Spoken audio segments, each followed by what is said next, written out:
Hi, welcome back guys. This is your friend, the Luffy Fanfics. Back with amazing fanfiction. This is the second part of What if Luffy and Sabo become evil pirates? Now before starting, please give this video a like and subscribe to the channel if you want more videos like this. Now let's get into the fanfic. Luffy, Usopp, and Chopper are rolling on the floor laughing. Marco blinks and sighs. They've been so calm that I'd forgotten how stupid they are. Luffy isn't stupid, Ace says, offended. I mean, he is, but only I can say that. I hope the captain shows up soon. Shanks smiles as he watches Luffy fool around with the crew. I want to have a laugh too. Will they show us the captain now? I hope so.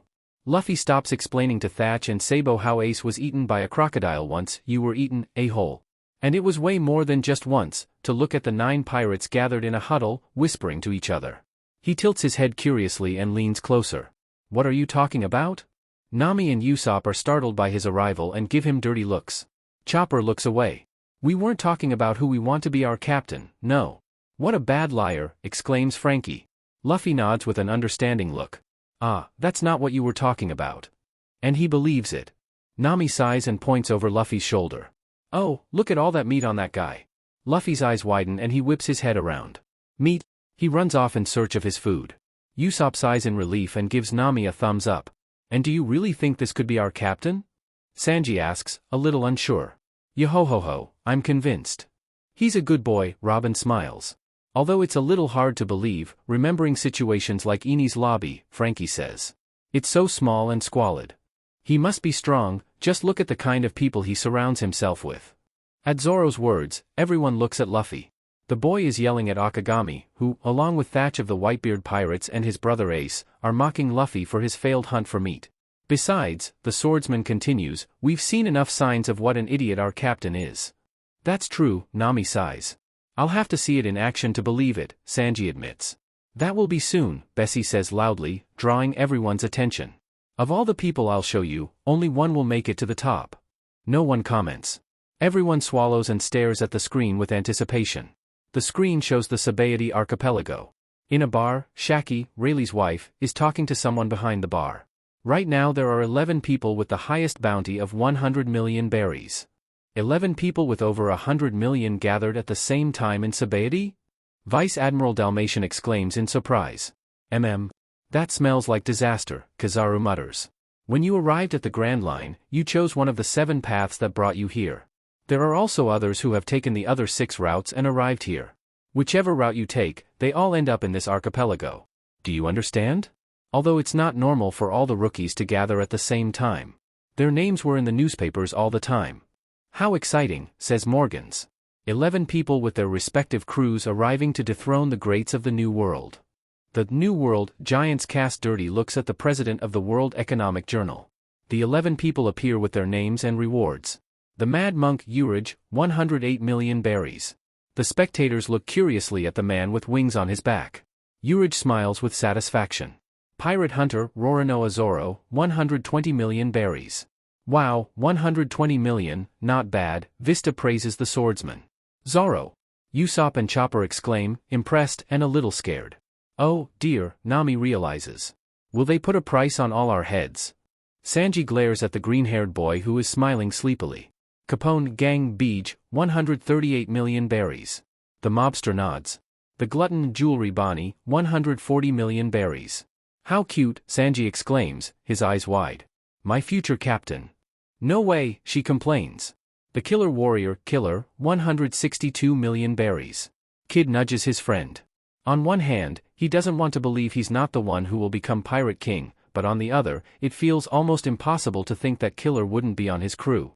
Noise of the Waves, Scratchman Apu, 198 million berries. Apu laughs. Apapapapa. Surgeon of Death, Trafalgar Law, 200 million berries. Law. Doflamingo frowns. That's high, Penguin whistles pleased. Red Flag, X-Drake, 222 million berries. D. Drakesan, a marine looks at his comrade. X-Drake frowns in confusion. The wizard Basil Hawkins, 249 million berries. However, the cards indicate that the crown will not come to my head. Straw Hat Monkey D. Luffy, 300 million berries. Katakuri's eyebrows rise and he sighs. Whitebeard tries to stifle the laughter welling up inside him. Isn't that clear enough already? It's Luffy. Ace exclaims in surprise. Luffy throws his arms in the air and cheers excitedly. I'm a pirate. 300 million. It's the second best reward for the worst rookies, Sabo says with a smile. Looks like he's going to cause the government a lot of trouble. Shanks also looks at the boy with a smile somewhere between surprise and pride. The red-haired pirates shout with joy, clamoring for a party. Luffy, brat. Garp growls at the sight of his grandson's bounty. Dayton calculates the size of the photo on the reward poster. He doesn't know whether it's better to paste it horizontally or vertically in his Luffy album. Of course, he'll also need a copy to stick in his room, and perhaps he could order a couple of t-shirts with the photo on the poster like he did with Ace. The other spectators just stare open-mouthed at the chatty brat, whom many have laughed at until now. 300 million is no joke, that shows how dangerous the child is. Eustace, Captain Kidd, 315 million berries. The redhead smiles haughtily. Even if he only gets 15 million from the rubber boy, it's the highest reward. As if to prove their point, several scenes are shown in which they appear. Sitting at a table is a pink-haired girl wolfing down food and drinks at an abnormal pace. Jewelry Bonnie. The people around her are all dark blurs, so you can't tell if any of them are one of the crew members you already know. Wow, he eats almost as much as Ace, Thatch whistles. Sabo scratches the back of his neck. Maybe if I watch you eat Luffy and me, I'll get my memories back. Ace rubs her back comfortingly. If that doesn't work, we can beat you up, he suggests gently. Luffy lights up, Sabo gives them a horrified face. No way. At another table, a man is dining elegantly. Capone Beach wipes his mouth with a napkin and looks at the woman with disdain. As with the girl, the people around him are blurs, though there are far more of them than 9 or 10. A blonde man defends a waiter from a dark blob who complains that his clothes have gotten dirty with spaghetti. That's the fate of those clothes, says Basil Hawkins simply. Scratchman Apu and Eustace Kidd are drinking at a bar, each at his own table, but the looks they throw at each other are deadly. All it takes is a small gesture from Apu for Kidd to unleash an attack that destroys the bar. How volatile, someone murmurs. The Marines groan at how much work they'll have with these pirates. Elsewhere in the archipelago, 2 more supernovas are fighting. The only thing stopping Killer and Urge are ex-Drake's 2 swords. Now that it was getting interesting, complains another of them, Trafalgar Law. Roronoa Zoro walks freely through the streets, drinking alcohol and ignoring the rest of the world. On the sides of the street, people are kneeling, all bowing their heads. In front of Zoro is the motive. Zoro stops when he sees a man with extravagant clothes and a helmet covering his head in front of him and looks at him with a raised eyebrow. Huh, he looks confused. Do you want to ask me for directions or something? The room freezes, everyone stares open-mouthed. Tell me I didn't just hear what I just heard, Buggy asks. They're going to kill him. Or he's going to kill the Tenryubito. Which is even worse. The Tenryubito doesn't even think twice, raises his pistol, and fires. Zoro isn't intimidated, dodging the bullets and drawing a sword with a smile. He's crazy, shouts a Marine. You're going to get us in trouble. Usopp complains. Kinemon doesn't know exactly why everyone is so alarmed by that person, but his heart already holds great respect for the young swordsman.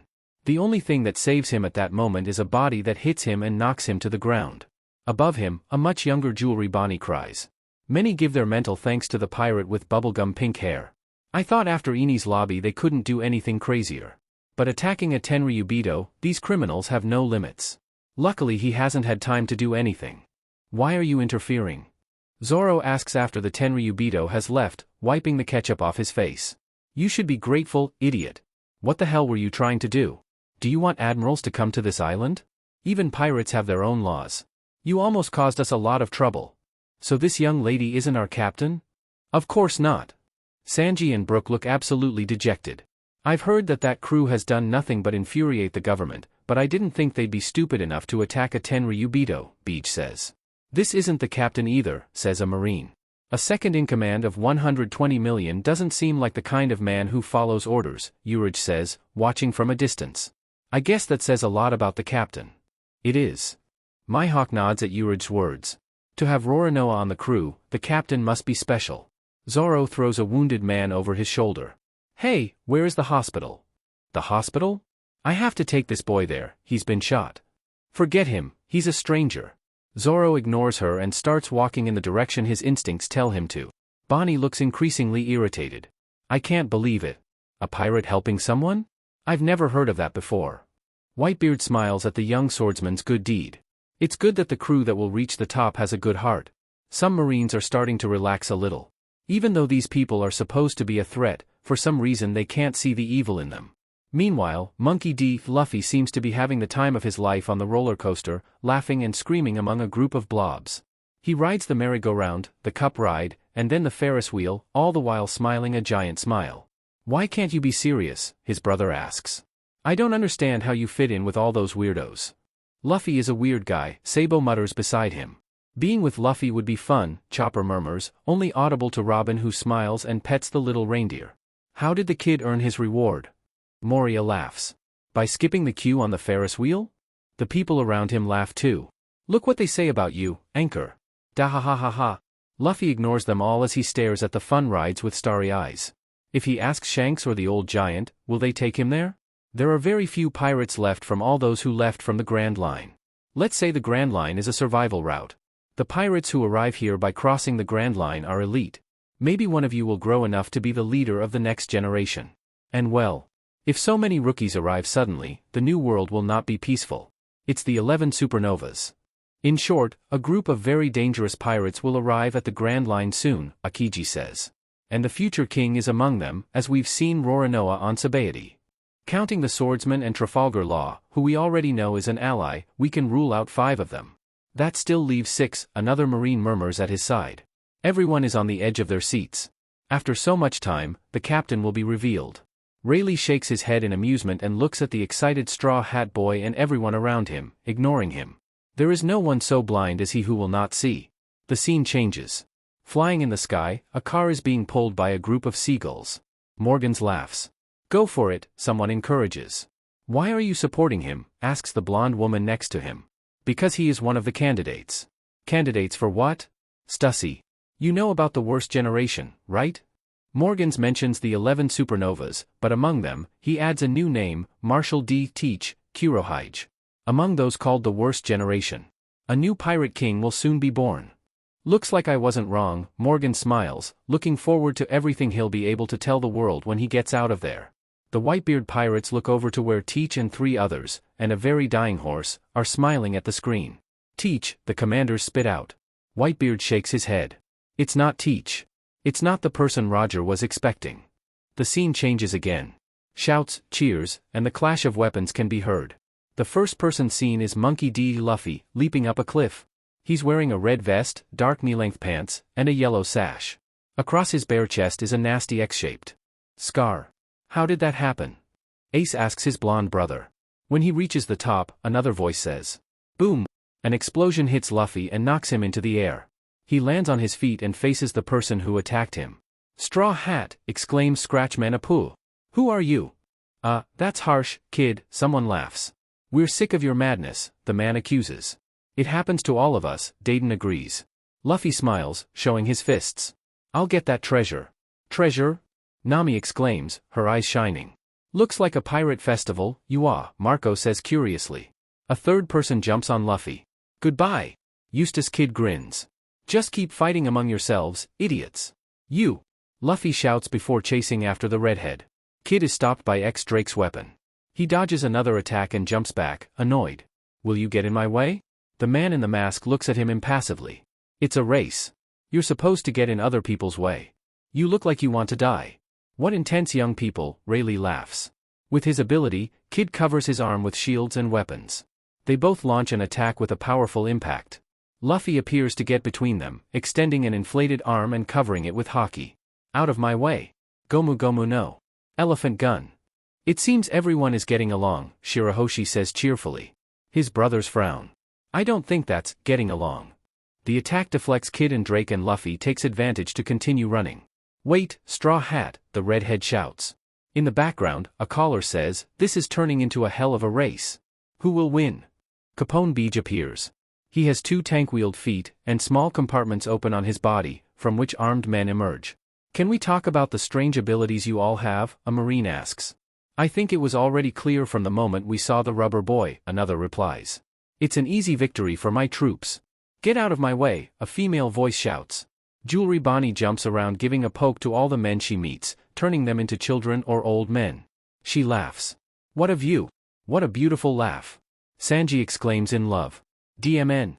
How dare you!" The scene changes. Hawkins reads the letters, ignoring the voices of those who must be his subordinates. Theft, success rate, 40%. Back to Luffy again, the youngest supernova relentlessly beats up anyone who crosses his path. Move, he jumps, his arm flaring up again. Gomu Gomu no.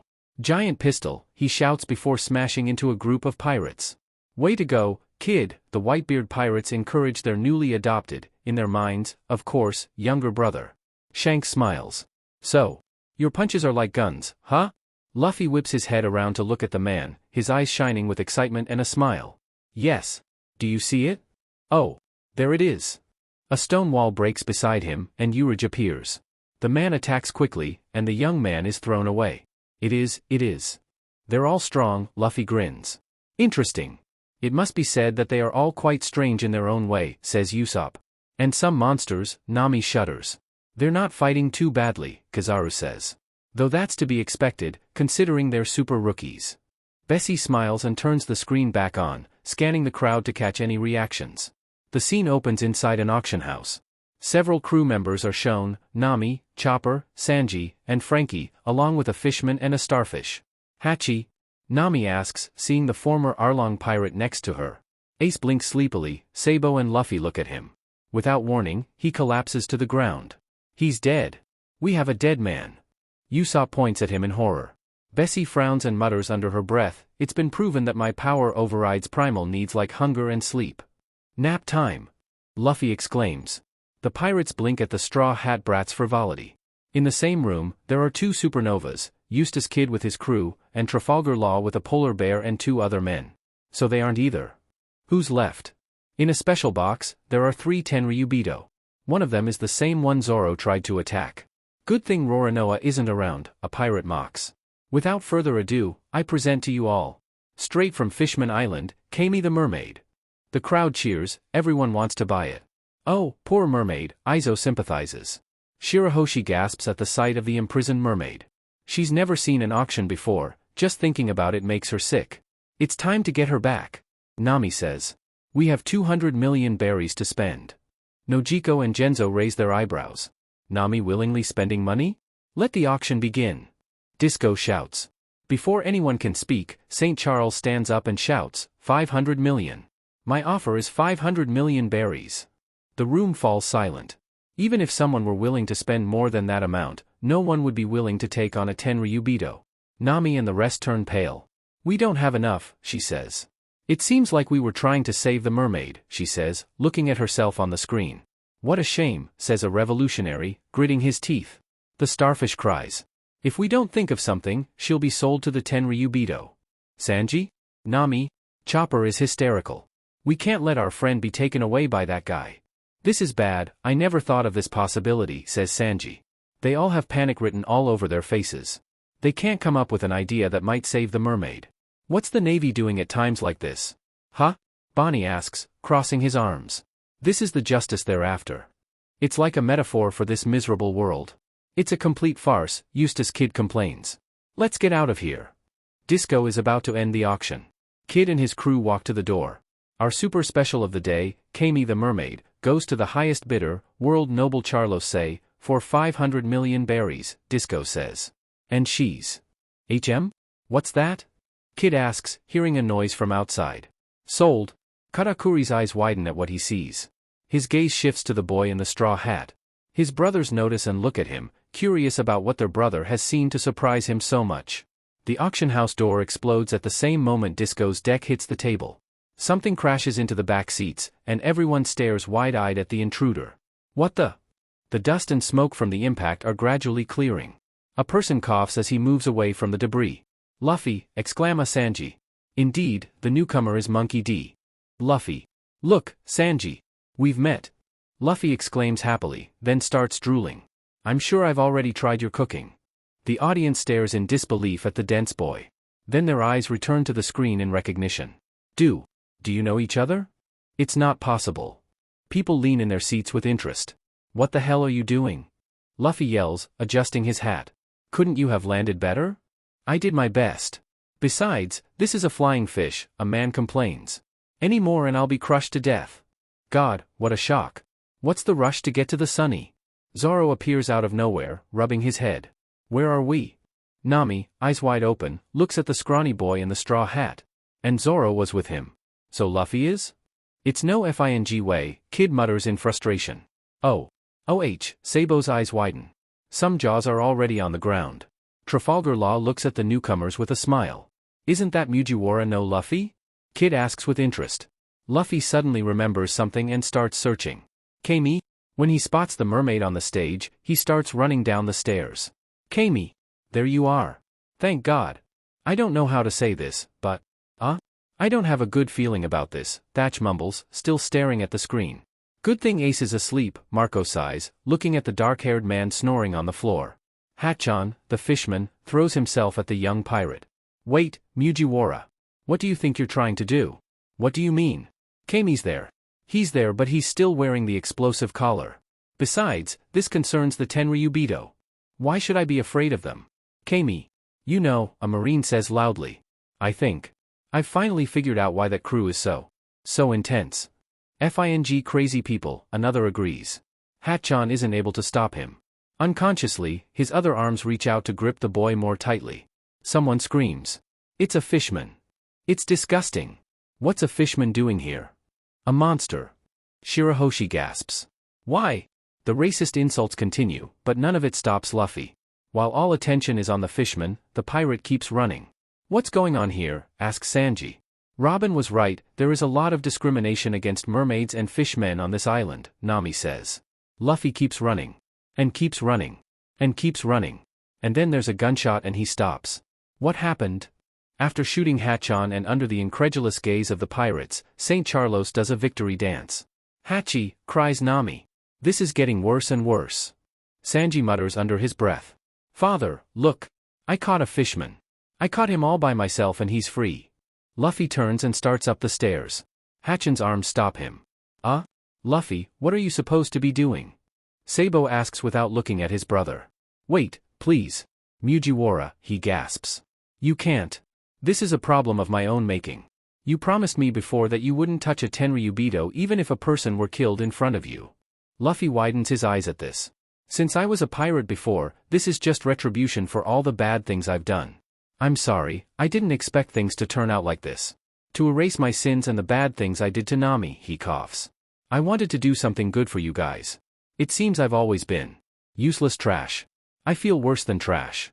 Hakken, Nami gasped. Nami doesn't react, the gears of her mind having gotten stuck sometime in the last 5 minutes. Koala swallows with crystalline eyes. Luffy gently releases himself from the fishman's arms and places them on his chest. I've only brought you trouble, he cries. I'm sorry, I'm really sorry. Stupid fish. Can you still keep talking nonsense? You've set me off. Luffy whips around as the Tenryubito points his gun at them. The pirate has the worst look on his face. How dare you look at me? Luffy climbs the stairs. He doesn't go at a fast pace, his footsteps and the starfish's complaints are the only sounds in the room. Is he going to? Mugiwara. Will he really do it? No, Kobe grows paler by the second. Yes. Koala looks at the screen with excitement. Dragon smiles. I'll shoot you too. St. Charlos fires, and Luffy dodges the bullets without any problem. He gets closer and closer, his footsteps getting harder, and he closes his fist and grits his teeth. Everyone is on the edge of their seats. And he hits. He plants a fist in the Tenryubito's face. It's the embodiment of anger. The punch is so powerful that time freezes for a moment. Then, St. Charlos flies several meters and crashes into a wall. There's nothing but silence in the room. People's faces bulge out of their sockets, their jaws hanging loose. He reaches back and lifts his straw hat. When he looks at his nakama, they don't seem surprised at all. Sorry, guys, he says casually. Because you hit this guy, an admiral and his fleet will come. Luffy, finally understanding what this is all about, smiles. Even if he's had his doubts the whole time, it was more than obvious. He's the only one who's going to be the pirate king. I wanted to slice it up, Zoro complains. Hakken. Hold on. Nami runs towards her friend. They've gotten into a lot of trouble. The girl smiles. Luffy is with us now. Sanji lights a cigarette with a smile. With that, we know what we have to do, says Frankie. The key to Kami's necklace must be somewhere, Chopper nods. The pirates, gaping, don't even bother to wonder why they're so calm. It's just a sign they've seen worse than that. The Tenryubito's father and sister rise from their seats, completely threatening. Luffy turns to look at them and shouts angrily. Jamais is not for sale. The screen goes black. Taking advantage of the silence, Bessie smiles. Mugiwara, Monkey D. Luffy, future king of the pirates. The audience looks at the screen. Then they look at Luffy. Absolute silence. They look back at the screen. They look back at Luffy. Silence. Good work, Bessie murmurs happily. We broke them all. They look at the screen once more. Their gazes turn to Luffy. Silent. Reaction, you bastards. Luffy shouts, fed up with the whole spectacle. Bwahahaha, Garp lets out a hearty laugh. Nice punch, Luffy. You've learned well from my love fists. Bwahahaha. Sengoku looks at the Vice Admiral, incredulous. Garp. Oh, yeah. Come here, brat, his face twists in anger. I told you you'd be a Marine. No way, the young man complains. I'll be king of the pirates. The difference between all the previous times he has made this statement and now is the truthfulness of his words. The Marines look unsure of what to do. We have to kill him, one decides. Are you crazy? His companion stops him. Have you seen his brothers? And Vice Admiral Garp. And he's literally sandwiched between two superpowered men. And he's got a Shichibukai and a skeleton. Sengoku's face twists as he recalls what Madame Shirley told him. I see a man. A man with a hat. And yes, Sengoku is ready to retire. He's decided, and there's no turning back. Kobe looks at the boy curiously. A Marine, a friend of a pirate. Luffy seems kind and brave, he can imagine being friends with someone like that. Akiji just tilts his head, studying the boy better. Luffy is, without a doubt, Garp's grandson. His stubbornness and his strength are a testament to that. Kizaru just crosses his arms, patiently waiting for a real demonstration of his danger that doesn't include hitting a Tenryubito, no matter how serious that is. Akainu, on the other hand, has raised the temperature around him, and the nearest soldiers are moving away, afraid that the Admiral will explode at some point. So my son ended up in Luffy's crew, Yasopp laughs. Well done, guys. Ben smiles. To think that little boy we found in a remote village in East Blue would go so far. Wouldn't that be right, Captain? There's no response. Captain, are you crying? I'm not crying. Shanks says, wiping away his tears with his one arm. Ben, our son has grown so much. He's not your son, his crew yells mercilessly. Ivankov nudges his partner. What do you think? Koala chimes in. We should recruit him. The rest of the revolutionaries nod with smiles, swearing that the image they just saw will never leave their minds. Dragon, on the other hand, grimaces. From what little he's observed, Luffy takes after his grandfather more than his own father. If he were in the Revolutionary Army, he'd end up wiping out the Tenryubito, yes, and breaking their revolutionaries as well. No way, I refuse, is all he says. Sabo stands there, petrified. A cry snaps him out of his shock, and he turns stiffly to face the members of the Barto Club. Their leader, Bartolomeo, has wide, round eyes as he sheds rivers of tears. It's alive. My senpai, he sobs. Luffy senpai. Luffy senpai. Luffy senpai. Cavendish frowns. While he'd accepted the fact that his fleet captain would be slightly more popular than he was, he's not happy with all those rookies acting cool and causing a scene. Hadruden smiles and looks at the mermaid. What's the name of this crew? She nods gratefully at the question. It's the Straw Hat Pirates. So we are the Straw Hat Grand Fleet, or Lumbus says with acceptance. Bon Clay looks at the boy with emotion. As soon as they leave, he plans to find him and give him a big hug, he knows he deserves it. That teenager, Luffy, is a person who values friendship above all else, he has no doubt he wants to be his friend. Cracker was getting excited. It's impossible. Have you seen that brat? That little Katakuri is taller than him. Katakuri gives his brother an impassive look. Broly hits Cracker. The children, she scolds him. And when have you ever seen Katakuri knees and naked? Flamp asks in a bored tone. You're missing the point. The second son of the Charlotte size. Just like with the other crew members, the mermaid will show us some scene that demonstrates her strength. If you have any doubts, we'll check it out there. Dayton just cries. Brat. He's done it. After hearing his screams for years and years. He's done it. Makino also lets out a tearful laugh. Yes, he did. He certainly fits in well with that crew of lunatics, Bonnie mutters. DMN brat, Kid snaps his teeth. What do you think, Captain? Beepo asks. It's a little hard to believe, Law admits. Doflamingo leans back in his seat. While he has many doubts about that kid defeating him, there's no ruling out that he's AD. In fact, this simple factor is what makes him dangerous. Crocodile narrows his eyes. He'd rather die than be overtaken by that rubber brain. Buggy pulls his hair out. That DMN brat Shanks? I hate you all. Hancock crosses her arms. She's been watching silently, intently. Unlike most, she hasn't forgotten her one appearance in one of the early scenes. She saw herself supporting the captain. Sandersonia's hand runs across her cheek. Hancock looks at her sister. You're crying, the girl reports. The Snake Princess isn't surprised. She lets out a tearful sigh before looking back at the protagonist of this whole scandal. It's hard to believe such foolish people still exist in this world, she says in a faint voice. Capable of defying the heavens without fearing for their lives. A man like him. He's a special man, Gloriosa agrees, keeping an eye on the Gorgon sisters. Marco shakes his head. Just when I thought it couldn't get any weirder. Carrot claps, not quite understanding all the commotion. Great. Luffy jumps up and approaches Usopp and the others. Some of them stare at him with their mouths open, others are more amused than anything else. Everyone around them watches, still petrified with shock, as the king and his nakama meet for the first time. However they react, it will determine the future of the crew that will reach the top and, therefore, the future of the world. Luffy smiles, and in the dim room, he looks almost like a son. Pirate King I, the 5 emperors. Everyone watches with curiosity, anger, or excitement, depending on who you ask, as Luffy stops in front of his future crew. Nami swallows. Even if the boy seems nice, she can't forget that he's a stranger. They all are. She doesn't know how she'll react. Their worries are, apparently, in vain. He doesn't ask for their loyalty, nor for a demonstration of their abilities.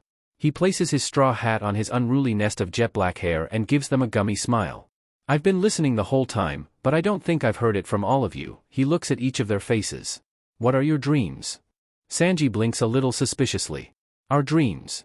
Luffy just bows his head patiently. On my ship, everyone has a dream. Why else would you embark on an adventure like this? The swordsman can't help but laugh at the bewildered faces of his supposed companions. He takes a step toward Luffy and gives him a sly smile. Zoro already had his suspicions, but that doesn't make the surprise any less. This bubbly, smiling, and determined teenager is the only person to whom the Zoro of some alternate world swore loyalty. Zoro already envies his future self. He'd love to see what the boy is capable of, even though he didn't expect it in the slightest. You heard, he tells her, wrapping one of his hands around the hilt of Wado Ikemanji. My ambition is to become the greatest swordsman in the world. I will not forgive anyone who stands in my way. Luffy and Zoro engage in a staring match, both sporting twin grins. Nami isn't sure what the point of this is, but she decides to cut it short. She stops next to Zoro, causing both men to turn to look at her. Luffy doesn't look powerful. He doesn't look like someone who could defeat 𝖯RLdyL. A part of her still isn't entirely convinced. However, when she looks into the boy's eyes, she sees him. She sees the boy, the man, who can set her free. I am a cartographer, my dream is to create a map of the entire world. Carto? Luffy smiles confusedly and nods laughing. It's okay. Usopp looks at the others before taking a step forward. He knows his father is watching him. He lifts his chin and places his hands on his hips, deliberately ignoring the trembling in his legs. His future captain is Luffy, and Usopp doesn't fear him. He's talked to him, laughed with him, and cried with him in the time they've been here. Usopp thinks he can call him a friend. The boy is only a couple of inches shorter than him, but his small shoulders look like they could support a mountain if necessary. Usopp might actually admire him. I am the great Usopp, he introduces himself. I will be the bravest warrior of all the seas. Luffy's eyebrows arch and he smiles, but he doesn't mock Usopp.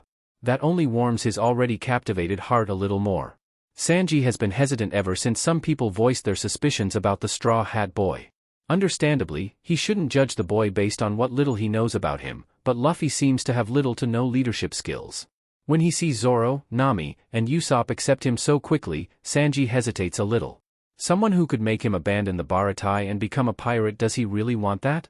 He shakes his head to erase his insecurities and stands next to Usopp. Luffy looks at him with a patience that has been absent throughout their time in the room. Sanji sighs, ignoring the glares from Judge and his brothers on his back.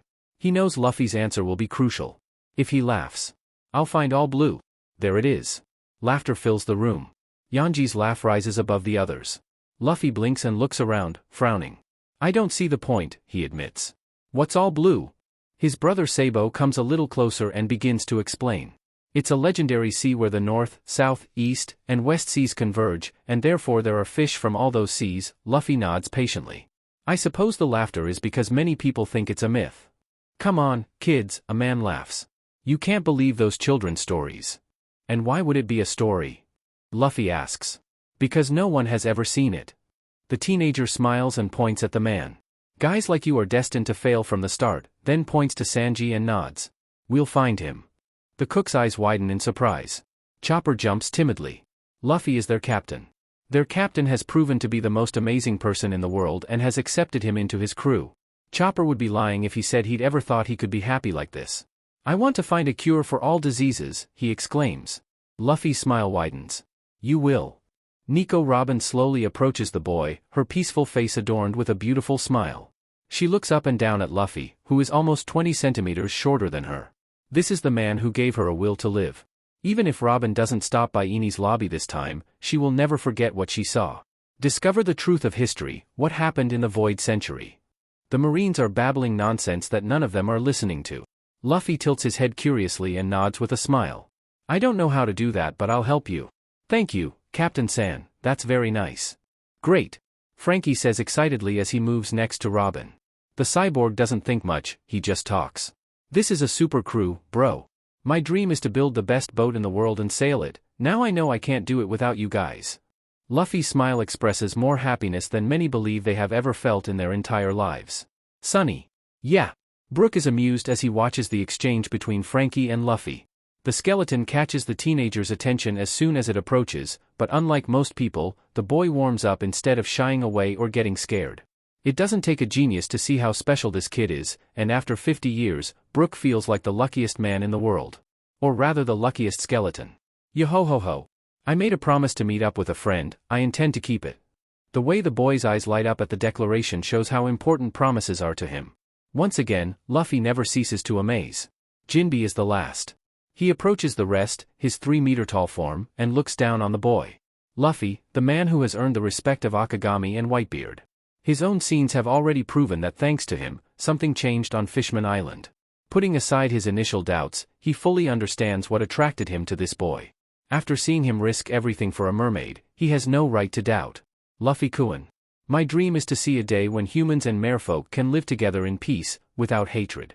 That's a noble dream, the boy says, sounding like a sage. We'll all have to work together. Luffy looks at all his nakama almost with devotion. He takes a couple of steps back, puts his hands on his hips, and takes a deep breath. I'm going to be. What a good dream! Ace exclaims, rubbing his eyes. Hey, what are you looking at over there? The D-Miner gives his brother a dirty look. Ace, stupid. What the hell is wrong with him, he asks Sabo. The blonde sighs. Luffy is the Pirate King. Ace blinks and rolls over, stretching. This dream is taking too long. I hope Thatch wakes me up for breakfast soon. You're not dreaming, the pirates of his division shout at him. Huh? Are you telling me we're really stuck in a room with half the world just to watch the adventures of my little brother and his crew on their way to becoming the Pirate King? Yes, Commander. Sheet. That too. Thatch nudges Marco.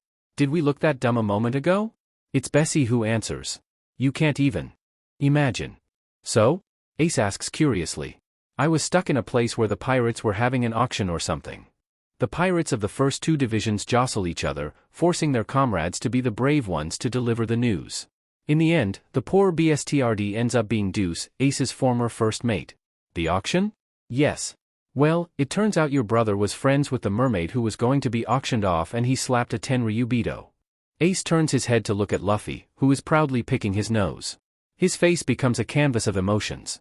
First, of course, anger. Then comes disbelief and panic. Please kill me, he begs Whitebeard. I don't think I want to live in a world where I have to watch news of my little brother's crazy antics every day. He imagines a 40-year-old Luffy with a strange mustache, like on Roger's old bounty posters. Oh, my God. You deserve it so much, Marco tells her spitefully. Now you know how I feel every day of my life. Wait, Usopp stops his captain's older brother from flaring up. We were just talking about that, weren't we? I think my mind has forgotten something important. What? Thatch asks. About your captain beating up a Tenryubito. The Straw Hats freeze. We're all going to die. Usopp screams on the verge of tears as he runs from one side to the other. Stupid. They're going to kill us because of you. Nami laments, shaking the young captain. Chopper looks like he's going to faint at any moment. I'm too young to die, he sobs, then tilts his head, looking adorably at his new friends. By the way, what's a Tenryubito? Usopp stops. I have no idea. He was pretty ugly. If there are dwarves and giants, there must be gnomes too. He's one. Yeah, their clothes were hideous, Nami wrinkles her nose. Though I think I saw some gold. They exploit people, they're bad, Luffy says, picking his nose. What funny lads. Rayleigh laughs as he sees everyone's mouths agape at the conversation. Any of my children could beat up a Tenryubito, Big Mom boasts. Anyone can do it, Kaido tells him, rolling his eyes. The point is, this is a demonstration of stupidity, not courage.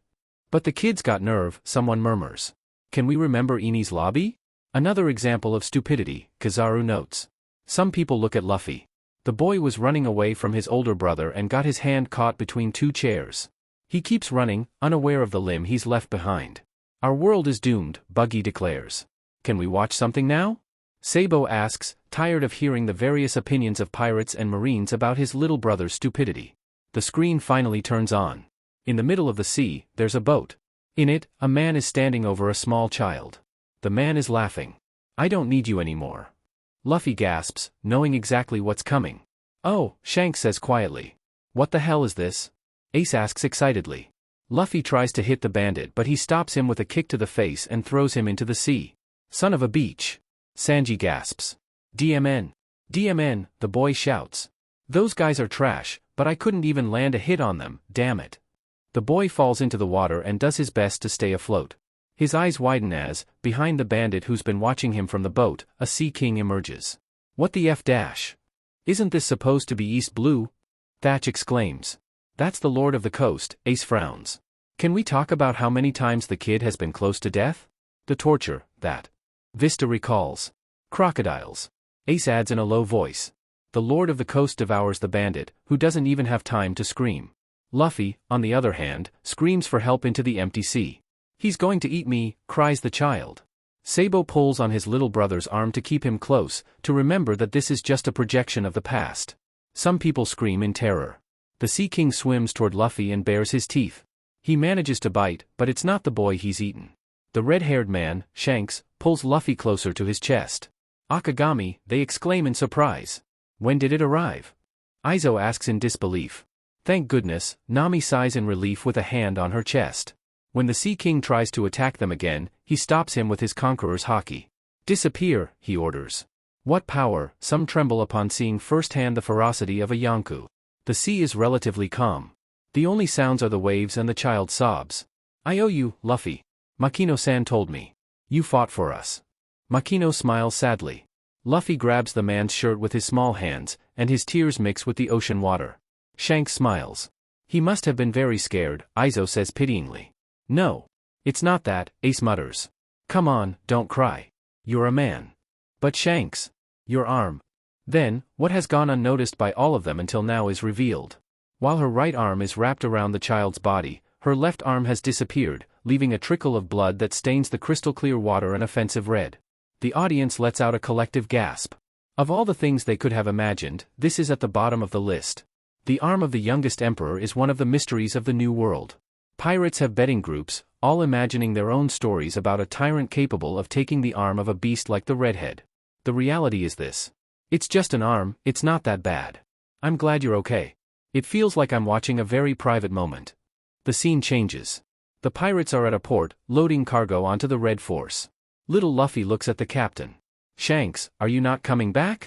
The man shakes his head. It's been a long time, but we must say goodbye. I hate goodbyes. Bon Clay blows his nose on the shirt of the guy next to him. Yeah. I won't ask you to take me anymore, Luffy says. I decided to be a pirate on my own. So this is where it all started, Robin says with a smile. This is adorable, Vivi murmurs. I wasn't going to take you anyway. You'll never be a pirate. Shanks mocks. It's so bad, Sabo laughs. Da ha ha ha. Of course. I'll gather a crew as good as yours, find the best treasure, and be the pirate king. That statement has never been more powerful than it is now, as they all gather around to watch the story of a boy who proudly shouted his dream from the rooftops until he achieved it. Shanks looks at the boy fondly. So you'll surpass us. He moves his one hand to take off his hat and reaches over to drop it on Luffy's head. In that case, I'll entrust this hat to you. Luffy blinks away the tears. He knows Ace and Shanks wouldn't pass up the chance to make fun of him if he started crying. It's important to me. He walks away as he continues speaking. Come and pay me back someday, when you're a great pirate. Amazing, mutters a rookie pirate. This is how it begins. The Pirate King's adventure, Usopp says, thinking about the adventure story he would star in with his nakamas. The beginning of a legend, smiles Makino. The screen turns back on with a different scene. It happened so fast. It feels like they're at war. A wisp of sand in the air alerts those present to what's happening. The figure of Crocodile appears just behind Whitebeard. The Yonko's children frown. Crocodile's target is Shirohige, exclaims a marine. Long time no see, Shirohige, the Sandman smiles. Guys like you never learn. Before he can attack, Crocodile's grappling hook is stopped by a swiftly propelling leg. Luffy stands before him, gear second skin flushed and glowing. Marco whistles in surprise. The kid's got nerve. Why is your skin like this? Ace asks. Luffy shrugs. Maybe I ate something too spicy. Now that we're here, our agreement is over, Crocodile says. Why are you protecting Whitebeard? More like he saved you from being killed, Thatch mocks. So this old man is Whitebeard. The boy looks back for a moment. I won't let you lay a hand on him. He's someone important to Ace. So this old man is Whitebeard, he says. Fasa laughs. The boy has no respect for anything. He's a perfect fit for our family, Izo says. If he continues to refuse to join our crew, we should kidnap him. Luffy looks at him offended and walks away from them. Crocodile is stopped by the Emperor's children while the Yonko himself looks askance at the rookie. Brat, that straw hat. It looks a lot like the one Akagami used to wear, he comments. Asen, do you know Shanks? He asked me to look after him. Look at the smile on his face when he talks about me, Shanks says, moved. He adores me. Garp gives the one-armed pirate a dirty look. Did you come to rescue your brother? That's how it is. Luffy freezes. I figured it would be like that, Whitebeard mutters. Ace? Izo exclaims. Why would there be a war over him? The 2nd Division commander bites his lip and clenches his fists. Sabo gasps beside him. It's because... Ace looks at him uncertainly. Do you remember? Sabo grimaces and hugs his brother. He whispers in his ear, I'm glad you found a real dad. The dark-haired man smiles slightly. Luffy, on the other hand, continues to frown very deeply. Do you know what you're getting into? The old man roars, slamming his Bicento on the ground. A brat like you will die easily. Some are trembling. The Yonko has been quite calm and friendly the whole time, but we mustn't forget that he's the strongest man in the world for a reason. The boy's face twists in discomfort and a vein pops out on his forehead. Shut up. That's not for you to decide. Buggy was getting excited. Brat. Luffy. Nami scolds. Zoro laughs. He seems so upset. He has no self-preservation instincts, really, Jinbe denies, amused, seeing the hopeless boy. I know what I'm doing. I heard you're going to be the next Pirate King, aren't you? Usopp shakes his head wildly.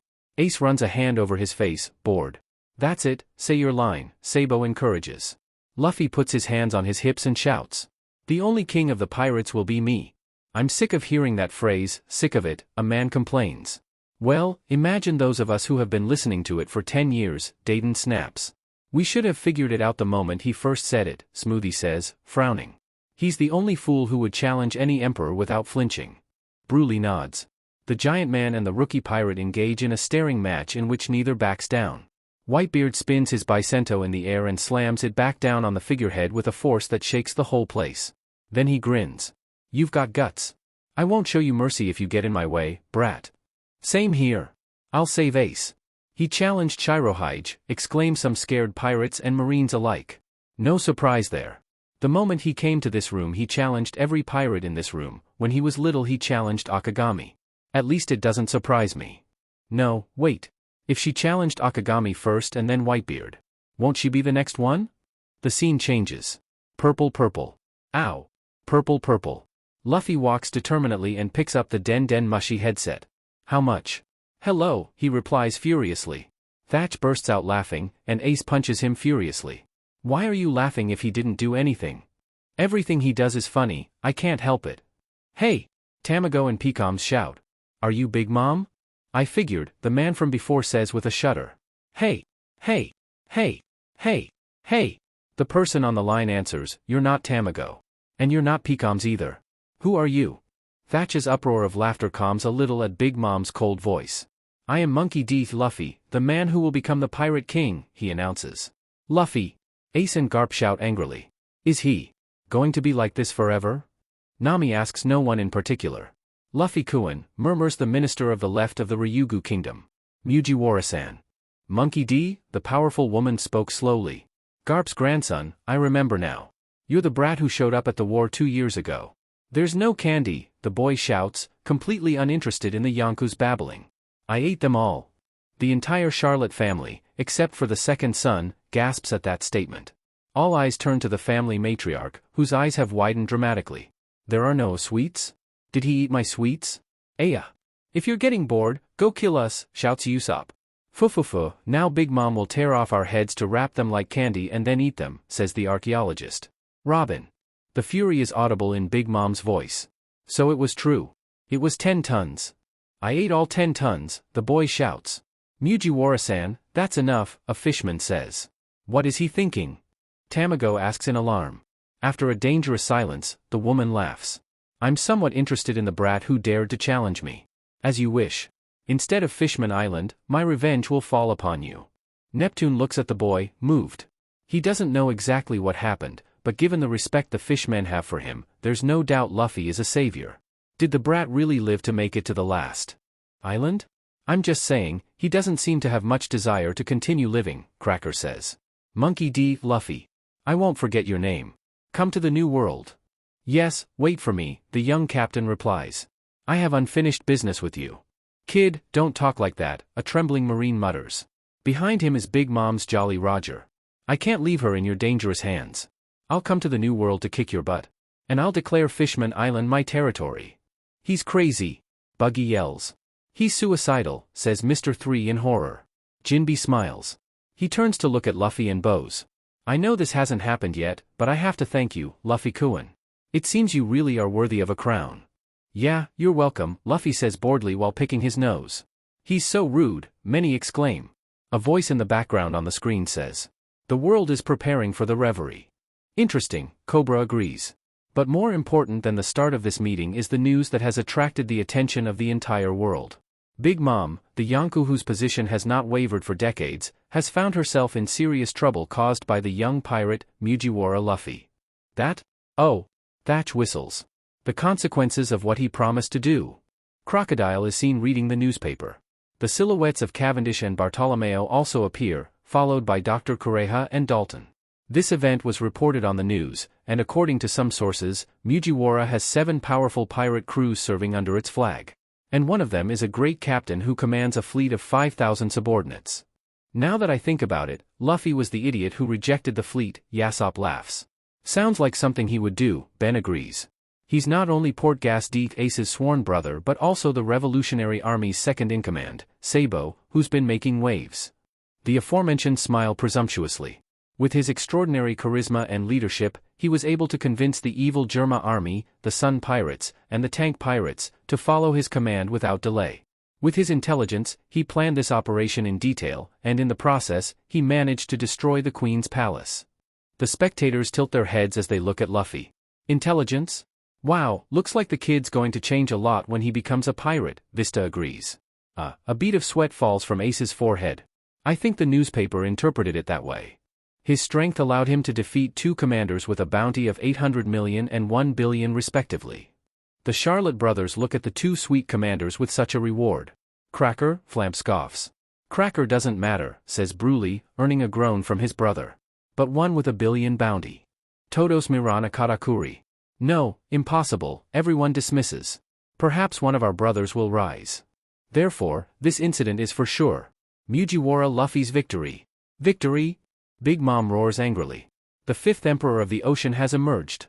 Ace chokes, Sabo screams, and Usopp faints. 5th Emperor? There are 4 of them, DMN it. He's a brat. Garararara. An emperor, laughs Whitebeard. Now we can drink sake among emperors, Shanks says, then smiles cruelly at Luffy. Sorry, I forgot babies only drink juice or milk. Shanks, you idiot. Dahahahaha. Garararara. They're having a great time, Marco says, sweating heavily. The screen turns on. Luffy, dressed as a samurai, stops in front of a motionless figure. Kaido. I'm here. The figure turns out to be a huge dragon.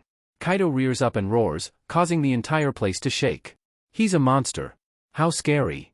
Usopp, with a stony expression, sits cross-legged on the floor and begins his prayers.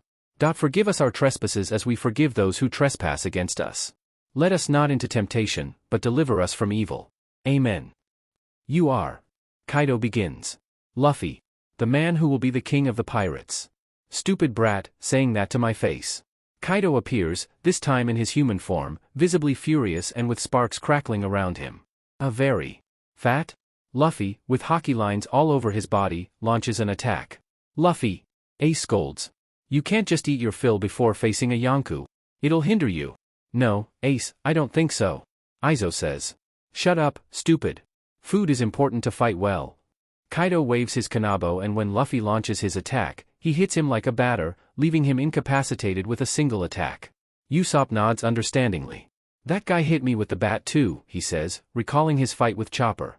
Not the best comparison, Zoro blinks. The scene changes. Someone is running down some stairs. It's Luffy, wearing his usual straw hat and a cape hanging from his shoulders.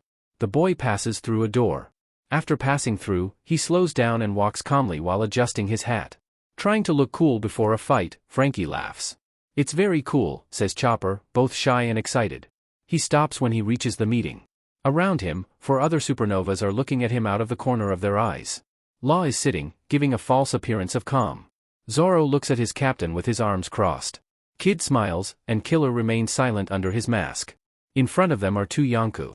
Those present at the scene gulp at the sight. Kid grins wildly as he imagines the fight that will take place there. Mugiwara, Dice Kaido. Big Mom smiles in a sing-song voice. All I want is your head. To wrap it up like candy and... Robin. Ah, Luffy says, catching something. Everyone is a little surprised when the youngest starts walking. Lin, guess what this brat told me? Oh, he's cheeky. He got cocky with me too, she laughs unamusedly. And he destroyed my castle. You owe me an apology for that, Mugiwara. No, nothing surprises me anymore, Sabo says, shaking his head. Luffy just keeps walking, passing through the 2 emperors without even them noticing. Kaido glances at him. Is he ignoring the Yonkou? Oh dear, now we're all really going to die. Hey, brat. Say it again. What will you become? No, not again, please, my hawk complains with a headache. The young rookie stops in front of a bloody body and squats down to hold the man in his hands. Are you okay, Kinemon? Sorry I'm late. Momonosuke gasps at the sight of the bloodied samurai. Hiyori, who has tried to remain steadfast throughout the appearances, paled considerably. The Wano samurai coughs up blood. Luffy takes the opportunity to check on the others. Kiku is missing an arm, and everyone else is bloodied and unconscious. Even Izo, of the Whitebeard pirates. Kiku! Izo gasps, seeing his sister's condition. Izo, you too, Thatch murmurs worriedly. Kaido smirks. Even if all those guys are alive, they won't be for long. We're sorry, Kinemon says in a faint voice. In the other world, he gasps. We won't be able to face Oden-sama. Kinemon, Inuarashi sighs, Nekamamushi se Froda los Ojos. Hiyori hides her face in her hands, sobbing. The man raises a trembling hand to grab Luffy's cloak. Please save Wano country. Of course. Luffy replies with determination and fury. This is my friend's country. All those who knew Oden or fought for him look at the young man in a new light. Whitebeard shakes his head with a gentle smile, a little incredulous that the boy continues to exceed expectations at this point. Ace tilts his head patiently. His mind is filled with unanswered questions. He should be the one to face Kaido, he made a promise. So why? Kinemon cries, his heart sinking at the pirate's words. Kaido's silhouette approaches behind Luffy, not very happy about being ignored. Hey, brat! Luffy Dano. Luffy turns his head to look at the supernovas. 𝖯R𝖾dyL. Send them down. In the seriousness of the moment, a couple of bursts of laughter ring out. 𝖯RԼdyL. I'm sorry, Penguin apologizes to everyone. It's just 𝖯RԼdyL. Shachi repeats through tears of laughter. PFFF. Law, his face burning, gives his friends a death glare, then shifts his gaze to the Straw Hat Boy. Future pirate king or not, he won't let anyone kill him before he can cut off his own head. The Surgeon of Death does it and the samurai disappear. Kaido takes advantage of that moment to attack, but his kanabo sticks into the ground when Luffy dodges it. The boy bites his thumb to inflate his arm. Third gear. Gomu Gomu no. Is he going to fight? Queen asks in surprise. Of course, idiot, what do you think? King replies. This is the first time we've seen. The usefulness of rubber fruit, Haruta says. As it descends, flames lick at the 5th Emperor's hockey-infused arm. The fist advances at unparalleled speed and lands on Kaido's head. Red rock. Everyone's jaws drop to the floor. What the F-? The The attack sends Kaido to the ground. Big Mom is horrified. Kaido! What the hell are you doing? How could you let him hit you like that? Did it? Did it work? This. Luffy adjusts his hat. In a solemn voice, he says, I am Monkey D. Luffy, the man who will surpass them. His voice rises as he casts a fiery glare at the two emperors. And who will become the king of the pirates? Sabo, you're hyperventilating, Ace says agitatedly. That's you. It's both of you, says a worried Whitebeard nurse. That was Sugoi. Luffy exclaims. Please teach me how to do that. Who the hell is he talking to? Please. Chopper nods, his eyes equally bright. He's a monster, definitely a monster, a man shudders. Be careful what you say about my son. Dayton threatens, rolling up his shirt sleeve. Ma'am, your son just punched a Yonko in the face. Kaido is seething with rage as he watches himself on screen. How long has it been since someone hurt him? And in front of so many people. Looks like we'll get to live another day, Usopp sighs in relief. Yo-ho-ho-ho. I don't believe that, Usopp-san, the skeleton points at Kaido's furious face. Looks like we're all going to die. Even though I'm already dead, yo-ho-ho-ho. Jinbe doesn't seem affected in the least. Zoro, in fact, seems overly cheerful, thinking that he's probably close to his captain's level if he's allowed to stand with him against two Yonko. Monkey D. Luffy, Kaido and Big Mom growl simultaneously. Bartolomeo wipes his tears and looks at one of the newest members of the Barto Club. Did you get that? The man, with his own tears unshed so as not to ruin his work, nods and shows it to the commander of the Grand Fleet. It's a very detailed drawing. A princely-looking Luffy with exaggeratedly bright eyes and a halo over his straw hat punches Kaido while the rest of the Supernovas and Big Mom kneel before him. It turned out identical, Bartolomeo smiles. Pirate King 2, Visionary. The first view is on the deck of the Thousand Sunny. Luffy's giant, hockey-coated hand holds Charlotte Katakuri still while his other hand holds Charlotte Brulee's neck, which is sticking out of a mirror. Sheet, mutters one of Charlotte's toddlers. Language. Brulee scolds. That brat is no match for Oni-chan, there's nothing to worry about. CP9 and many others who have been defeated just cast an impassive look at the woman. Let him keep thinking like that if he's happy, Califa murmurs. Charlotte Katakuri is a beast, Shanks says with a smile. This will be an interesting fight. The Straw Hat Pirates exchange curious glances before turning their attention to the screen. Nami. Carrot. Jinbe. Brook. Chopper. Listen to me, the aforementioned turn to look at the captain, who gives them a tight but confident smile. I'll be back. I'll leave the rest to you. Makino gently nudges Dayton. Doesn't it seem trustworthy, she says with a smile. While everyone is distracted, Luffy launches himself into the mirror, dragging the two Charlottes with him. Some soldiers scream as they watch them enter the mirror world. You succeeded, says Katakuri. Here I can hit you all I want. Luffy says before breaking the mirror. He's cut off the path to your ship, Whitebeard smiles almost proudly. There are two kinds of captains, those who shield themselves with their comrades and those who shield their crew, Rayleigh says, amused. Whatever's going on here, this looks interesting. So that's the resolve of a captain, Katakuri says. But you're no match for me. This place will be your grave. What a serious guy, Thatch mutters, frowning. Look, even Luffy is serious because of him. Idiot, you have to be serious when facing an enemy, Marco mutters. But Luffy is all smiles and cute things. I'll kick your butt. Big Mom soldiers mock him. Katakuri-sama's bounty is 1,057,000,000 berries. How much is that? Chopper asks curiously. Robin grimaces. A lot. Nami swallows, sweat dripping from her forehead. That much, her eyes turn into berries. What I could do with that much. 1 billion. Usopp trembles. Zoro snorts, glancing sideways at his future nakama. Scared? He asks. If we're really going to be pirates, seeing and understanding this fight is essential. This is our captain. The Straw Hat. Pirates nod, looking at the screen with a mixture of emotions. Katakuri stops the soldiers' chatter with a gesture. His gaze never leaves his rival. You're dangerous, Straw Hat Luffy, he declares. Even though it was reckless, there aren't many people who have caused this much damage to Big Mom's pirates. If I let you escape, you'll be a great threat to Mom. But in terms of skill, you're on a lower level than me. I'll take care of you now. I will not lose. Two sides are beginning to form in the room, those who support Luffy's victory, and those who oppose him, supporting Katakuri. Katakuri has an undefeated record, Oven says. No matter how much of a pirate king he becomes, no one can defeat him. However, Katakuri doesn't seem so convinced. He squints at the screen, occasionally glancing at Luffy. I'll teach you that there's always someone better than you. The fight begins. Luffy jumps and throws hockey-coated punches everywhere. Katakuri easily dodges. He then goes for a kick, but after dodging it, Katakuri punches him, knocking him to the ground. Is that all you have? Some pirates look at the boy. This has just begun, but it's already looking really bad. His skin glowing, Luffy leaps back. Gomu Gomu no. Jet pistol. Before his fist can move forward, Katakuri's fist is already there to counter it. Wait, Buggy stops everything. We already know the brat is made of rubber, so what's this BSTRD's ability? He flinches at the stares of the Big Mom pirates. I mean, this guy's? Charlotte Katakuri is a machi man, a marine firmly informs. Luffy's head snaps up wildly and he stares wide-eyed at the giant man he's fighting on screen. Machi? Food machi? Can you eat yourself? Can we eat now? Sabo gasps. Please tell me this fight is suitable for all ages. I don't want to see my little brother eating another guy. Ace goes as white as a sheet and glares at his blonde brother menacingly. Even hint at something like that again, and I'll burn you right here. The pirates around him gulp and back away a little. The battle continues. Luffy launches attacks without any effect, while Katakuri dodges them all. Luffy plans a surprise attack, clever but useless, as the sweet commander has no problem dodging it. For a moment, it seems that Katakuri is being cornered.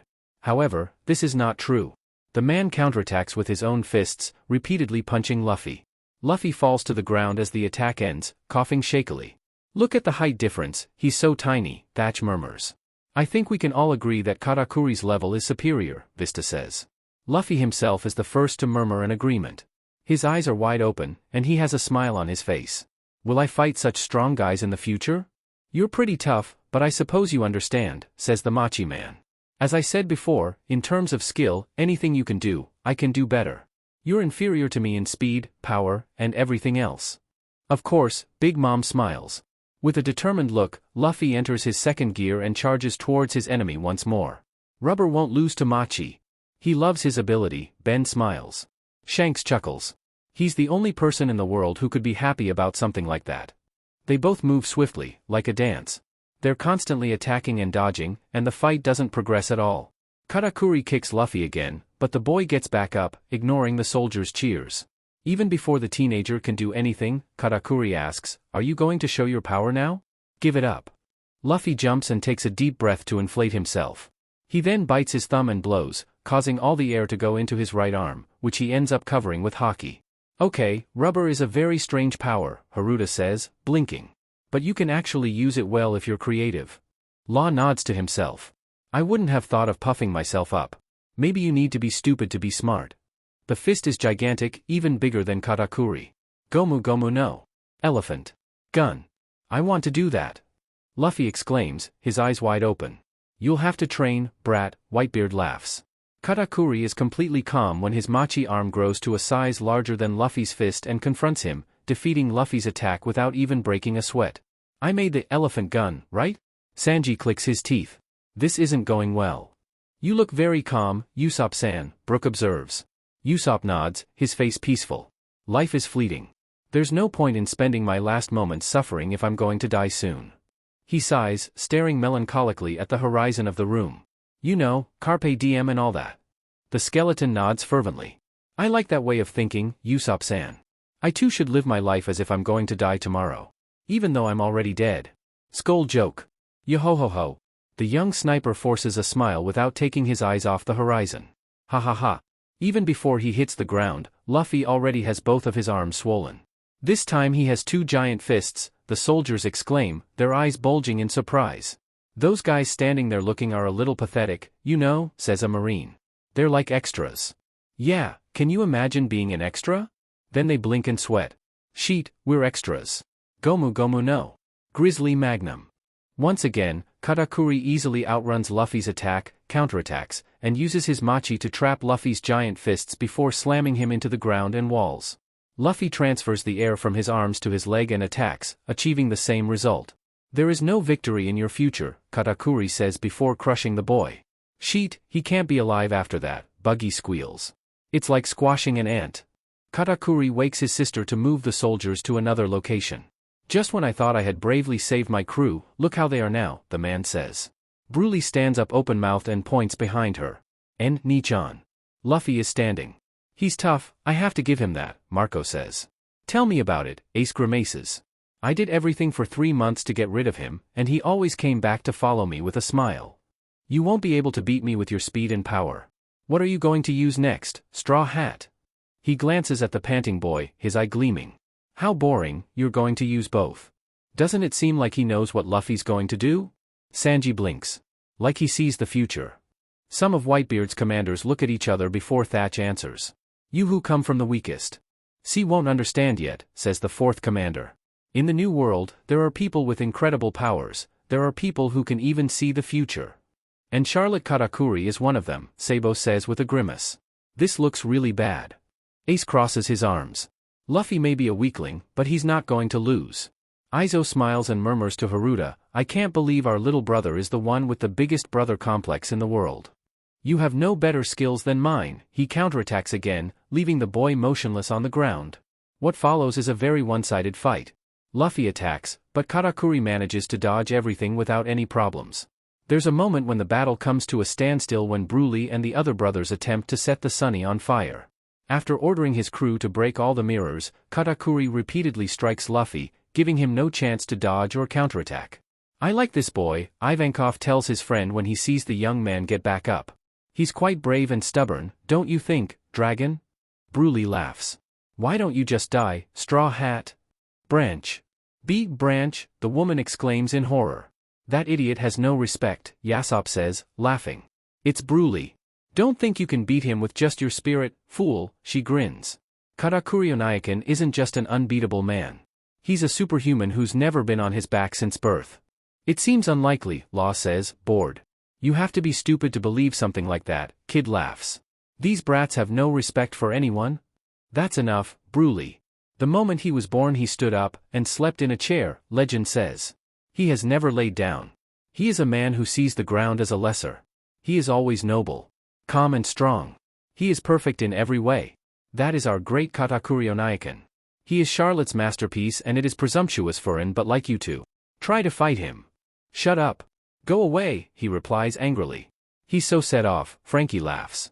When he tries to hit her, Katakuri angrily stops him. What are you trying to do to my little sister? What are you trying to do to my little brother? Ace snaps at the screen. Marco rubs his eyes. I really need a vacation. The fight continues.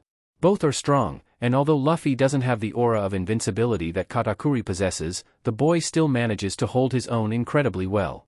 It's pretty one-sided, but for some reason I'm not sure if the winner of the battle is already decided, Marigold opines. Her sister Sandersonia nods while Hancock narrows her eyes, more focused on studying the Straw Hat Boy than the fight itself. Luffy gasps. DMN, I can't hit him with my haki. And I can't hit him without my haki. On top of that, he's able to hit me accurately when I dodge. This doubles my fatigue. I feel the same way, his opponent replies as the boy stands up. No one has ever evaded my attacks like that. You stress me out. Bwahahaha. He learned from his grandfather's training. Monkey D stresses me out too, Sengoku MMMMS. When Katakuri attacks again, Luffy tries to take his trident away. Charlotte looks puzzled by this. Katakuri then manages to pin the boy to the ground. Luffy struggles to no avail. No matter how many times you dodge, I'll just see further. This is bad. I can't get out. Katakuri goes to stab Luffy, but something stops him. When he looks at the lower end of his trident, he sees Luffy's legs grabbing it. Taking advantage of the distraction, Luffy manages to escape. He grins. I caught the Magura, he says, referring to the trident. It was only with my legs, though. How nice, Izo sighs. Don't play while you fight, idiot. Ace yells at him. Katakuri snaps. How ridiculous. Then he turns the soil into mochi. Of course, my ability has already awakened. Wake up? I've heard it's a devil fruit phase, Sabo explains. It can affect things other than your own body. This is bad, he says, trapped. Should I just cut you? Or should I let you suffocate on the mochi? How would you like to die? I won't die, he bites his wrist. Katakuri's wine eyes glow red. Gear 4th? That's interesting. I hate guys who see the future, Luffy grumbles, making Shanks and Whitebeard laugh. Luffy's hockey-covered arm begins to swell but Katakuri hits the boy with the mochi. Why do I have to stand by and watch when I know you're improving your power? That's true, I mean, that would be pretty stupid, Koala says. Hey, Straw Hat Luffy. I'll tell you I'm not underestimating you. If he's convinced he's going to win, he's really underestimating himself, 𝖯 says. The room turns back into 𝖓 and giant chunks of the wall and ceiling begin to fall. This is bad. When they fall on me I'll be buried alive. Yes, you will be strangled. You are dead, no one has escaped my 𝖓. The 𝖓 falls and buries Luffy. The only thing you can see is one of his hands, which hits the ground. Luffy, some exclaim. I'm sorry to have to end this way. But I was getting a little irritated. It took me so much time and trouble to defeat you that I'm 40 minutes late for today's snack. As Luffy's hand begins to move more slowly, Katakuri leaves. That suffering won't last long. Goodbye, Straw Hat. Oh. He's dying. Chopper cries. Someone call a doctor. You are a doctor. Oh, right. But I'm not there. Robin smiles kindly. You're dead, Captain. I wouldn't mind dying in a mountain of 𝖓, the boy says, drooling. Take it seriously, his future nakama scold him. The man makes a 𝖓 shrine and, after ordering not to be interrupted, enters it. No one has ever seen him eat. For him, snack time is a time of concentration. He's in a totally different class than the captain of a small pirate group, one of the bakers opines, looking at the mountain of 𝖓. Huh? What's going on? Wasn't it there? Straw Hat's hand, he says, pointing at the now empty spot. Katakuri drops his forehead into his hand in frustration when he sees what's coming next. The 𝖓 mountain begins to move and wriggle as the bakers panic. From inside the mountain, a very fat Luffy leaps out. Everyone blinks. What? Straw Hat? Wasn't he dead? How did he get out of that giant 𝖓? I ate the 𝖓, the boy exclaims. Oh my god, I love it, Izo says. Bonnie nods understandingly, at least the future pirate king has a normal appetite. What's with pirate battles in this place? Do I have to eat something every time to win? Isn't this the first time he's done this? They exclaim. Shanks cries with laughter in his seat as he slaps an annoyed Ben with his hand. The boy looks around. Hey, where is it? Too bad, he's not here. He left Mirror World a while ago. He has important matters. So, shall we go too? Luffy points to the 𝖓 shrine. I feel someone strong there. The boy has observation haki, the strongest pirates exclaim in surprise. He's eating donuts. He just has a good nose. Thatch sweats. Luffy pats his chubby belly and starts running happily like a penguin away from the sanctuary. And he left. This battle is unusual, Smoothie opines. But actually seeing their captain explains a lot of everything we've seen from the rest of the crew. The bakers laugh and mock the boy's cowardice until they see him return, now thinner. I lost weight. Ha! This is how the human body works. Some burst out laughing while others break out in sweat. What a clown, Akainu snaps his teeth. With an elephant gun, Luffy destroys the shrine. Katakuri's eyes widen, and he gets up from his seat to do something. Bessie looks at him and grimaces. Please sit down, he says gently. You know you can't do anything I don't want you to do in this room. Every Akuma no Mi has a weakness, the man says. If I wanted to, I could get us all out of this place. Whitebeard turns to look at Charlotte's second son. Shanks crosses his arms. Big Mom looks at them all, bored. Katakuri, sit down. The man hesitates for a moment but ends up obeying. What did he see? Broly asks her twin, looking worriedly at Katakuri. Katakuri is lying on the floor with a cup of tea in one hand, his large mouth open, and he bites into the giant donuts with pleasure. He hums as he eats. Donuts delicious to the core, donuts. Some people gasp, especially the man's brothers. His face is uncovered. That mouth. What the devil? On my own, I eat donuts lying on my back. I eat donuts, a forbidden pleasure, a feeling of guilt and donuts. It can always get weirder, Marco agrees. Always. I think he's cute, Shirahoshi murmurs, looking at the happy man while he snacks. Vivi nods. Other people make fun of it. He's never been on his back since he was born, huh? Katakuri stares stiffly at the screen. His sister Broly strokes his back while Smoothie glares at everyone. Katakuri eats quietly until he sees Luffy. Then, he remembers all of Broly's compliments and his face twists dangerously. You saw me eating, he covers himself with his scarf. The fight continues. No, future Luffy. Luffy scolds, horrified. Why don't you sit down and have some snack too? Katakuri raises an eyebrow at the boy. Katakuri kills the pastry chefs who saw him eat, then looks at Luffy. You're alive. I'm sorry I didn't wait for you to die. He underestimated him, 𝖓 shrugs. The two clash fists with Conqueror's haki, but the gap between them has widened again. Luffy is outmatched time and again, Katakuri's blows relentless. Those who have seen my true self cannot stay alive. Buggy slowly shrinks down to crouch on the chairs. Katakuri goes to throw a fatal punch. At that moment, Luffy's eyes widen, and he somehow dodges it. He then manages to land a kick on the man's chin. Did you just? Why, the young captain asks himself, not understanding how he managed to hit him. So what if I get kicked? He throws a machi kick but again, it misses. I could have easily avoided it. Despite Luffy's own bewilderment, he manages to dodge all of the following attacks. What's going on? Cracker asks, frowning. I shouldn't be able to dodge it. I'm beginning to understand your ability, he says. Ha! You think you understand? I've told you 1,000 times. Your skill is no match for me. Here I go. Luffy says with determination. This time I'll watch you die. Katakuri declares. Luffy inflates himself to transform into his 4th gear. Boundman. Luffy has become bigger and rounder, smoke coming out of his body. Excuse me, what? Many blink equally bewildered. It's curious, says Ben. That's horrible, Ace gasps. What the hell is that? Es Luffy, dice Sabo. Es Luffy? It's me. You are strong but not invincible. F you. Katakuri attacks with his machi while Luffy dodges it. By flying? Okay, this is getting weird, Haruta mutters. It got weird from the donut moment. When Katakuri thinks he has managed to crush Luffy, the boy appears behind him. Gomu Gomu no.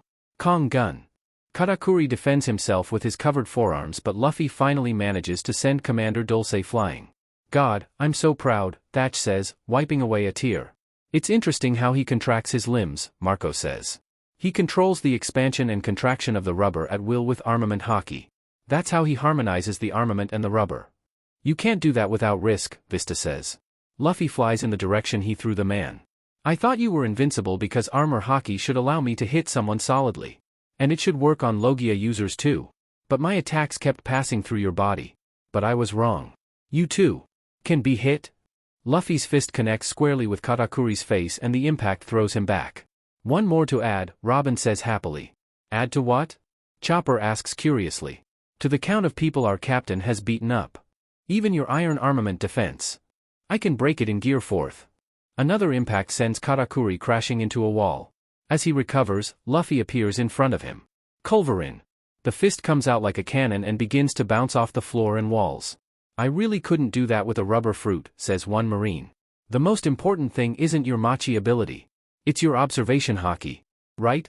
The boy is clever sometimes, Whitebeard smiles. Katakuri's eyes widen, and the attack hits him in the stomach. He struggles to keep from falling backward after the impact and gasps. Luffy contracts both of his legs and punches the man again. To keep his back from hitting the ground, he supports himself with his head and somersaults until he's standing. Luffy attacks again, but this time none of his punches land. You figured it out, it's impressive, Katakuri declares. That's right. I just change my own form and evade efficiently. I can do it by seeing the future with my hockey. I lost some of my coolness, so I gave you the opportunity to attack. Observation hockey can't be used unless you're calm. And he lost his cool after his face was exposed, Shanks agrees. Everyone has weaknesses. Their insecurities are their own. One of Luffy's hands gets caught in Katakuri's body. How many years has it been since I was beaten? I can see how my brother Cracker was defeated. Although only a little. The cookie guy, huh? Cracker, his little brothers tease him. Cookies, Luffy wipes his drool. Katakuri delivers a fatal blow to the young man. I won't give you another chance. We're back to square one. Now that he's calmed down, Luffy won't stand a chance, Zoro says. A barrage of blows begins again. Katakuri is in front, but Luffy never gives in. You'll let your guard down again. Luffy says. You're an enemy. I can beat. So much confidence, Kaido mocks. You look like you're shrinking, Katakuri observes. Right. Time's up for gear 4th. Okay, I'm stopping. He stops flying and turns around, heading somewhere else. Thanks for telling me. Luffy, you idiot. Shanks starts laughing again. What the hell is this fight? Nami asks. The young captain begins to deflate. Katakuri is willing to seize the opportunity. I really need 10 minutes. Without hockey I can't compete against him. You should go have some snack, Luffy says quietly. Not being able to use hockey for 10 minutes is a huge weakness, Rayleigh says. It's a danger in combat. Luffy continues running until he suddenly stops. He takes a few steps back and stands in front of Charlotte Bruley. Sweat runs down the woman's forehead as Luffy's face forms an unpleasant smile. That face! Usopp exclaims. Help! Oni-chan. Bruley and Luffy crash through a mirror and land in a room. Luffy smiles pleasantly this time. Is he always this oblivious or is he just an idiot? Yes, is all Ace says. Thanks, Branch. Where are we? It's 𝖯R𝖾dyL, cries the woman. The house they're both in is destroyed. When the roof and walls disappear, Luffy can clearly see Big Mom destroying everything. Wedding cake, she shouts. You? Honestly, how the hell is that possible? Smoothie asks, wearily. There are 34 islands around whole cake.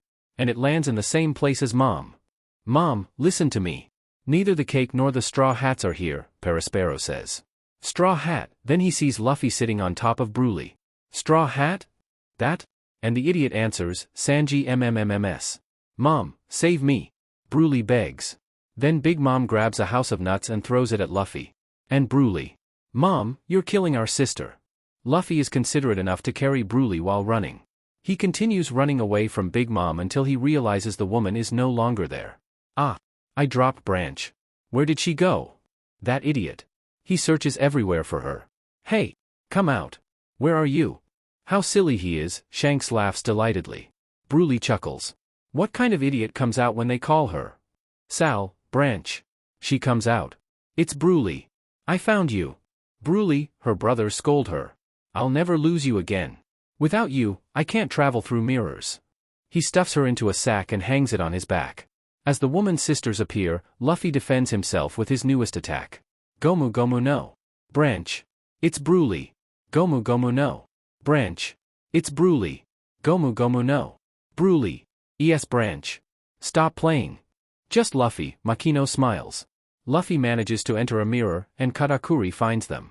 A chase ensues, darting in and out of mirrors. 𝖯RΛdyL gasps. What are you doing? If you want to escape, why don't you just go to Cacao Island? What? How do you know that? I eavesdropped. Everyone knows now. What? Seriously? Just give up, you can't beat Onii-chan. Luffy crosses his arms. Haki wears off. If the battle drags on, his observation haki will wear off as well. You look stupid, but you're smart in a fight, the woman laughs. I am, Luffy says, picking his nose. But that's not enough. A flashback appears, Silver's Ray is the one speaking. Luffy. I gave you lessons, but haki becomes even stronger in the heat of real battle. The more you face difficult enemies, the stronger you will become. He was trained by Silver's Rayleigh? Rayleigh raises his eyebrows in curiosity. Shanks smiles, satisfied to know that the vice-captain has come to accept Luffy. Who's that? Luffy asks, tilting his head. It's the Dark King, the vice-captain of the Pirate King's crew, Sabo informs, looking at Ace more than Luffy. From the Pirate King's crew, the Straw Hats exclaim. I wonder if I can also see a little further into the future. What are you talking about? Don't push your luck, kiddo. Do you think he'll make it? Marco asks his father in a low voice. Whitebeard just smiles. Katakuri looks surprised when Luffy returns. Sorry for the wait. Why? Luffy attacks him, but he dodges. We just met again. Don't go wild. Even if you ended up running away, since I'm your opponent, no one would have made fun of you. Why did you come back? Did you choose to die over the shame of others thinking you ran away? It doesn't seem like that, Doflamingo says with a frown. Choose to die? Or did you realize you're no match for me and come begging to become my ally? Having seen the fight from the outside, Katakuri guesses Luffy's next words even without seeing the future. Beg? Luffy stands up. Ridiculous. I came to defeat you. To defeat me? You have no such option. Katakuri begins to attack. Luffy closes his eyes and takes the man's attack. He manages to dodge some blows but also intercepts many. Focus. I have to focus, he tells himself and closes his eyes. Calm down. Calm down. He's trying to see the future, Jinbe nods with interest. However, his opponent doesn't give him a chance. He attacks him relentlessly, leaving him bloodied on the ground. After a couple of attempts, Luffy manages to get back on his feet. What a stubborn boy. Just giving Charlotte Katakuri so much trouble is a victory in itself. How many more times will you get up? Until I tear you apart. Katakuri doesn't flinch, nor does he make any move to attack. Still, Luffy closes his eyes and incredibly dodges a Machi attack from above. The next attack successfully hits Luffy, but Katakuri has probably noticed the boy's subtle hesitation before the attack. Why doesn't your gaze die? Asks the enraged Major, hitting the young captain again. There's probably nothing Charlotte can do to make the boys will fade, Crocodile says, clicking his teeth. He's a nuisance. I know it's annoying. You try to get up so I don't let you. You try to punch with your left, so I hit your left shoulder. You try to punch with your right and I hit your right shoulder. It all shows that you're an idiot who can only get frustrated. That's what it's like when they anticipate your every move. But making you frustrated isn't enough. One kick with my left or right, I'll hit you before you do anything. And I'll keep going until I break your heart in two. That's probably more than this guy has ever talked in his entire life, Izo laughs. Luffy has that effect on people, Ben says. Luffy gasps on the ground. One of his eyes is completely swollen, and he closes the other to concentrate. Every attack has an intention and a signal, he recites as if he's memorized it. Hone your senses, Katakuri manages to land another blow, then another. Why the hell is he closing his eyes? Dayton exclaims. This brat is crazy. She's sensing her enemy, says a marine near her, Fujitora. You don't need to see to know. Luffy continues with his eyes closed. Feel your enemy's presence. Don't attack blindly. Despair, Straw Hat, says Katakuri, preparing for another attack. Katakuri attacks and Luffy dodges. The older man's eyes widen. Nami gasps, Zoro smiles. Yo-ho-ho-ho. This is just getting more interesting. Was that? The following attacks hit Luffy, but he manages to hold him back a bit. Every attack has an intention, he repeats while dodging another attack. It can't be, says Katakuri. He's developing his observation haki in combat. Marco smiles with great satisfaction. Impressive, really. Every attack has a sign. Katakuri's next attack is successfully countered by Luffy. Katakuri kicks him, his brow furrowed deeply. I knew it. It's not common yet, but he's starting to see the future like me. Like Oniai-chan? That brat? Broly's eyes widen. The battle becomes completely unpredictable. Despite the fact that Luffy obviously hasn't developed his observation haki to that level yet, he manages to dodge many attacks. Don't get up, the man tells him as he falls back down. We know what they'll do. 1 p.m. on Cacao Island. Of course, they'll wipe them out before they arrive. My brothers and their fleets are waiting for them. It won't matter even if you can get out of here. Are they going to attack us? Nami squeals. But I'll come out of a mirror, he gasps. Why do you say that like you don't care? I'll beat you and come out of a mirror. They're counting on me to do it. The pirates and his crew smile slightly. He seems like a good captain, Robin says. Sweat trickles down Katakuri's forehead from the exertion. Even though he's barely taking any hits, the fight is completely intense. That's it. Keep dodging. Hit it harder. Finish it at once. His haki is advancing at a beastly rate. People cheer for one or the other depending on how much they sympathize with the future pirate king. Everyone is on the edge of their seats waiting to see how the fight ends. Then, suddenly, Luffy's legs give way and he collapses to the ground. He seems completely bewildered and doesn't see Katakuri's attack until it's too late. As he tries to dodge it, he stumbles. That? Katakuri stabs his side with the trident. Oh my god. Luffy. Ace pales. This is bad, Izo bites his nails. Luffy screams in pain and holds his bleeding side. Look at you, Katakuri chides. The boy tries to stand up, although he looks more like a newborn deer. I can't believe you tripped, the older man says. Did he just trip? In the middle of a fight? Rayleigh shakes his head and squints.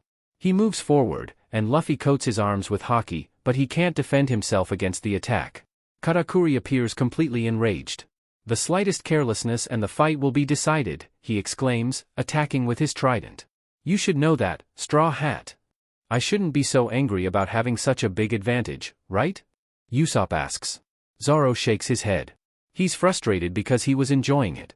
How can you enjoy something like that? Nami complains. Luffy does nothing but dodge clumsily. Why did you let your guard down? He unleashes a merciless barrage of blows, leaving Luffy lying on the ground, broken, bloody, and toothless. Even he himself is panting from anger and exertion. Luffy, exclaims Makino worriedly. What's wrong, Straw Hat? What are you doing? Why are you giving up, he gasps. I was starting to recognize you. But you've disappointed me. Luffy gets up awkwardly, his legs shaky. Breathing heavily in front of a motionless Katakuri, he dodges something and falls to the ground. Did he trip again? What did he dodge? Katakuri realizes what's happening as soon as he hears the muffled laughter. Flamp? Don't tell me.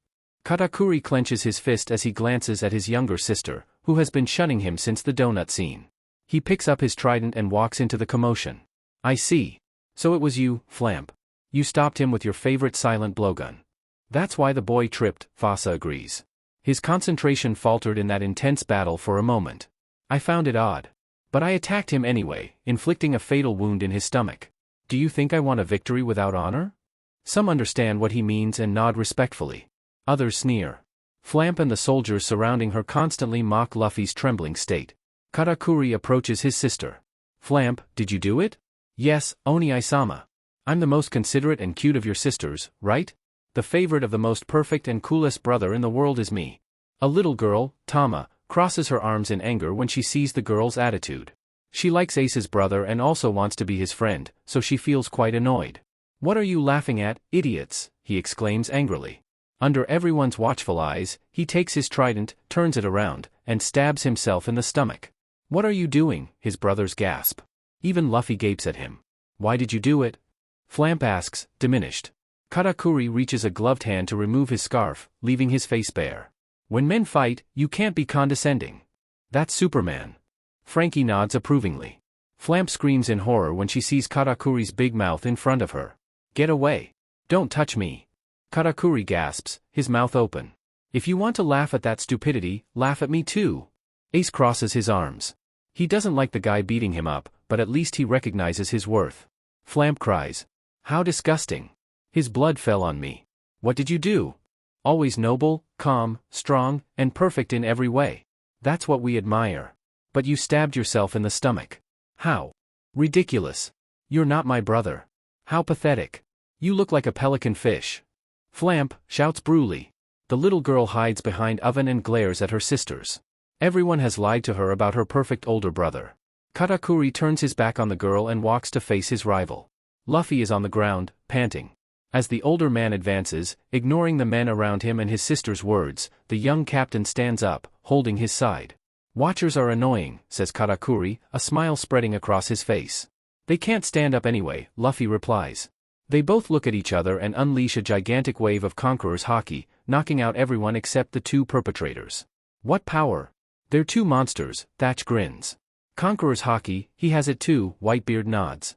I'm sorry, Katakuri apologizes. I didn't even notice one of your needles. I was a fool too. You can't expect a pirate to fight fair, Luffy says. It was my fault for not dodging him. Katakuri takes off his jacket and prepares to fight.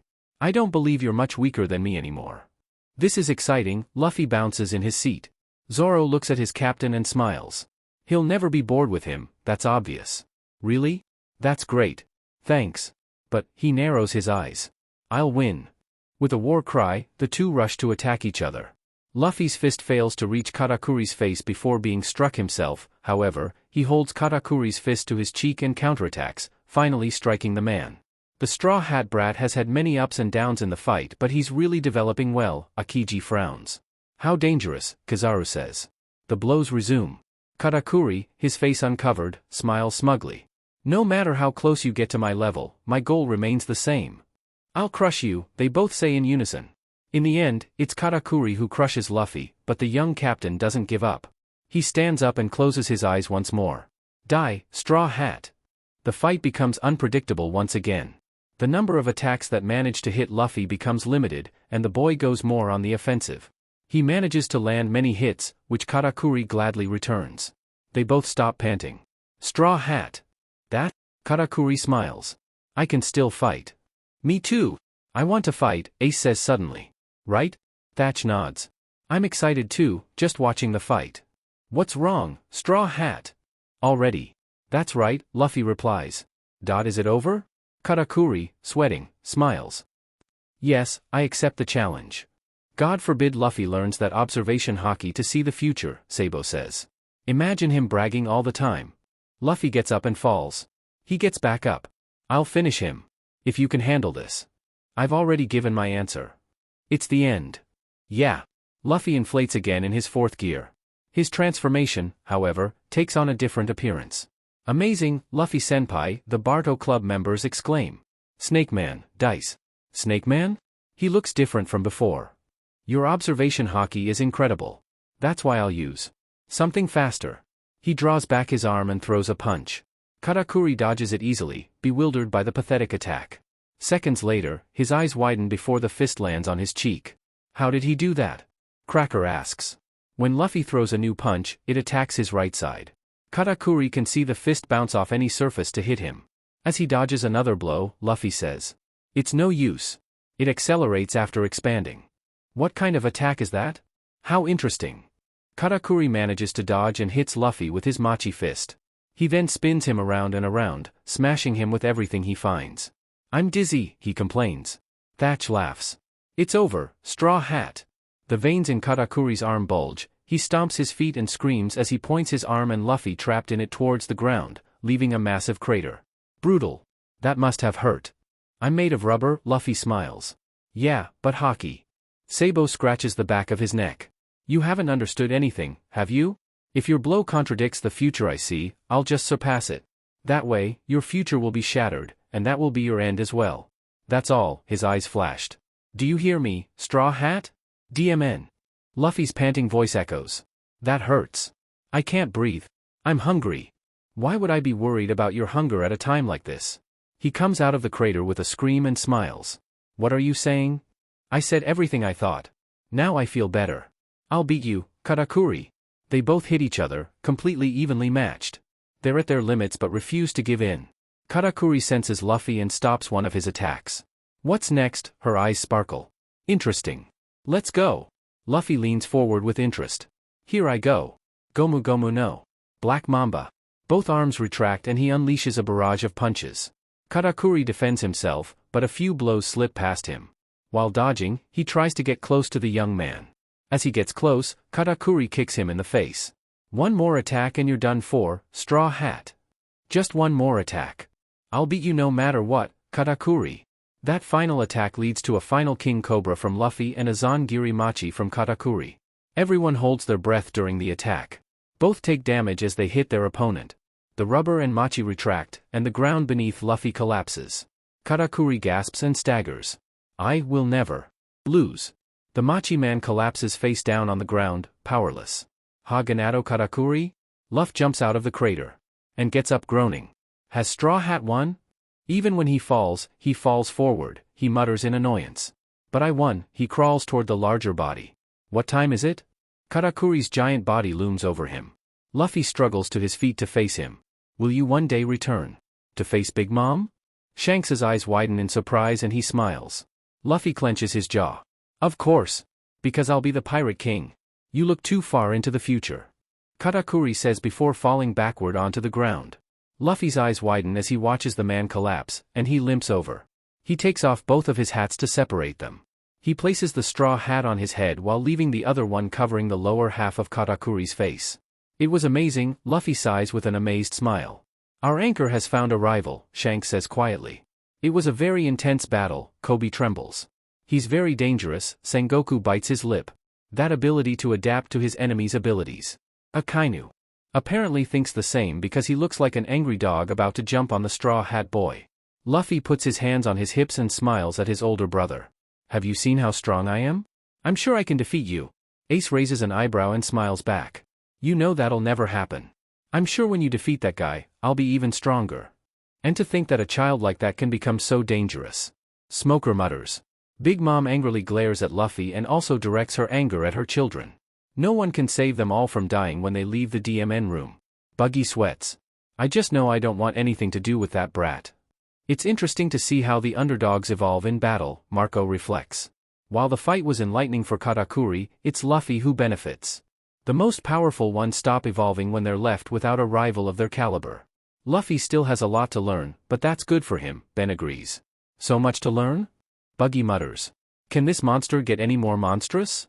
Trafalgar Law and Roronoa Zoro lie on the ground, emaciated. Zoro vacillates between consciousness and unconsciousness. Zoro, Tereo, thank you for protecting me, Luffy says. You can all go back downstairs now. Tell them that no matter what happens, I'm going to defeat him, he declares, cracking his knuckles. Don't order me around, Law mutters under his breath. He's too sure of himself, 𝖯 laughs. Who are you looking for trouble with now, Luffy? Ace asks. All this is bad for my heart. Kaido sits up with a laugh. You seem to be enjoying it. The closer you are to death, the more you laugh. And the more you laugh, He's facing Kaido. Morgans exclaims with delight. Will we see the real fight between the Beast King and the Pirate King? Robin asks with interest. The Pirate King, Zoro says, looking at Luffy as if he still hasn't finished processing it. Sounds good. Luffy gasps smiling, Kaido himself smiles even more. They seem to be enjoying it quite a bit. They're such good friends. Shirahoshi says happily. I think it's time to get her out of the palace, the eldest of his brothers admits quietly, concerned about his concept of friendship. Scary, Usopp mutters. What is that shape? It's the hybrid form of their Akuma no Mi, Yamato explains, surreptitiously approaching the newly formed crew. It's something Zoan can do. You know that, don't you? Know what? Thatch asks, listening. Luffy becomes alert when the Yonko launches himself at him again. He parries his attacks, and the two collide with heavy impacts. The fight continues until it fades and the scene changes. They're two beasts. It's a bit shocking to see the change from their fight against Katakuri to their current fight against Kaido, Sabo admits. But know what? Insists Whitebeard's fourth commander. Shut up, Thatch, Izo hits him. After the scene cuts, the roof of the Skull Dome looks desolate after the brutal battle. Kaido shouldered his mace and sighed. I knew from the beginning this would be the outcome. In the end, you were just another fool who got hold of a powerful weapon he doesn't know how to use. What happened? Everything was fine just a moment ago. Nami exclaims. So, Luffy bro has been defeated? Frankie asks with a frown. Impossible. Usopp yells. If he dies, we die too. What does he mean by a powerful weapon? Izo asks. We haven't seen him fight with any weapon other than his own Akuma no Mi. Yeah, and that's not very powerful on its own, Buggy laughs. Humans never lose hope, no. They never stop believing. They're a nuisance. That's what makes them dangerous. You're wrong, Vivi mutters to herself. Having hope is what makes us powerful. His father strokes his back in a comforting gesture. Kaido sobs. It's been a long time since someone made me lose my temper like that. I think I made a mistake. Instead of throwing you, I should have cut off your head and declared victory. Oh my goodness, she's crying, Robin comments. Making Kaido-sama cry. Black Maria strokes her captain's bicep. You have no heart, Mugiwara, shouts a pirate. That's it. You're a monster. With each comment, the vein in the teenager's forehead bulges more and more. I'm going to kick your buttes, you morons, he shouts angrily. Why can't anyone take fighting seriously? Katakuri sighs to himself. An emaciated Luffy is seen falling from the top of Onigashima. Now everyone will still think you can beat me. But do you still think you can? It's impossible. I refuse to accept that I've been defeated. Chopper exclaims. Obviously, he won't be defeated, Sanji says with certainty. Luffy hasn't even become Pirate King yet by then. It's something we know is going to happen, so there's no point in worrying about him dying before then. Many breathe a sigh of relief at the words of the blonde chef. That makes sense. You were able to cover yourself with Conqueror's Haki, but you still weren't able to use it properly. That was your biggest mistake. Well, you can't compare the Haki control of an old and renowned pirate like Kaido to that of a small-time rookie, Rayleigh says. Though it wouldn't be wise to underestimate him, either. Gomu no. What were you going to say? Worororo. In the end you were another one who failed at becoming Joy Boy. Joy Boy? The name provokes a variety of reactions. For most, the unfamiliar name merely provokes a hint of curiosity. Others, however, are aware of the implications of the title, even if they aren't entirely clear to anyone yet. King Neptune's eyes widen. Could this boy be? Now I understand, Whitebeard says, causing his sons to be intrigued. A den mushy sounds and Kaido answers. Kaido-sama. I found Momonosuke, they inform him. Momonosuke-sama, Kiku gasps in concern. Kaido, have some dignity and stop targeting children, Gecko Moria mocks. I'll go right away, he replies. Bao Huang. Say. Report the outcome of the battle to all of Onigashima. Attention all of Onigashima, I have a very important announcement. The fight is over. Mugiwara Luffy, the rebel with the highest bounty, has been defeated. Boo. That's fake. We want a real report. Usopp boos. Yes. Luffy will be the Pirate King so he can't be defeated. Chopper yells. That's the attitude, kids. Thatch agrees. Luffy-taro-san? What? Luffy? That's impossible. Mugiwara. Marco the Phoenix murmurs. Marco, the Whitebeard pirates exclaim in surprise. Izo was there too, where are the rest of us? Vista asks. A little indignantly. Flying pineapple on fire with glasses. Luffy mutters. What are you saying? Frankie growls. After Mugiwara Luffy was defeated by Kaido-sama, his corpse was thrown into the depths of the ocean. The samurai of the Kazuki clan and their captain have been defeated. Who wants to be next? Kaido-sama is on his way to oversee the cleanup. I can imagine how demoralizing all of that must be for the fighters facing the beast pirates, Akiji says, yawning. In the end, a battle is about one man, Mihawk says. Come on, don't be a party pooper, Shanks tells him. You're so lonely. Mama, did you hear that?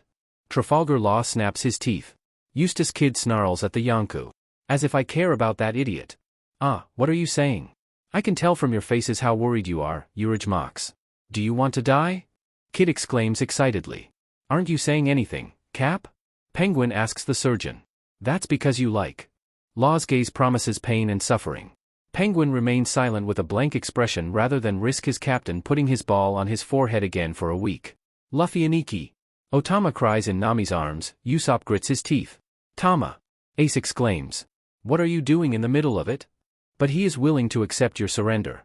If you raise your hands and swear loyalty, your lives will be spared and you will be welcomed as Kaido-sama's subordinates. That. Sanji and Zoro shout. What the hell happened to the swordsman? Jozu asks, seeing the green-haired man crucified and bandaged from head to toe. I was fighting Kaido. The fact that he's alive is a miracle in itself, Apu says. Luffy bursts out laughing, pointing at the screen. It looks really funny. Idiot, the swordsman mutters in embarrassment. Luffy, Laura Chopper. What are we supposed to do now? Mugiwara lost? Then there's no point in fighting anymore. That news will definitely affect morale, Izo says. But we have no way of knowing whether it's true or not, Kawamatsu snaps. Idiots. Acting like we already lost the battle. Sanji shouts as he uses Zoro as a weapon and knocks out Queen, saving the doctor from his crew. I congratulate you for resisting. You're strong, Chopper, says the cook, lighting a cigarette. Yes, Sanji, the reindeer sobs. But Luffy. Don't cry, idiot, he scolds her. In all the time we've been together. How many miracles have you seen? It's still a little incredible how much faith these pirates have in their captain, Kizaru says, looking at both the Sanji on the screen and the present, both completely convinced by his words. How scary. Miracles don't exist, whether you live or die depends on your strength and will, Doflamingo smiles. Although chance and luck can also be factors, Fujitora comments. If you shoot a person directly with a sea stone bullet without giving them a chance to protect themselves with haki, no matter how strong or weak they are, the bullet will pass through. However, a lucky person might be able to escape injury if the bullet hits something solid. A metal plate, for example. You have a lot of imagination, Ryakugio laughs. Bartolomeo stares at his new Luffy face badges with wide eyes. This small object could one day be what saves his beloved idol's life. Sanji throws the cocoon in his hands contemptuously. Take care of him. He'll have the strength of 10 men when he's healthy. 2000, the a-hole growls. Wait, Zoro? Chopper squeals.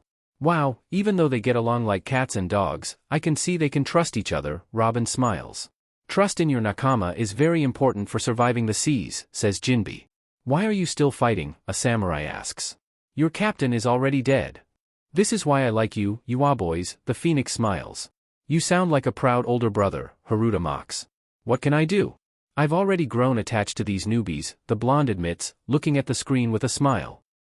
Mother hen, some of his brothers exclaim in mocking tones, causing Marco to hit Thatch, the closest of his nakamas. The scene changes to show Shinobu running with Momonosuke in her arms. The boy is holding a frog. I must tell you everything, the young man sobs.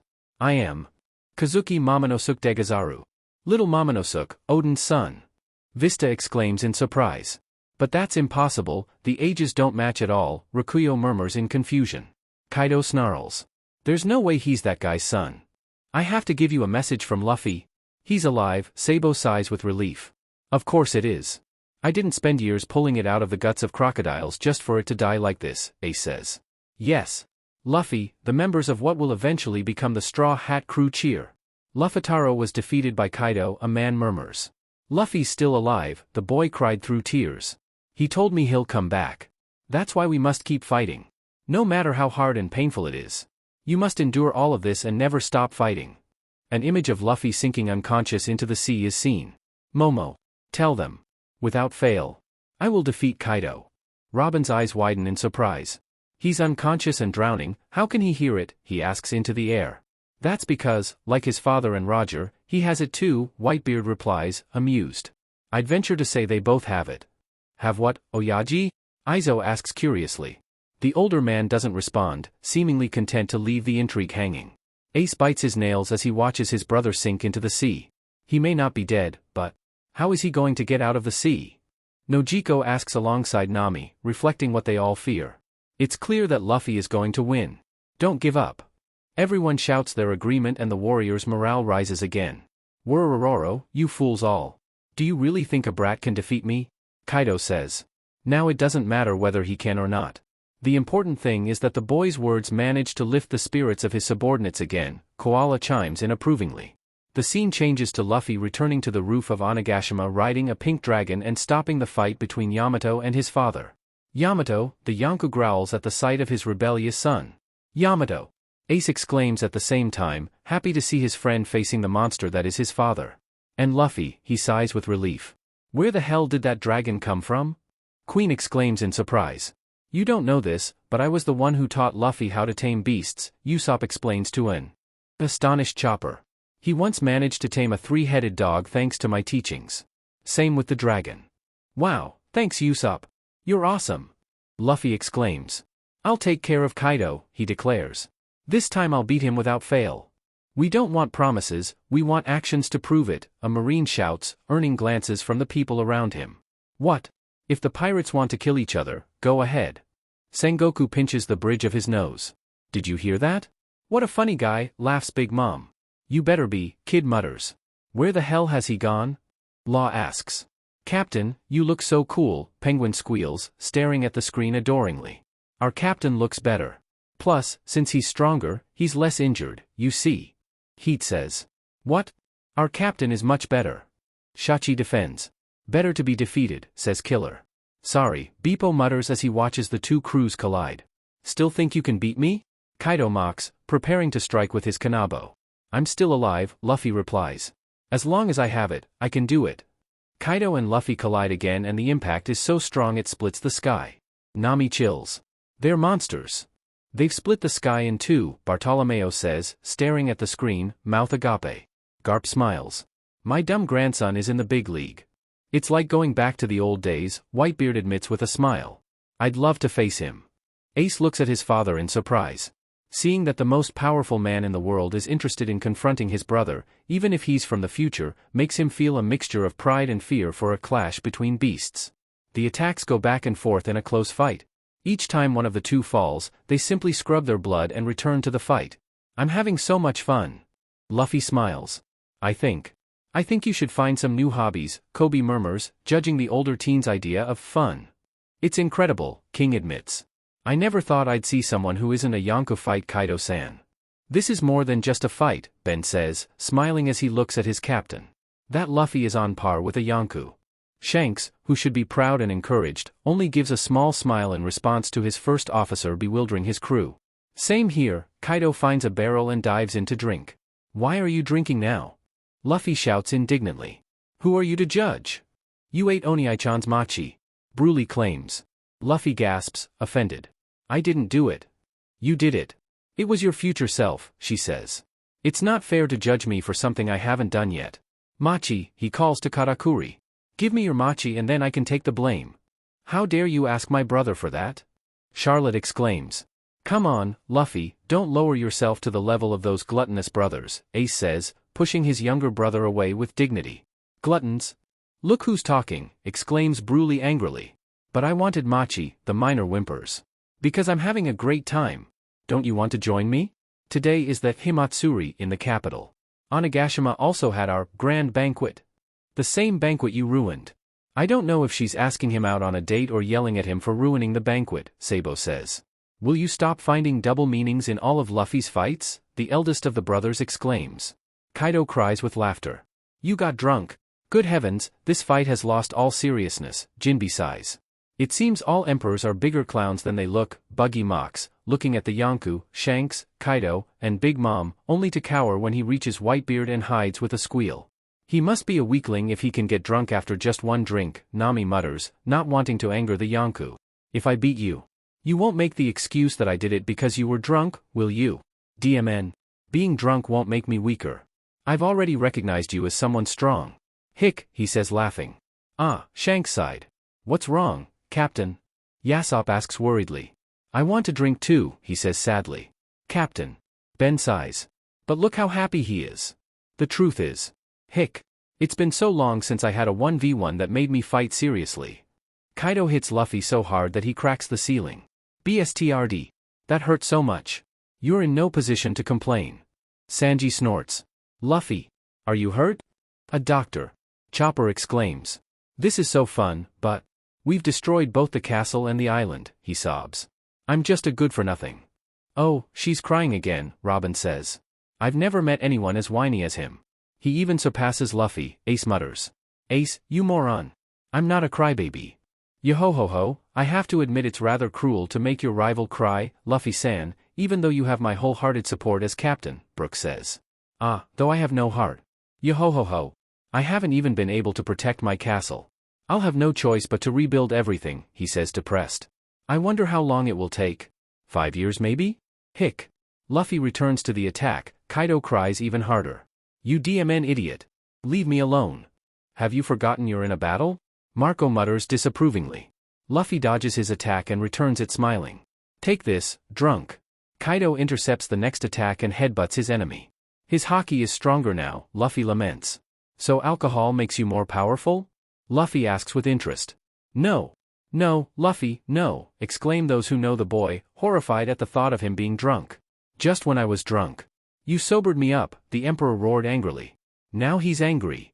Attacks come and go like Kaido's mood. They both fight with all their might. Hey, have you noticed? Those guys have done it. Hick. Lin Lin has been defeated, he roars. Mom, Perispero shouts. That's impossible. 2 rookies are no match for me, the woman roars. Katakuri looks at the 2 captains who are supposed to defeat his mother. The Big Mom pirates may be in denial now, but after everything they've seen, Katakuri doesn't doubt it's possible. Gazeo and the others did great. Luffy exclaims. Now that I think about it. Our relationship has been so long, old lady. Just now we swore we'd go for One Piece and this happens, the crying erupts again. I'm dizzy from his mood swings, how bipolar. Izo complains. Come on, Izo, have some empathy. It's not fair to judge old people when they start talking nostalgically, Thatch says. Luffy, fed up with his nonsense, attacks even harder. This will be my last gear, I won't stop attacking until I run out of strength. I'm going to get you out of Wano if it's the last thing I do. The trajectory of these attacks makes no sense, Kaido thinks. Given the nature of rubber, achieving that is impossible. Well, we've seen that the Gomu Gomu fruit has many surprises. It's so unpredictable, says Haruta. You just have to be creative, Jozu agrees. Stop it. It hurts so much, he exclaims. Stop, please, for all, Kaido begs sweetly. But? Ace gapes at the flirtatious expression on the Kaido on the screen. When you get to this age, you think there are things you'll never see, Whitebeard says calmly. Unfortunately, life takes many twists and turns. I don't want to hear any more of this, Nami sighs, seeing how sick Sanji looks at the situation. Bon Clay covers his mouth to stifle a gasp. He's using Stuckton on my friend? I have to learn from him. Are you still drunk? Hick. Don't think you're the only one who can see the future.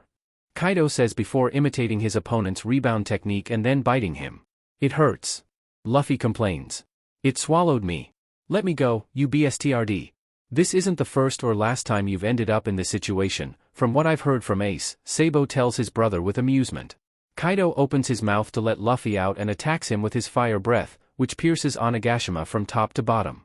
The attack, however, doesn't stop Luffy from making the most of every minute left in his gear. I can't be defeated, the young man exclaims. As long as you remain in Wano, people won't even be able to drink clean water. I didn't know I was fighting for something, that's a very noble goal, Rayleigh says. Little Tama stares wide-eyed at the pirate fighting for them. I've hurt you more than I expected, Kaido hiccups. The people of Wano are content to be subdued. This place is full of weaklings eager for an honorable death. In the end, they're nothing more than losers looking for an excuse to do nothing. Kinemon snarls and clenches his fists. How dare you? Shut your mouth. Luffy's fist swells, then clenches. Samurai are strong. Are they strong or just pretending to be? A winner doesn't need that epithet. Are you one? A new BOLO breath builds up in Kaido's mouth, but Luffy interrupts it with his superior Kong gun, sending the dragon flying. The Yonkou returns to his hybrid form and hits Luffy with his Kanabo, causing him to deflate. Luffy gasps. I can't let him escape. One more time. If it doesn't work, I'll be lost. One more attack and... Come on, Luffy, the tense spectators cheer. You're super strong, Ruffy. Frankie exclaims, striking his pose.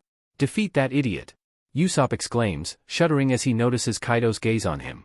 The young captain propels himself towards a panting Kaido. "I'm going all out, brat," he exclaims, raising his kanabo. As the distance between them narrows to inches, a hand grabs Luffy from behind. Luffy freezes at the unexpectedness of the action and doesn't have time to dodge the Yonko's decisive blow when the man, a CP0 agent, lets go. The blow hits hard, Luffy deflates and his body falls inert. That? Everyone watches the scene in slow motion, their mouths agape. So focused on the thrilling battle, no one understands what just happened until they see Luffy on the screen lying motionless on the ground. "No!" Nami gasps, her eyes slowly filling with tears. Marco lowers his head, shocked. "I find this hard to believe, but..." He shakes himself and looks at his father in dismay. Whitebeard gives the screen a dark look. Taking Kaido's final attack head-on in the state he was already in. Everyone stops. No one wants to state the obvious. Izo looks at his younger brother. His eyes are wide open and his face pale. "Come on, guys," Sanji says, his voice trembling. "I've said it before, haven't I? Luffy's going to be Pirate King. It wouldn't be obvious if he died before achieving it." Kaido snarls. "I've seen people die, brat, I think it's clear here." However, he doesn't seem at all happy about his victory. Luffy's voice. "Why can't I hear it anymore?" The pink dragon wonders as he circles the floating island. "This is just a confirmation." Luffy's voice has faded along with his life. Robin staggers, leaning on Frankie for support. Zoro tightens his grip on the hilt of his sword. "Luffy," Chopper cries, hugging Usopp. The sniper takes the little animal in his arms and looks at Luffy in pain. He wants to say something to him, but the boy hasn't looked away from the screen for a while. He doesn't seem particularly shocked by seeing his own death, but instead looks curious and confused. Kaido gasps silently over his opponent's body. His eyes are wide and his expression is murderous. "Do you know what you've done and what awaits you?" he asks in a sepulchral tone. The CP0 agent remains silent. His hat covers his resigned eyes, and he doesn't move as Kaido's weapon descends upon him. Ace clenches his fists in rage, wishing he was the one to destroy that person.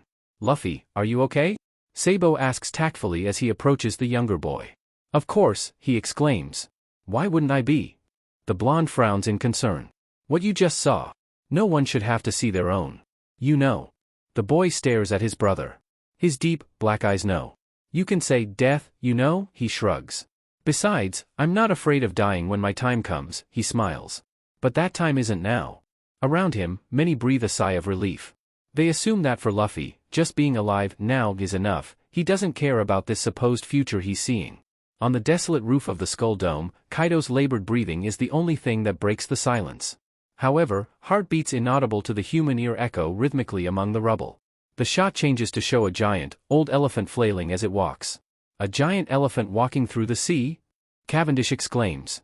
"Strange beings live in this world," Brooke says. Zunisha, the New World pirates acknowledge in surprise. "Momonosuke," the elephant calls. "Can you hear them? I'm feeling homesick." "What do you mean, Zunisha Degazaru?" "Ha! The dragon is the boy Kazuki." Queen exclaims in amazement. "Hear what?" Mihawk asks, frowning. "I'm listening to the drums of liberation. I haven't heard them for 800 years. There's no doubt he's here." "Who are you talking about?" "It's Joy Boy. He's back." And Luffy, with his bloody and non-functional body, smiles.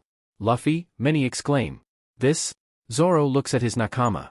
"You heard what Curly Brow said earlier. How many miracles will we see in the future? We already know we have a troublesome captain, but he's definitely not a weakling." Chopper sobs and grows large to crush his captain in a suffocating hug that would end the life of a normal human. "Luffy, don't scare me like that again." "Shishishi, I'm sorry, Chopper," he apologizes, patting the reindeer's soft fur. "Even though I said it wasn't my time to die, can't you hear me?" "It can't be Joy Boy," Kaido growls. "That name comes up again," Robin says. "What does it mean to be Joy Boy?" "So many questions and so few answers," Izo says. "It seems like everything surrounding your brother is a big mystery, Ace." The dark-haired boy sighs and clenches his fists before lunging at his little brother to beat him up.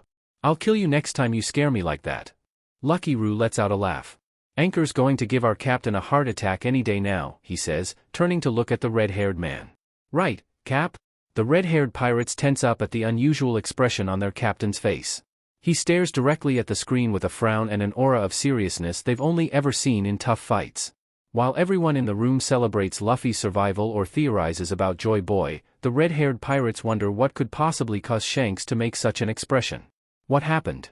Why can I still stand? He asks in a jovial voice.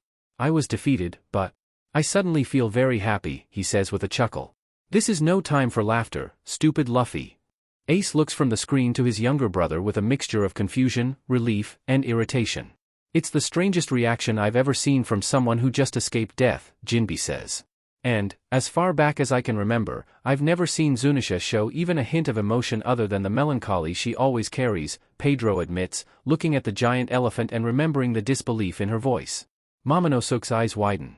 Joy Boy. Is it Luffy? Zunisha said that? Yamato asks agitatedly. There's no way that brat is Joy Boy. Big Mom exclaims. Kaido nods, but frowns at the screen with intrigue and frustration. I need someone to explain to me once and for all what this Joy Boy thing is, Nami murmurs to Robin, looking impatiently at the more experienced pirates. Tierra Santa, Mary Geos. Pangaea Castle, Hall of Authority. Inside the castle, the Gorosei gather to discuss the events that have taken place. We've lost one of our best agents. Was it all in vain that we angered Kaido? One of the elders asks. Yes, Koala says unfazed. Can we see Mary Geos' private conversations? This is getting interesting, Sabo says. You just watched your brother nearly get beaten to death and this is all you care about? Rikuyo asks with a raised eyebrow. Leave him alone. Then I'll punch him to death and he'll come back with remorse, Ace says. Their sacrifice will be worth it if we build a better future with them, won't it? It's best not to think about that. Typical of the government's morality, Law jokes. The world government has always tried to obtain the Jigomu Gomu no Mi, but every time it has slipped through their fingers. It's been 800 years, another growls. What? The room fills with puzzled murmurs. Why would they be so interested in getting that fruit? Perhaps she was so ridiculous that they couldn't bear to see her free. Moji speculates. Or maybe it belonged to someone important in the past and they want to take it as a souvenir. Kabeji says. It's as if that Akuma no Mi escaped us on purpose, sighs an old man. But this doesn't happen by chance. In fact, we know that Zoan fruits have a will of their own. Are the Akuma no Mi possessed? Usopp asks with a shudder. How scary. Chopper cries. Wait, Marco's dismayed voice silences the murmurs around him. What do you mean, Zoan? Luffy's abilities are paramecia. Luffy looks at Marco as if he were speaking a different language. Around him, the wisest people are trying to solve the mystery. Also, that fruit has the name of a god. Are we still talking about the Gomu Gomu no Mi?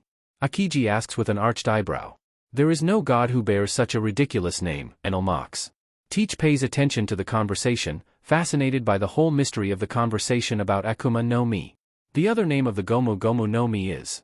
The other name of the Gomu Gomu no Mi is, some repeat with excitement. Zoan fruit, Hito Hito no Mi. Mythological. Nika, model. What? Everyone in the room exclaims in surprise. Luffy laughs at everyone's amazement and tilts his head in confusion. I don't think he's realized this is about him, Thatch mutters, causing Aizo to raise a hand to his forehead. Nika? Like smile? Sanji asks. A mythological Zoan. Nika must refer to the sun god, Robin says, snapping out of his stupor. This is a magnificent turn of events. Morgans exclaims ecstatically. I can't wait to see more about this disguised Akuma no Mi. The image shows a figure shadowed by moonlight. The silhouette is leaping through the air, and its most distinctive feature is its smile. Ahahahaha. His body possesses the properties of rubber, giving him the ability to fight as he wishes, bringing joy and leaving a smile on people's faces. He was known as the warrior of liberation, the sun god, Nika. Why does that make so much sense? Ace asks, biting his lip to keep from letting out a groan of frustration. It's true, based on what we've seen, Monkey D. Luffy has freed many people from their bonds, Neptune says. Our kingdom, Alabasta, Dressrosa. And he always has that stupid smile, Buggy grumbles. But does that mean Straw Hat's personality was shaped by his Akuma no Mi? Kizaru asked. They said Zoan have a will of their own, couldn't it be the Akuma no Mi itself that chose its wielder at will? Kaku theorized. This is all incredible. How much more is the government hiding from the rest of the world? Kid mutters. When that fruit is activated, it grants the user's rubber body more brute strength and body freedom. In the world, they call that ability. It's a ridiculous power, but it's very flexible both literally and figuratively, Robin says. My power isn't ridiculous, Robin. Luffy is offended. True. Sorry, Captain, she smiles. Ridiculous or not, I think it's a very fitting power for you. The scene changes again to show the beast pirates and members of the Wano Alliance fighting on Onigashima. Suddenly, debris begins to fall from the ceiling, and the fighters faint. What's going on? One of them shouts, seeing his companions fainting. Who's using Haushiko Haki? Where's it coming from? The battlefield gasps as everyone watches in amazement as a giant arm bursts through the ceiling and grabs Kaido's dragon body. This battle shouldn't continue. I don't think a near-death experience will miraculously make Straw Hat surpass Kaido, Appu says. Look at him though, using Haki as if nothing had happened, Urge notes with a smile. Law frowns, exhausted. Kid grunts, his face covered in blood. Mugiwara? Could it be Luffy? Chopper cries in a hopeful voice. Yes. Chopper exclaims adorably. Are those BSTRDS still alive? Perospero clicks his tongue as he watches the rookies confront his mother. Although it is impossible to see the Straw Hat Captain amidst all the commotion, his signature smile is easily distinguishable. The dragon's body is shaken and dragged upward. The Emperor's subordinates scream. Kaido-san? It just caught me off guard, the Emperor growls. Though Luffy does look a little stronger, doesn't he? Sabo says. All that change in appearance can't just be cosmetic. I refuse to believe that Luffy's stupid rubber fruit isn't a stupid rubber fruit, Ace mutters, ignoring the events on screen. Wrong. The first step is acceptance, Ace, Marco tells him. Now it's impossible to miss Luffy's figure. One of his arms surrounds Kaido while the other inflates to look muscular. Shishishi. Luffy grins and starts twirling Kaido around like a kid waving a new toy. Take this. Some people blink in confusion as they watch Luffy mistreat Kaido. It's a bit like the cartoonish drawings in children's books, says Law, imagining how amused his little sister would be seeing this. She's playing with him. Nami exclaims in disbelief. When he gets tired of making the dragon dizzy, Luffy starts slamming it into the ground over and over again. Throughout all this, the smile never leaves the young pirate's face. When he finally releases a stunned Kaido, he bursts into giggles. All that without stopping laughing? You seem crazy, Haruta mutters, disturbed.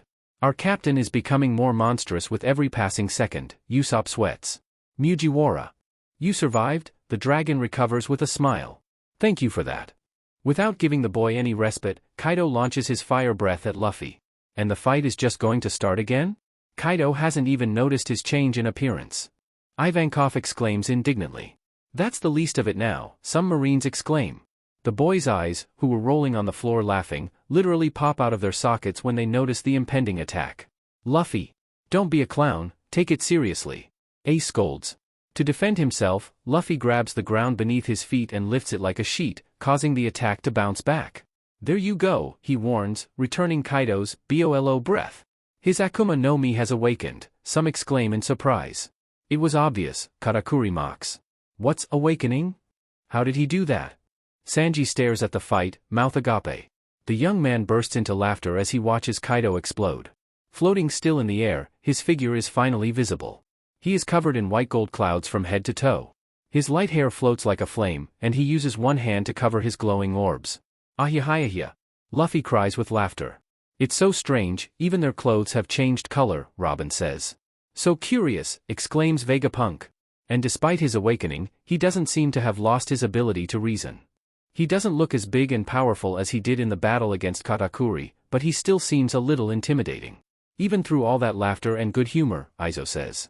It's his laughter and good humor that make him more fearsome, he seems like a psychopath, Haruta repeats. Kaido sits up silently. I apologize for that idiot earlier. I really didn't mean to win that way. Don't worry about it. Luffy shrugs cheerfully. Let's get this over with. For a moment there I thought. You were dead, Kaido admits. Bouncing on the ground, Luffy chuckles. I thought the same thing. We all thought so. Ace punches his brother. Don't look so happy about it. But I didn't say anything, complains the miner. If the rubber starts to affect the surroundings, that means you've managed to awaken your paramecia.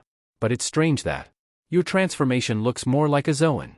We'd think the same if we hadn't heard the Gorosei's conversation, Marco says. I wonder how many secrets those DMN old men are hiding. Luffy is oblivious to the situation and doesn't notice the dragon approaching him with its jaws open. Kaido snaps its mouth shut, trapping Luffy inside. Luffy, they scold him again. Why am I not surprised to see my little brother being eaten? Sabo wonders.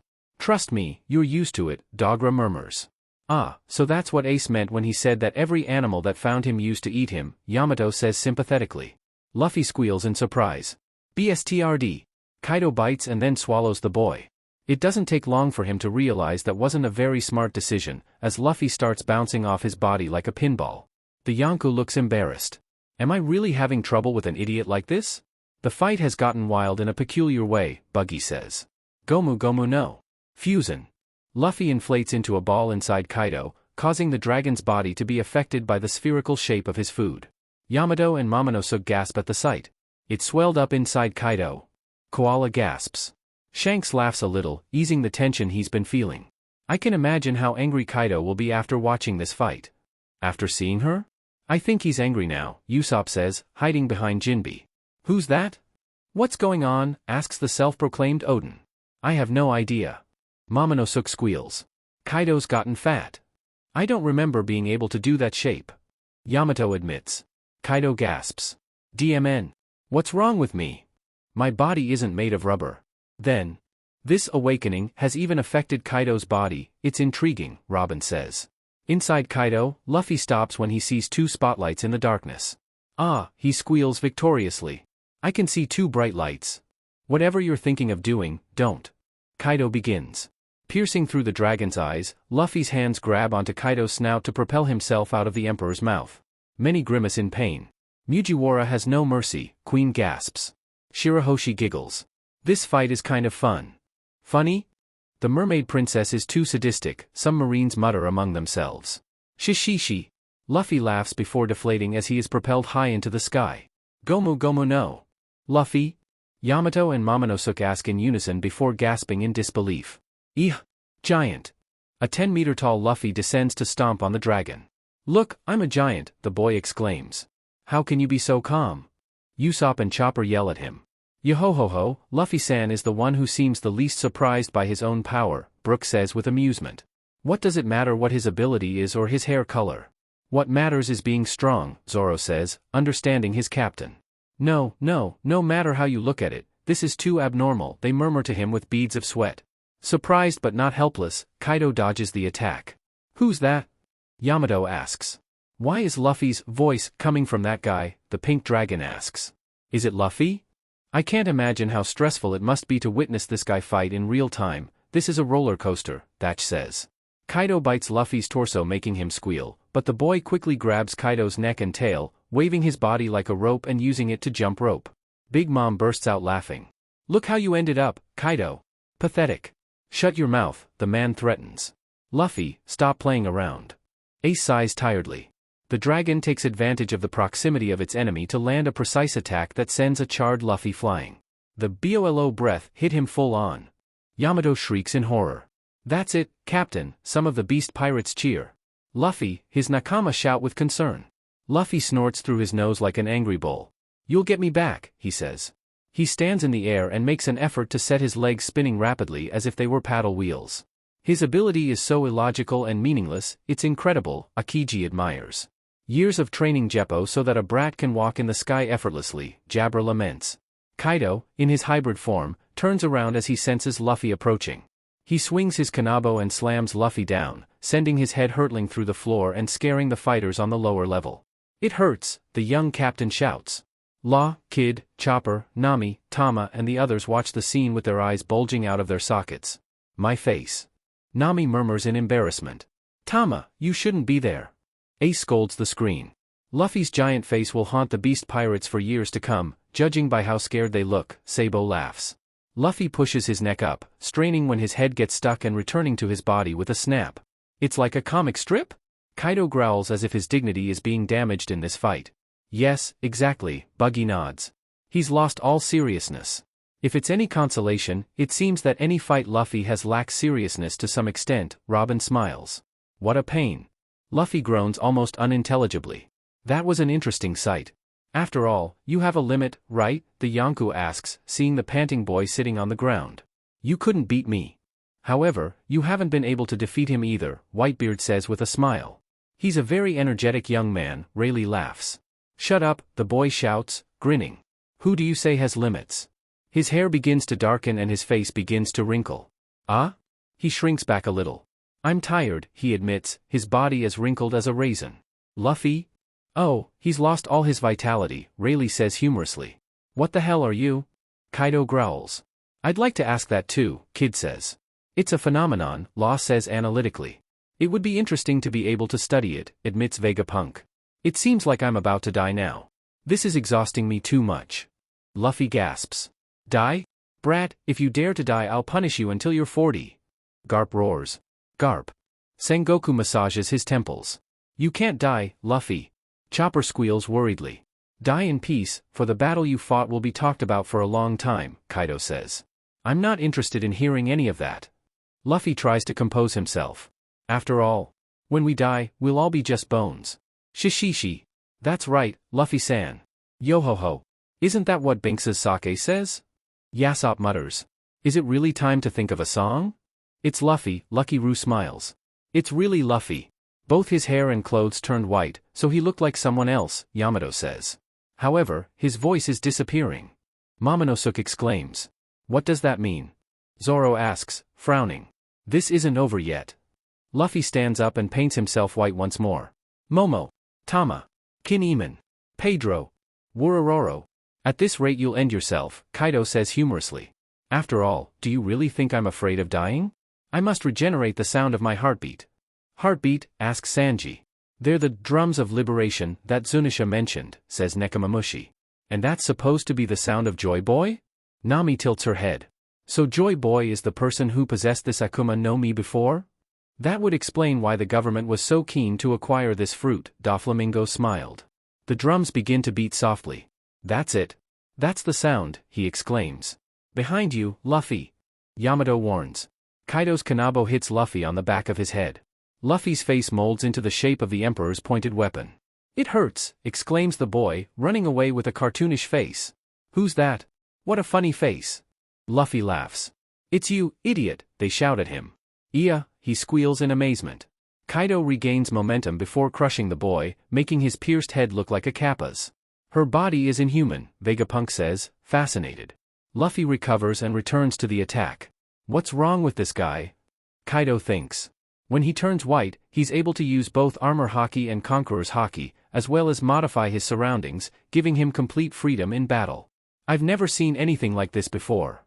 He's a threat, we have to eliminate him before he grows more powerful, says Akainu. Good luck trying, a marine mutters, seeing the looks Akagami and Whitebeard give the admiral. But there is no one in the world who is capable of defeating me, exclaims the Emperor. Though if this is really Joy Boy. King hesitates, recalling a conversation he had many years ago. Don't be arrogant, Kaido, Big Mom warns him. No one is invincible, says Tsuru.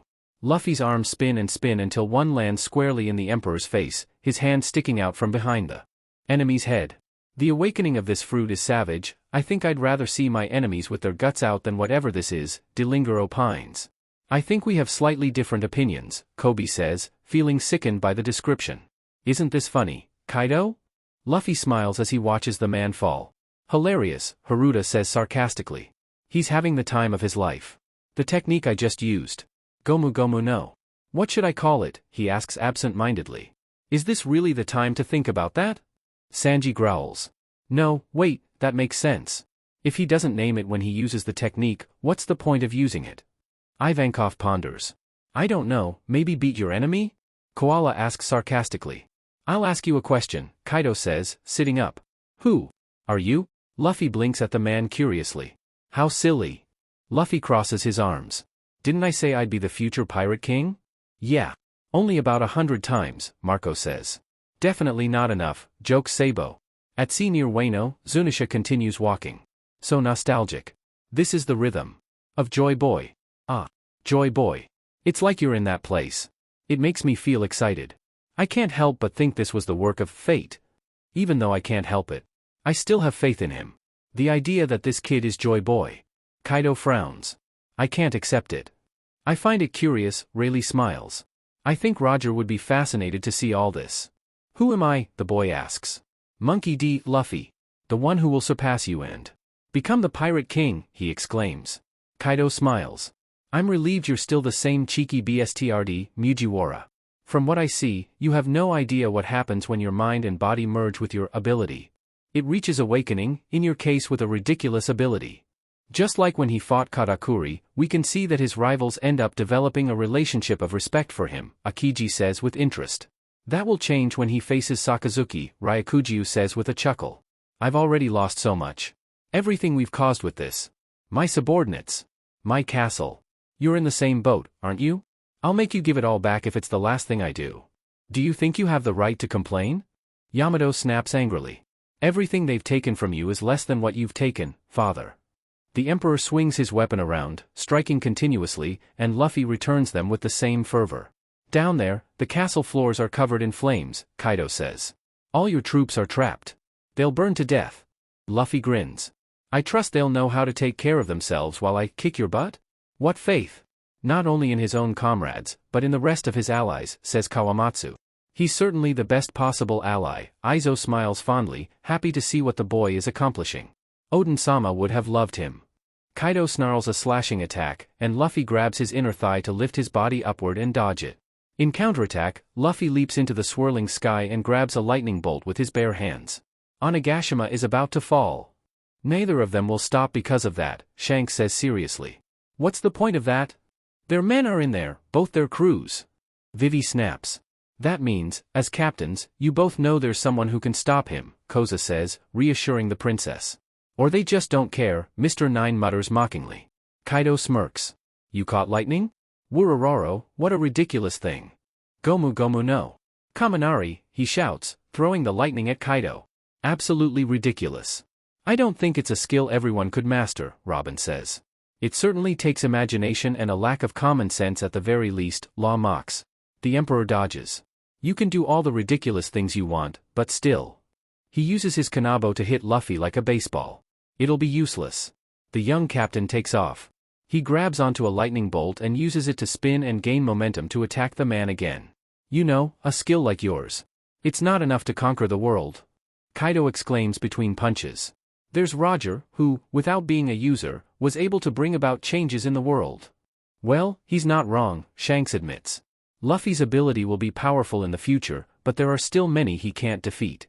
Even after fighting Kaido like this? Isn't he one of the most powerful? Usopp asks in surprise. There are many variables in a fight. You don't just have to be strong, but also know how to use your skills and strategize, Ben explains. Although it may not seem like it, luck is also an important requirement. In the end, a weaker person can end up defeating a stronger person if they meet all the requirements. Well, Luffy is lucky enough. Ace mutters. He throws Luffy hard against the ground, which stretches, contracts and makes him bounce, throwing him upwards again. Because only with hockey can you overcome everything. Now I really want to learn hockey. Luffy exclaims impatiently. Calm down, brat. You still have a long way to go, Whitebeard mocks. One final blow leaves Luffy staring at the stars and launches him skyward. Still, he uses his stubbornness to grab Kaido's skin. The man tries to free himself from the grasping arm, but to no avail. Let me go. He shifts back into dragon form. You're just letting me know where you are. Slashing's still your weak point, isn't it? He sends slashing attacks at the boy hiding in the clouds.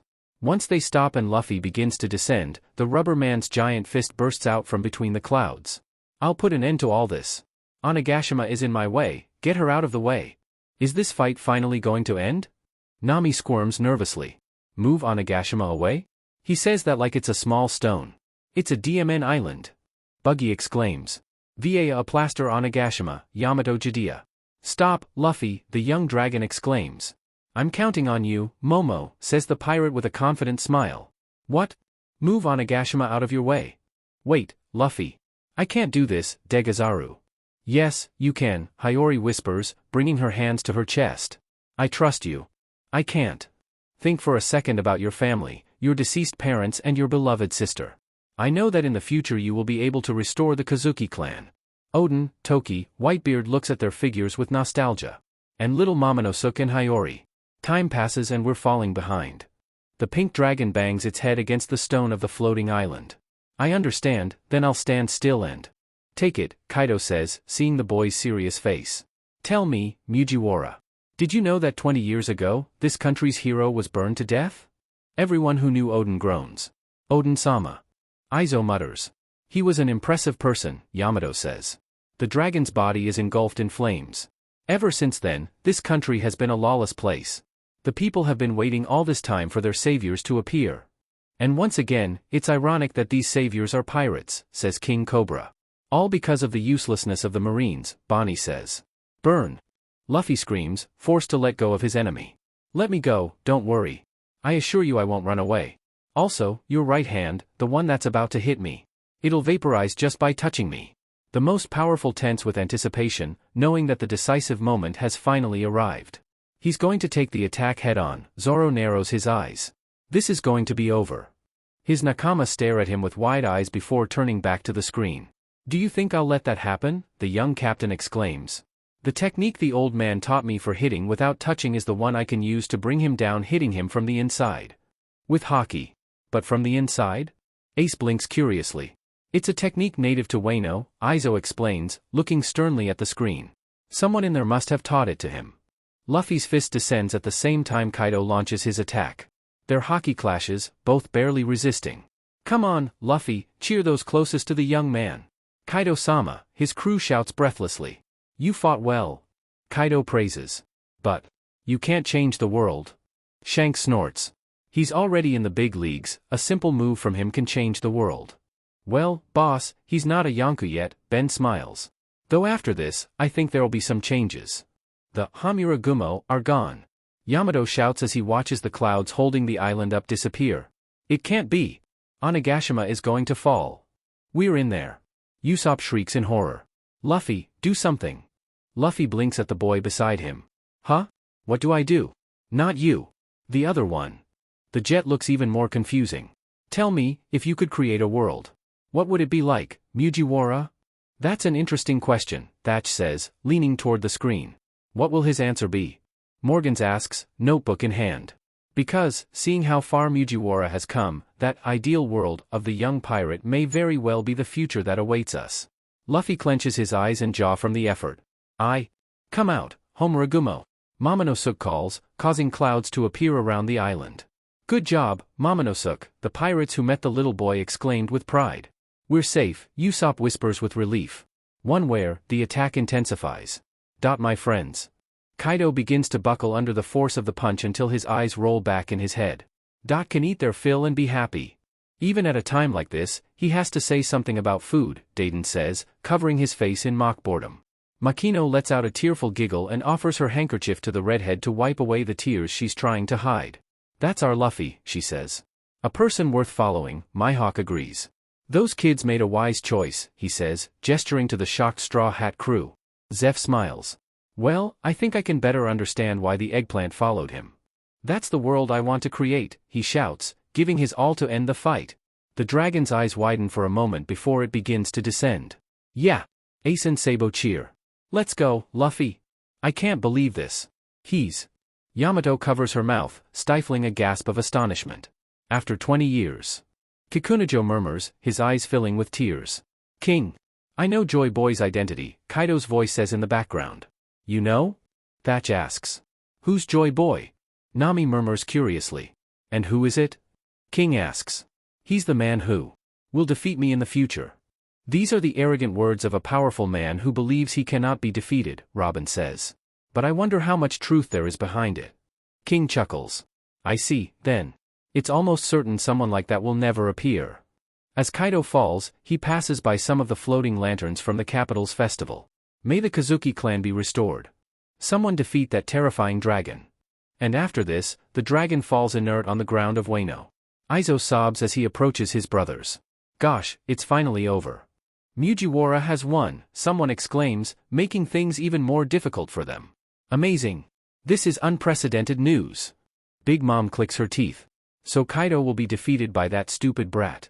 Kaido himself doesn't speak, but instead looks at the Straw Hat Boy thoughtfully. He assumes he's probably angry, but watching the fight has somehow been as irritating as it has been gratifying. This has been a complete disaster, but I'm incredibly proud of you, Luffy, Ace says, smiling softly. Thanks, the boy exclaims happily. Even though I haven't done anything.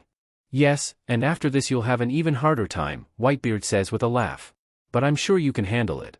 The scene changes to Pangaea Castle. What is this photograph? We never approved this, the Gorosei exclaims. And I'm pretty sure I told you to take the D out of your name. That's dirty. The government is trying to hide things again. Koala exclaims angrily. That's exactly what happened with Roger, says Whitebeard. What good would it do now? After everything we've seen, I doubt there's a soul who doesn't know Luffy's full name, Ace says. I've never heard of that, sir, a nervous marine says through the den mushy. And the photo came directly from CP0 agent Guernica-sama. Print them again. Don't let the world see them. But we can't get in touch with the printer. Morgans laughs evilly. Of course, it's impossible for me to hide such big news. Stop printing now. Morgans, on the other hand, rejoices among newspapers. Look at this mystical shape, he says, laughing. Take them to the rest of the world, friends. Morgans is the one who's enjoying himself the most right now, Stussy says, sweating a little. Mystic form. Are you referring to Luffy's new appearance? Sabo asks curiously. The last message Cypher Pole sent after they disappeared in Wano was, "It's Big Mom's ship." I won't let them tamper with this information. In times like these when the world is changing, the true facts are the most fascinating news there is. I'm glad there's someone who doesn't try to hide the events of the world, Thatch sighs with relief. There's nothing like good old-fashioned live entertainment. Even if it's just for pleasure, the chef continues. Just as Morgans wishes, news travels quickly across the globe. The Yonko Kaido and Big Mom defeated. Mom, the Yonko's children exclaim. So those brats made it too. Rayleigh smiles. There are a lot of waves in the world right now. Oh. So there are 2 Yonko spots left. But there are 3 of them, Akiji murmurs curiously. The shocking news soon spread around the world. 2 emperors who had ruled the seas for decades were defeated by 3 pirate captains, Monkey D. Luffy, Eustace, Captain Kidd, and Trafalgar Law. And for that, the world government placed an exceptional bounty of 3 billion berries on each of them. Usopp and Nami scream at the same time. 3 billion? They'll all come for us. Usopp shouts in terror. Do you even know how much that money is? Nami asks nervously. Not bad, Shanks smiles. 3 billion berries? Exclaim the pirates anchored in the port of Udon. Boss. Amazing, Captain. Apple looks around in bewilderment. Where has Kid gone? Even his mood changed. Probably to the flower capital, Killer says. Fa. No wonder he reacted like that. React to what? I don't think he's mad that all 3 of them have the same reward. After all, they've faced 2 emperors together, Penguin mutters. In the capital, Luffy and the others celebrate with lots of food and drink. The Straw Hat Captain climbs to the highest point so his voice can reach the others at the festival. I've never seen so much food, Tama says in amazement. Listen carefully. Ninjas, pirates, mink, samurai. Royal servants. Yakuza. Residents of Wano. All of you have fought very hard, he shouts, waving the jugs in his hands. Look at him congratulating his subordinates, Makino smiles happily. Luffy is so cute. Mugiwara. Eustace Kid exclaims, coming through the crowd. If I get rid of you right now. They just finished a big battle and want to fight more? These kids have so much energy, Rayleigh laughs. Oh. Gizeo. Oblivious to the other's intentions, Luffy greets the man with open arms and engulfs him in a hug. Here goes. Kampai. This is a party. We're going to drink all night. Poor thing, Luffy doesn't listen to anyone, Ace laughs. Fireworks explode in the sky and everyone cheers. Kid manages to get away from Luffy by kicking his arm to the side. Just look at this, he says, pointing at the newspaper. I've come to eliminate you. I have no idea what's happened in the outside world, but these are the new emperors. If Kid's reaction to seeing the new emperors was to seek out Mugiwara, that means... And who will fill the remaining spot? The newspaper shows photos of the reward posters for the new Yonko. Akagami, Shanks. The Genius Jester, Buggy. Kurohige, Marshall D. Teach. Give it, Monkey D. Luffy. What? Luffy really is an emperor, Ace smiles in disbelief. My future self must be rolling around. Shachi crosses his arms. Though it's unfair that Mugiwara is an emperor and the captain isn't. He's also defeated a Yonko. Usopp smirks. Perhaps your captain should share the Yonko position equally, since that's how they defeated Big Mom. Brat, threatens one of Kid's pirates. Hey, boss. Lucky looks at his captain with a bead of sweat. What's this supposed to mean? Shanks laughs good-naturedly. Well, maybe he did do something to deserve such a position, he says.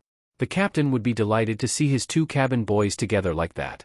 The redhead continued laughing, ignoring Buggy freaking out in the background. You? Anyone?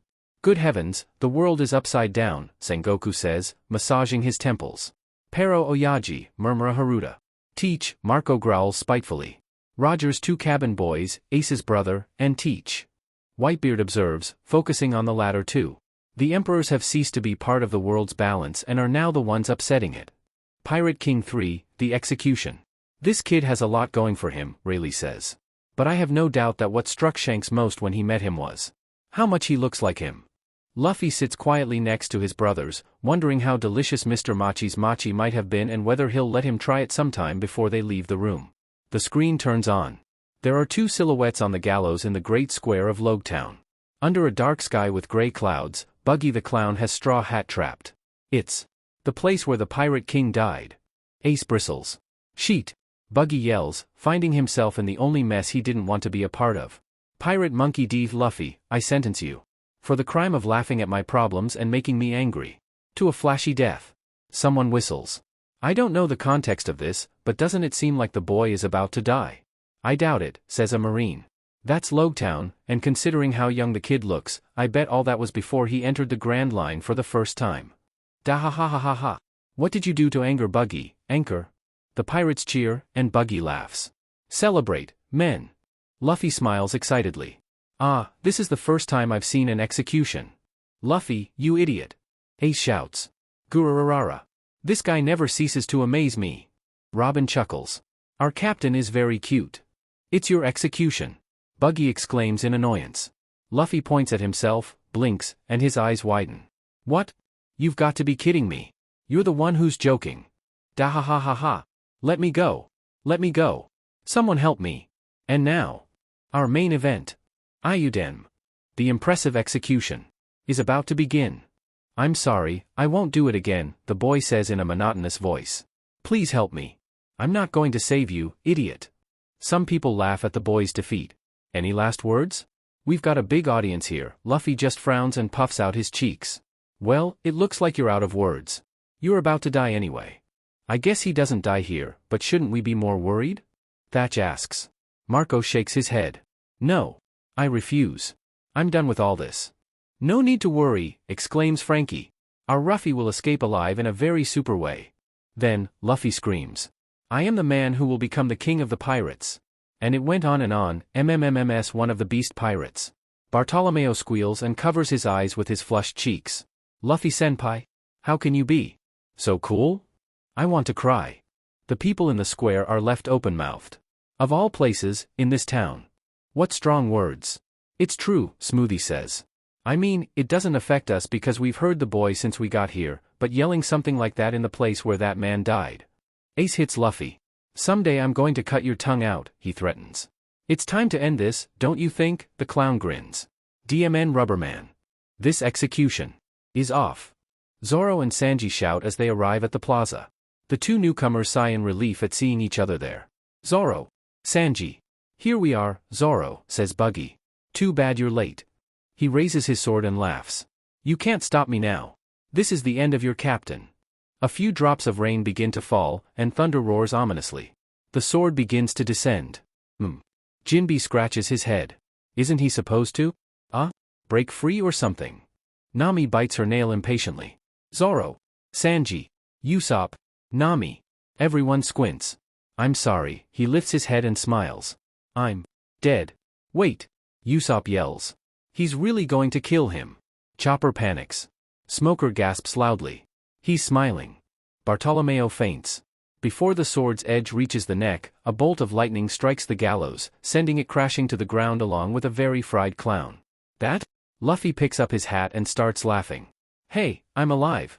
I'm okay, he laughs. What a relief. I thought I was already dead. People stare at the screen, many with their jaws on the floor. Don't ask what you don't want to know, Marco repeats to himself like a mantra. Don't ask what you don't want to know. Do you believe in God? Sanji asks randomly. God, I don't know, but that brat's DMN luck is amazing, Usopp laughs.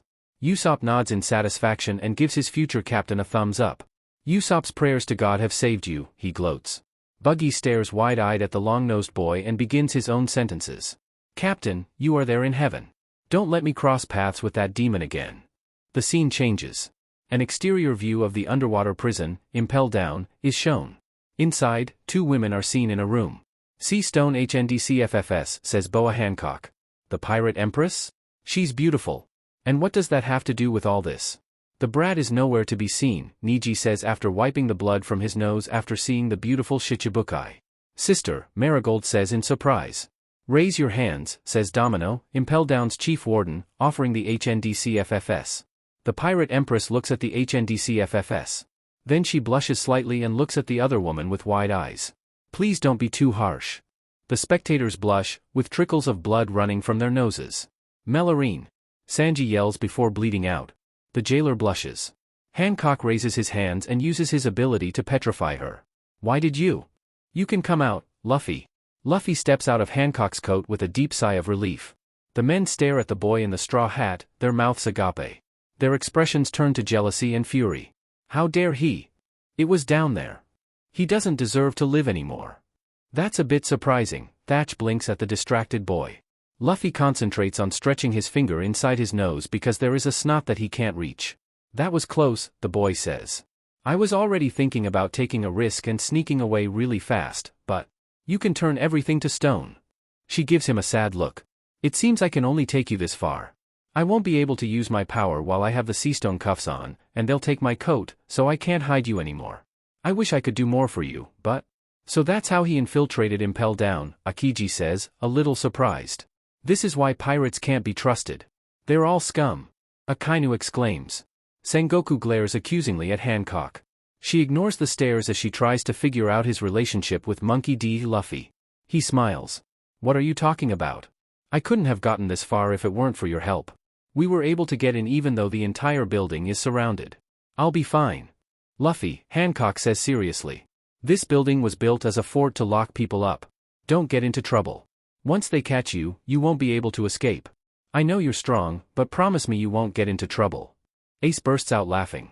Don't get into trouble, he says, continuing to laugh.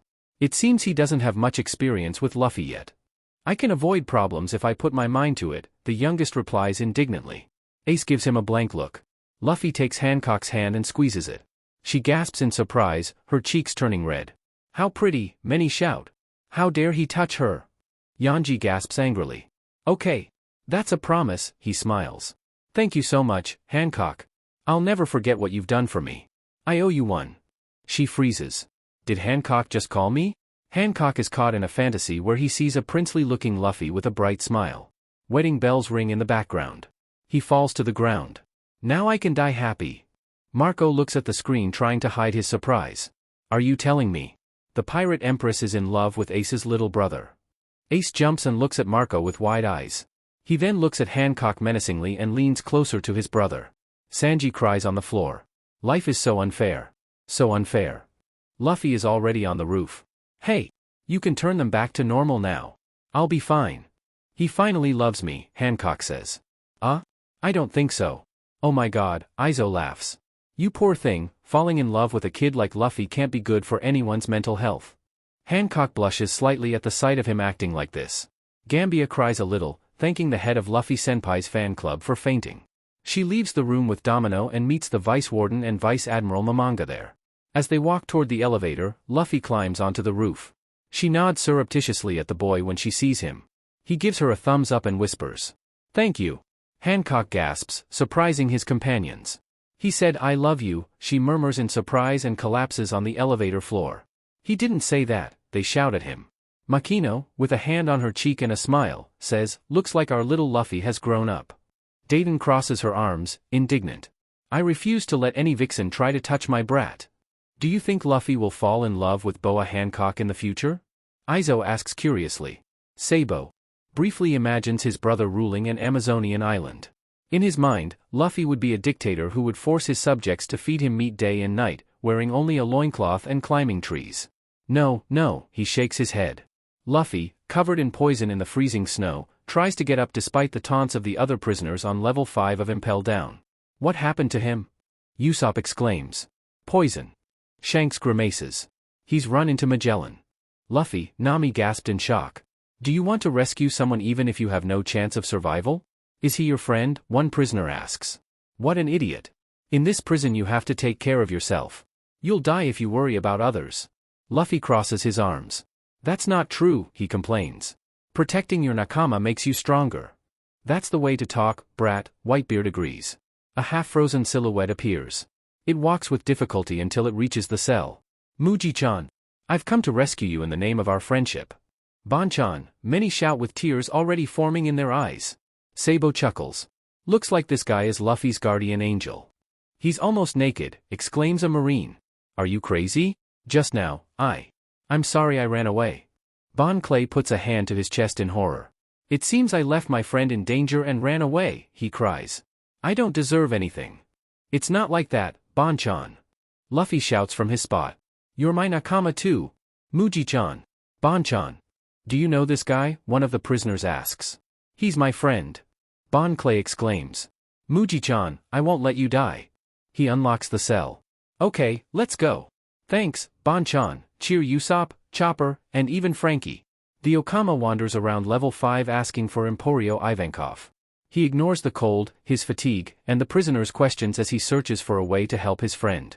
Dragon looks curiously at his friend, wondering if this is how he met the boy. The problem comes when the wolves start attacking. He tries to defend himself, but there are too many of them. When one of the wolves bites him, Luffy appears from behind and bites the wolf. It's an animal. Marco puts a hand to his forehead. Just as wild as Ace, Haruta mutters. Muji-chan. What do you think you're doing to my friend? Luffy looks up, threatening. Leave Bon-chan alone. He sends out a wave of Conqueror's Haki that knocks the pack of wolves unconscious, then collapses. Bon Clay also faints seconds later. It seems he still couldn't control Conqueror's Haki, Ben observes. If he managed to survive something like that without Haki, he smiles. I wonder what he could have achieved if he had been properly trained. The scene changes and Bon Clay kneels in front of an Okama with a very large head. Iva-san. Sabo exclaims, seeing his fellow prisoner. Good boy? Miracle worker, Emporio Ivankov. It's an honor to meet you, I'm so glad. I have a big favor to ask of you. A favor? Save my friend's life, who was poisoned by Magellan, he cries. There's no antidote that can cure him, and he's slowly dying. If you save him, I'll do anything you ask. Many are moved by the power of friendship between the Okama and the future Pirate King. Luffy is dying. Ace hadn't been aware of his brother's condition until that very moment. The elder Okama's eyes widen slightly. You mean Mujiwara boy? Ivankov guides Bon Clay to the boy. Along the way, he explains. Bon boy, do you know why we healed your wounds? Now that you mention it, when did they do it? We're just prisoners. We don't go around picking up anyone we find injured. We're not that kind of people, he says. We healed you only because Mujiwara boy begged me to. Ha? Eh? Muji-chan? No one says that when they're on the verge of death. Apparently, friendship still exists within this prison. When someone asks you something like that, ignoring it would be like being a demon. The boy was already half dead, Mihawk observes with some surprise and then smiles. Law narrows his eyes, just as surprised as many others. Like the kid said earlier, Thatch says. Protecting your friends makes you stronger. Muji-chan, Saloza el Okama. Mujiwara boy's treatment started more than 10 hours ago. He smiles. Really? But in a very painful way. They stop in front of a door locked with thick chains. Blood-curdling screams emanate from it. What's going on there? Is that the treatment? He's been screaming for 10 hours, ever since we put him in that chamber, Ivankov explains. It will take 2 days for his treatment to be complete. Nami gasps, even Robin pales. Has he been screaming like that for 10 hours? Brooke's bony jaw drops to the floor. A flashback appears. Luffy is excessively chained to a table. The cost of treatment is 10 years of life, Mujiwara boy. Ace puts his hands on Luffy's shoulders and shakes him. 10 years to live, he cries in horror. Luffy, you. Luffy doesn't seem perturbed. He looks at Ace with his large, determined black eyes and crosses his arms. I don't care if I have to give half my life to save you. Ace freezes. Understood, he gasps. But that doesn't guarantee I'll save your life. Right now, you have a 0% chance of survival. I'll only give you a 2 or 3% chance. Whether you survive or not depends on your will to live, he smiles. If the poison wins, you'll die. If your will is stronger, you've won. Remember, he will live, Zoro says expressionlessly, not looking at his panicking Nakama. Our duty right now is to believe in our captain.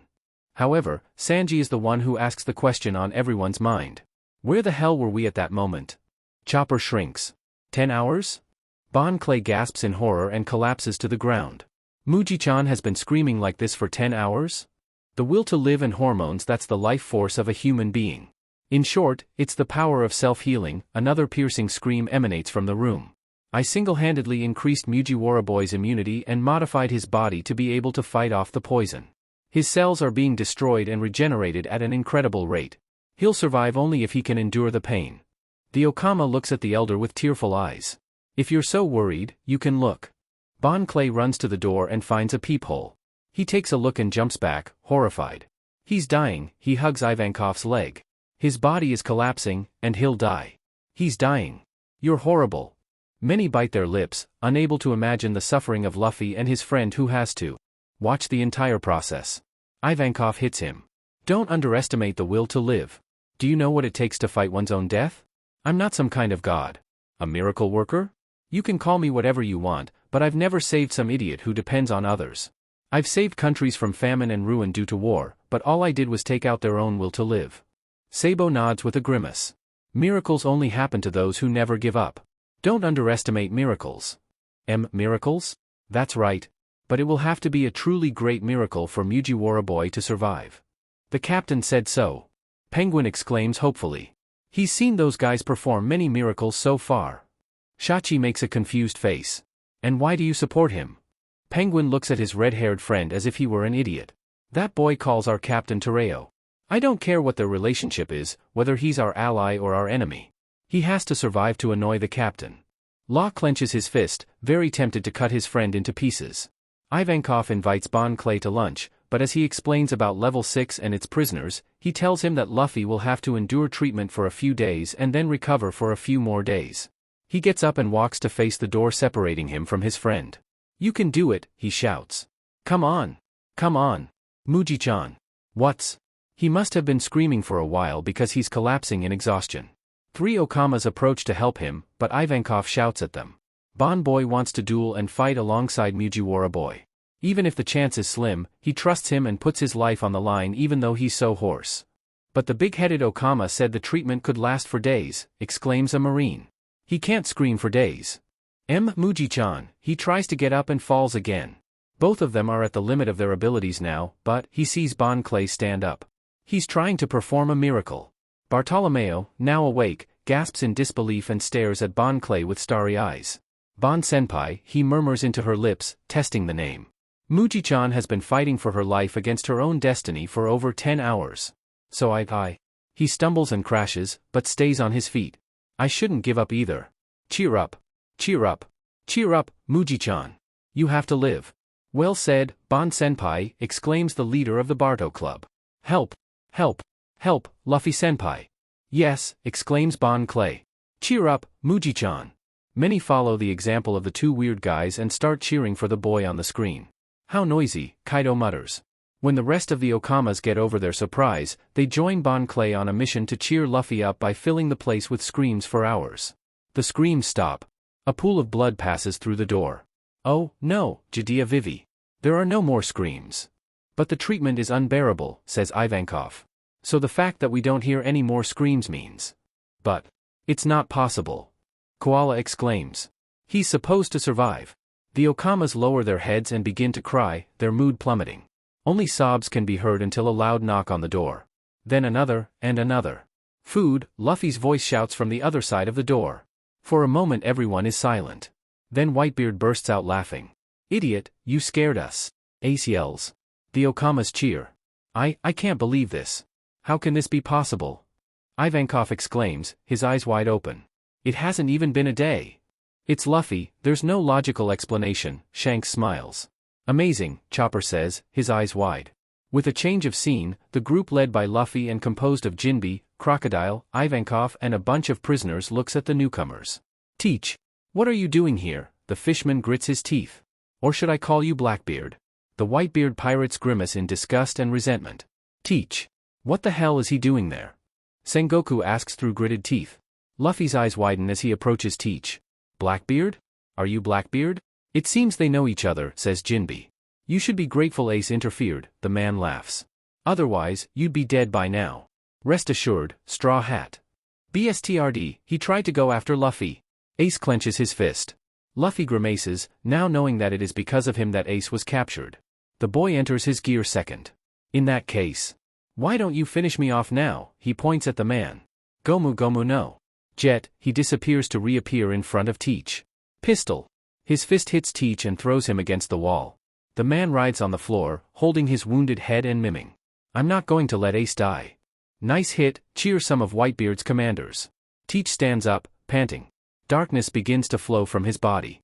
When Luffy tries to hit him, he reaches out and opens his palm. Dark vortex. A devil fruit. Whitebeard mutters. It seems to be the fruit of darkness, Marco observes angrily. He pulls Luffy into his palm surrounded by darkness and then slams him into the ground. Luffy, exclaim Ace, why Sabo? Blood? Isn't it supposed to be rubber? Crocodile asks. Luffy screams, and this time he's the one writhing in pain. When he gets up, a river of blood runs down his face. Zihahaha, your face tells me you have no idea what just happened. Your brother Ace had the same expression. That's how I defeated Ace. Do you understand? The fruit's powers are completely useless against me. Teach smiles with satisfaction because this power is exactly what he has been seeking for so long. What a dangerous ability. Especially if it's in the hands of someone dangerous, Rayleigh says. So what? Luffy asks before lunging at him again. Jinbe intercepts the attack to stop the young man. Wait, Luffy-kun. Stop. Thanks, Jinbe, Nami murmurs with relief. Let me go. This isn't the time. What's more important? Think about it, Luffy-kun. Luffy calms down a little. Ever since he was on Whitebeard's ship, no one has known his true nature. I don't know what tricks he used, but he definitely possesses the power to defeat even Ace-san. We can't afford to waste time and energy here. If you get carried away and confront him now, we won't have time to save Ace-san. Shanks nods. It's good I stopped him. Blackbeard might be more dangerous than I thought. Zihahaha, Teach wipes the blood from his face. You're stronger than I imagined. Your willpower has increased as well. Luffy confronts Teach. I'll save Ace. Of course, I'm not going to say it's impossible.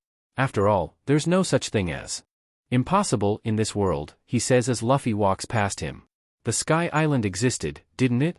Luffy stops. It's the same with One Piece, it definitely exists. Zehahahaha, he starts walking. In a matter of hours. We'll make the whole world shake.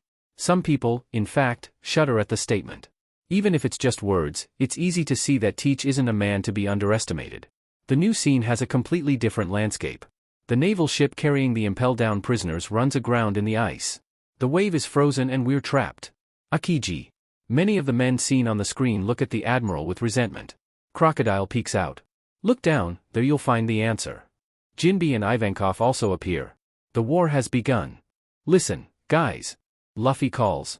I have an idea for getting out of here. We have to hurry. There are less than 3 hours left until Ace's execution. Luffy has an idea. Ace exclaims in horror. That's never good news. Dahahahaha. You have so little faith in your brother, Ace? What? Buggy exclaims. You want to ride the boat across the frozen wave? I don't know why I have a feeling this isn't going to work out. Thatch mutters. Katakuri snorts and nods at Whitebeard's cook's feeling. We have no other choice. We must get the ship out of the ice first. Are you an idiot?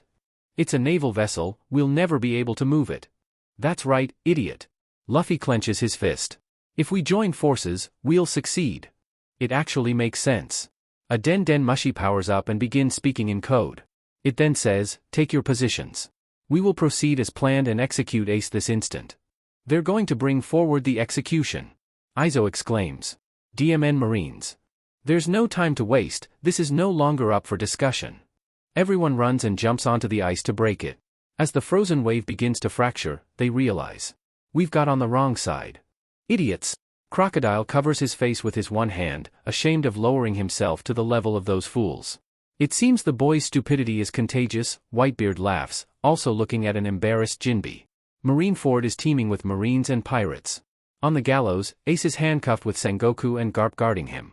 The battle is underway, but many stop when they hear a scream. Some look up at the sky. Imagine what a shock it must be to be in the middle of a war and see a bunch of idiots, Cracker laughs. I told you were overdoing it. It's his Wink's fault. You say it's my fault, Croco? It doesn't matter. We're going to die. It's frozen down there. Luffy yells.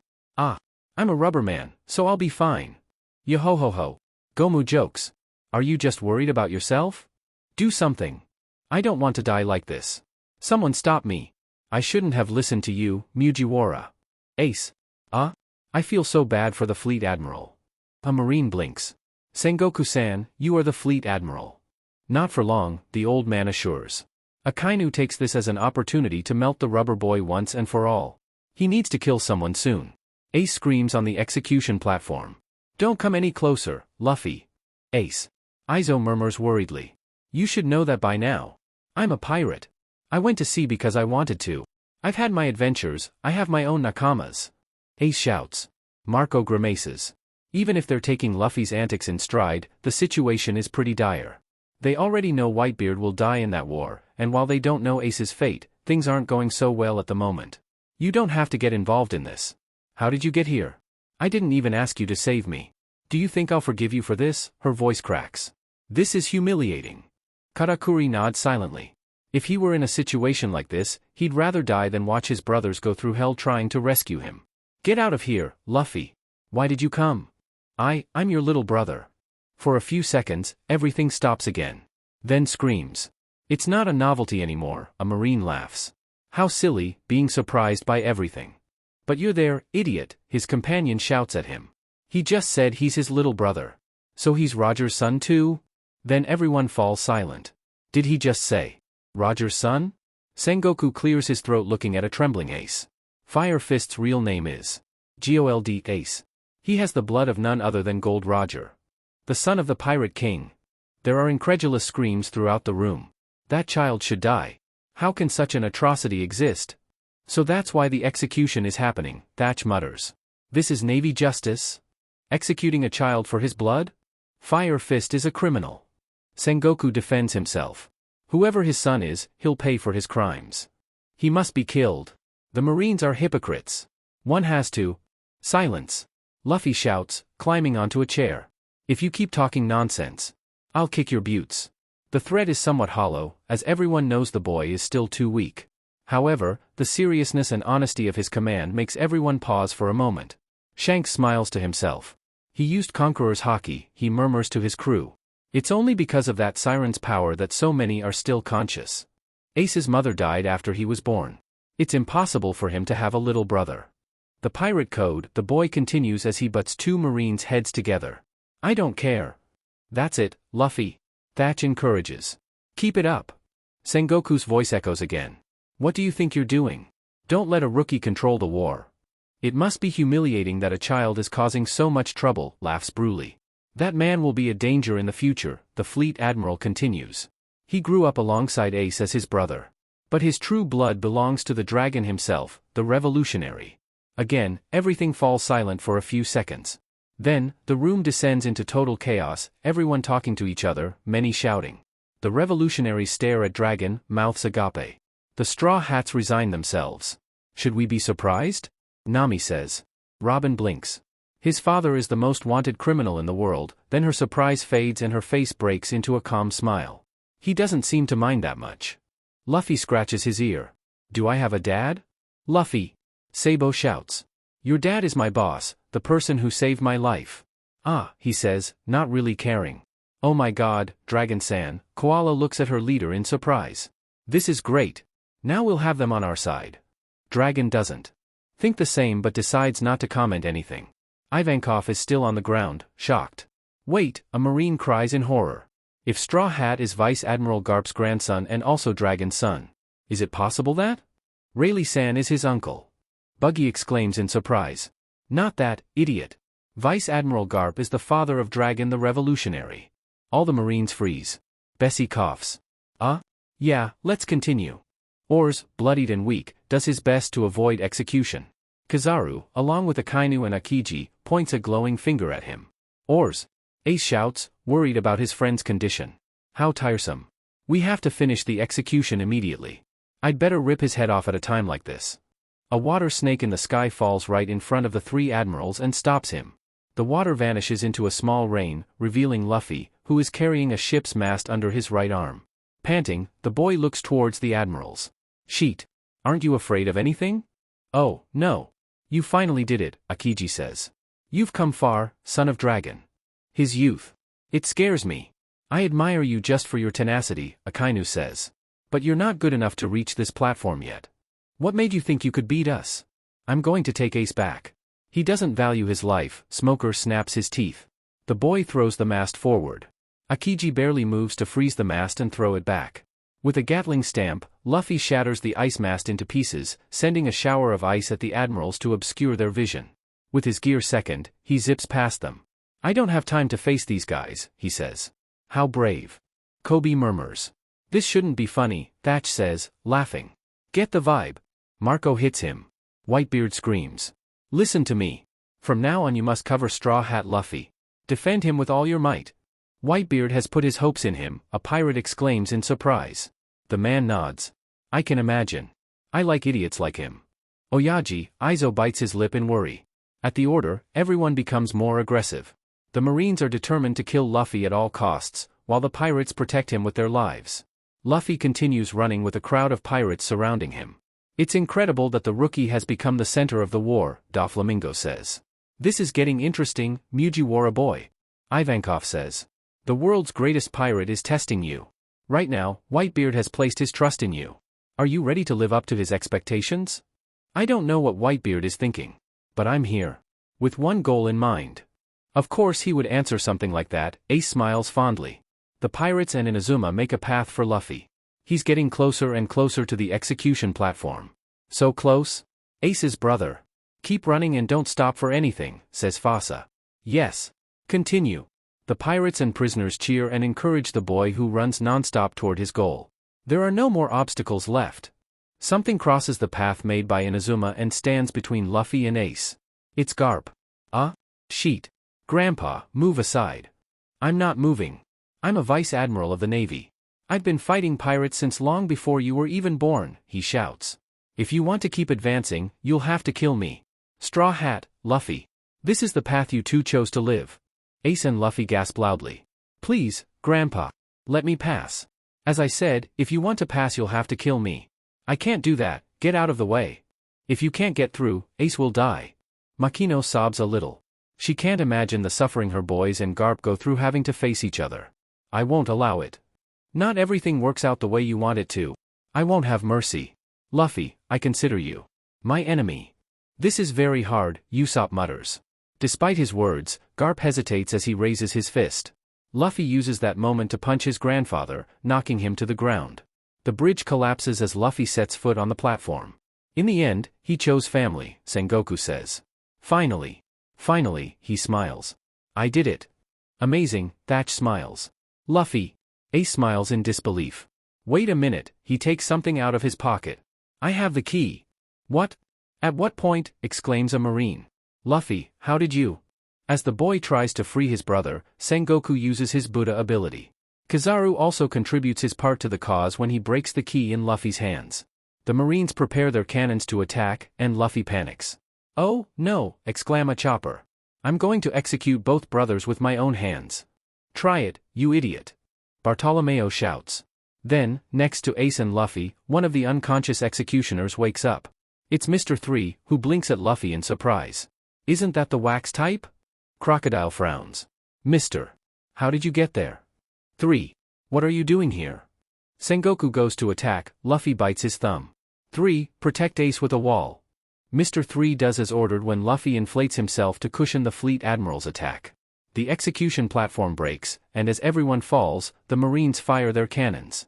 Mr. 3 makes a wax lock and throws it, causing the bullets to collide with them. No, the pirates exclaim. And, in the midst of the explosion, Whitebeard's Jolly Roger is drawn with fire and makes a tunnel in the smoke. Yes, they shout again. Everyone gasps as Ace walks out, dragging his brother along, safe and sound. It's not possible. He's free. Great. You did it, Mugiwara. Freed Ace. Nothing has stopped him since Impel Down. He's a man of another level. Many applaud, incredulous. His strength, his determination, his tenacity, his will, says Ivankov. He achieved his goal with great effort. Ace looks at his little brother fondly. Luffy flashes him one of his huge smiles. Did you see, Ace? I did it, he exclaims proudly. The older man ruffles his hair. I've seen it, Luffy. You're amazing. Amazing, Thatch nods, looking at the brothers with a heartfelt smile. I don't think I could be happier. Katakuri's eyes widen in horror and he gestures to Broly to cover her little brother's eyes. The scene changes. Akainu slowly withdraws from Ace's burning body.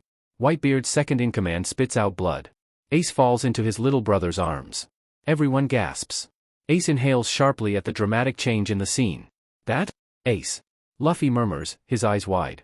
Hey, you're okay, right? He moves one of his hands away from Ace's body and shudders at the sight of it covered in blood. Ace, we need to get to you. I'm sorry. Luffy, he says. In order to save me. You had to go through a lot. But I messed everything up. I'm sorry. No. Izo shakes his head, covering his mouth with his hands. It's not possible, no. What the devil? Whitebeard closes his eyes for a moment. He knew it. What are you saying? Don't be silly, he turns around slightly. Someone, please. Save Ace. A doctor approaches and blanches at the wound. This is. Hey. Hurry up, heal him. Luffy says with a trembling voice. It's useless, Ace gasps. My internal organs are burned out. There's nothing I can do. My life is about to end. Haruta screams, her eyes brimming with tears. The rest of the room falls silent. It's not true. Right, Iva-chan, he turns his head. I'm begging you. Inject Ace with hormones. Come on. Just like you did with me. Help Ace. Use your hormones on? Mugiwara boy. Ivankov interrupts, unable to listen any longer. That won't work with Ace boy. It's a lie, he looks at Ace. You promised. You said you wouldn't die. No matter what. Ace. Makino covers her eyes and mouth, stifling a scream. With his eyes already a little dull and lost in the battle, Ace answers. I still wonder if I should have been born. Sabo inhales shakily. No one wanted me to be born. Maybe I wouldn't be alive anymore. If it weren't for Sabo and me taking care of a brother like you. Of course, if you see Dayton someday, say hi for me. Now that I'm about to die, I even miss that woman. Dayton slams his fist on the chair. His eyes are filled with tears. I told you you won't die. Luffy sobs. There's only one thing that makes me want to stay alive. And that's my desire to see you fulfill your dreams. But I'm sure you'll achieve it. Because you're my little brother. Shanks bows his head slightly in respect, and many others follow suit. Even Buggy trembles a little at the sight of his captain's son. Just like we promised that day, I have no regrets. Of anything in my life. It's a lie. Liar. I'm not lying. Something tells me that what I wanted wasn't fame. Should I have been born? I wanted the answer to that question. Marco stares at the screen with his eyes wide open and a few tears running down his cheeks. As if the battlefield had fallen silent, all that can be heard is Ace's panting voice. My voice doesn't reach the others. Luffy's eyes widen, filling with tears. Would you be my voice for everyone to hear? Sabo lets out a scream and faints. Some people stare at him, motionless. Koala, distraught, is the only one who approaches him. Father. Guys. And you, Luffy. Thank you. For loving someone like me. Someone with cursed blood in their veins. To this day. Tears stream down Ace's freckled face as he hugs his little brother. Thank you, he says in a final whisper. Ace. Garp murmurs in pain. His face turns into a serene smile, the brightness in his eyes fades and they begin to close.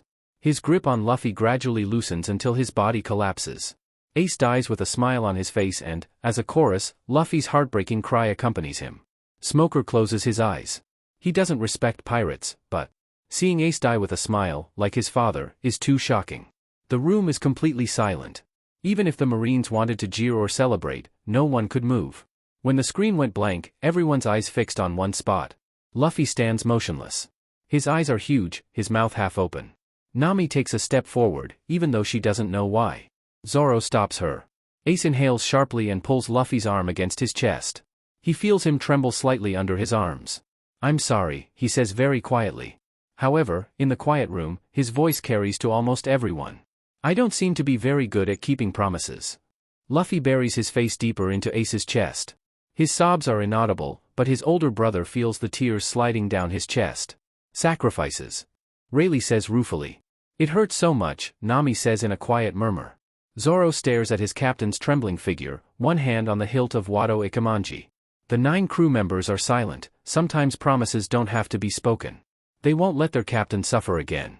The room falls into an awkward silence. A Marine chuckles but is forced to keep quiet when his comrades all punch him at once.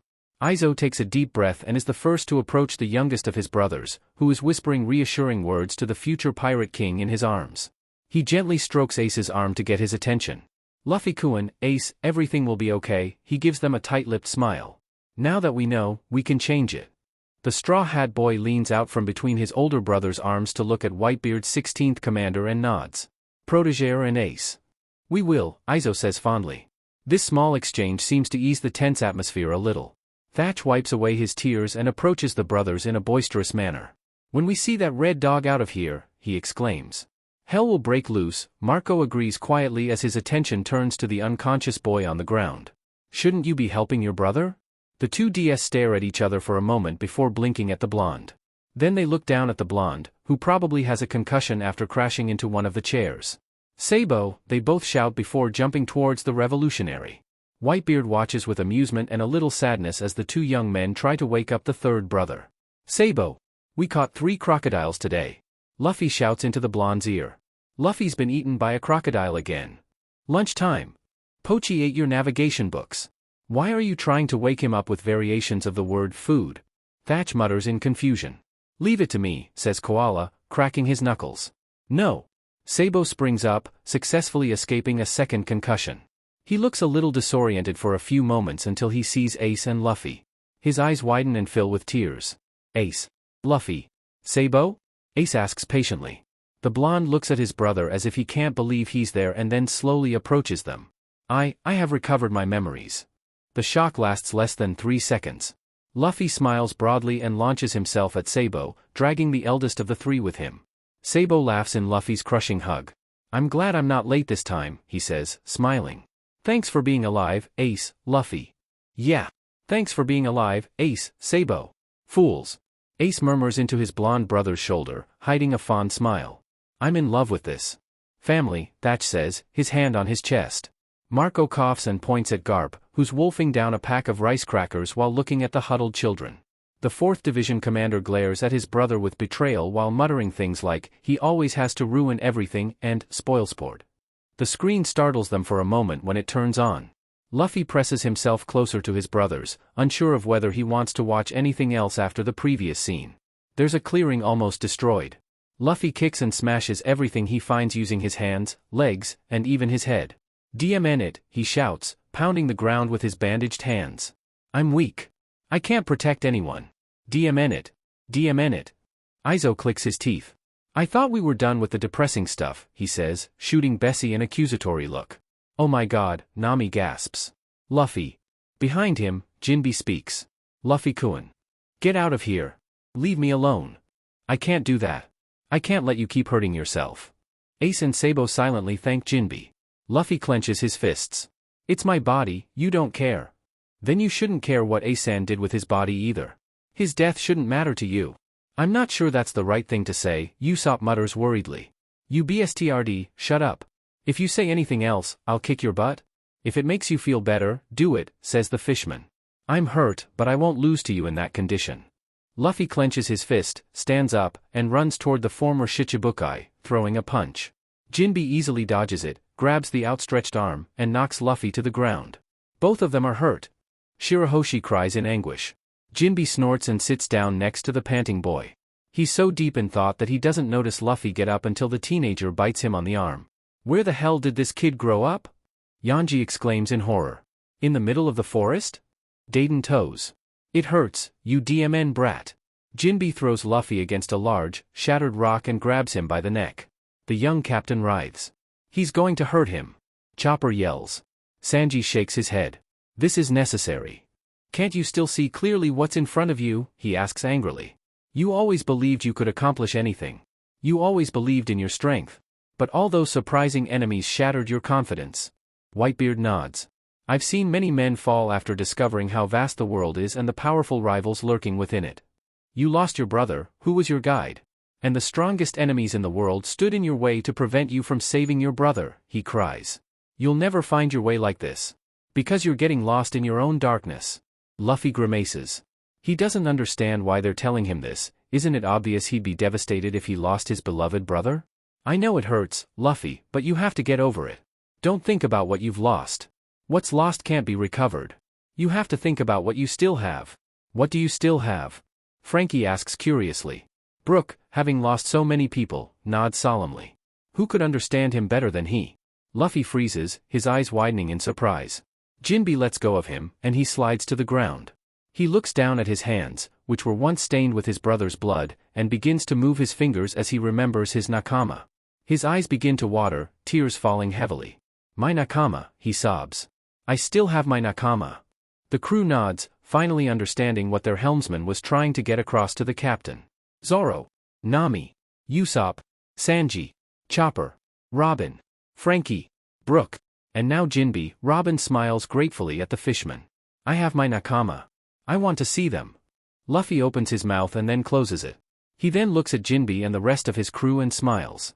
Now I won't just have my nakama. He looks at his two brothers with eyes full of adoration.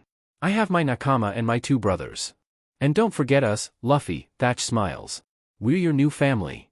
Luffy puts his pinky finger in his ear. I'm not interested. What? The Whitebeard pirates exclaim, offended. Ace laughs. Still, I'd assume that even if I died, Luffy would still have Sabo. Sabo nods fervently. Of course, he assures. I'll take care of Luffy forever. I won't let you two get hurt again. You don't have to be overprotective either, idiot, Ace mocks. And he says it. Marco sweats. The scene changes. There's a costumed man standing on a single stone pillar surrounded by water. His hair is hidden beneath a gladiator helmet, and he wears sunglasses and a white beard. He wears a red cape, and an X-shaped scar is drawn on his bare chest. The 𝖯𝗂álδιЛ Nomi rests harmlessly in his right hand. Ace's jaw drops to the floor the moment he looks at the screen. Everyone's out of the ring. Victory is mine, he shouts. They said this would be the winner's prize. No, says the second in command. The champion. The champion, the interlocutor's voice sounds. This isn't the time, but the winner of the 𝖯RáldiL Nomi is.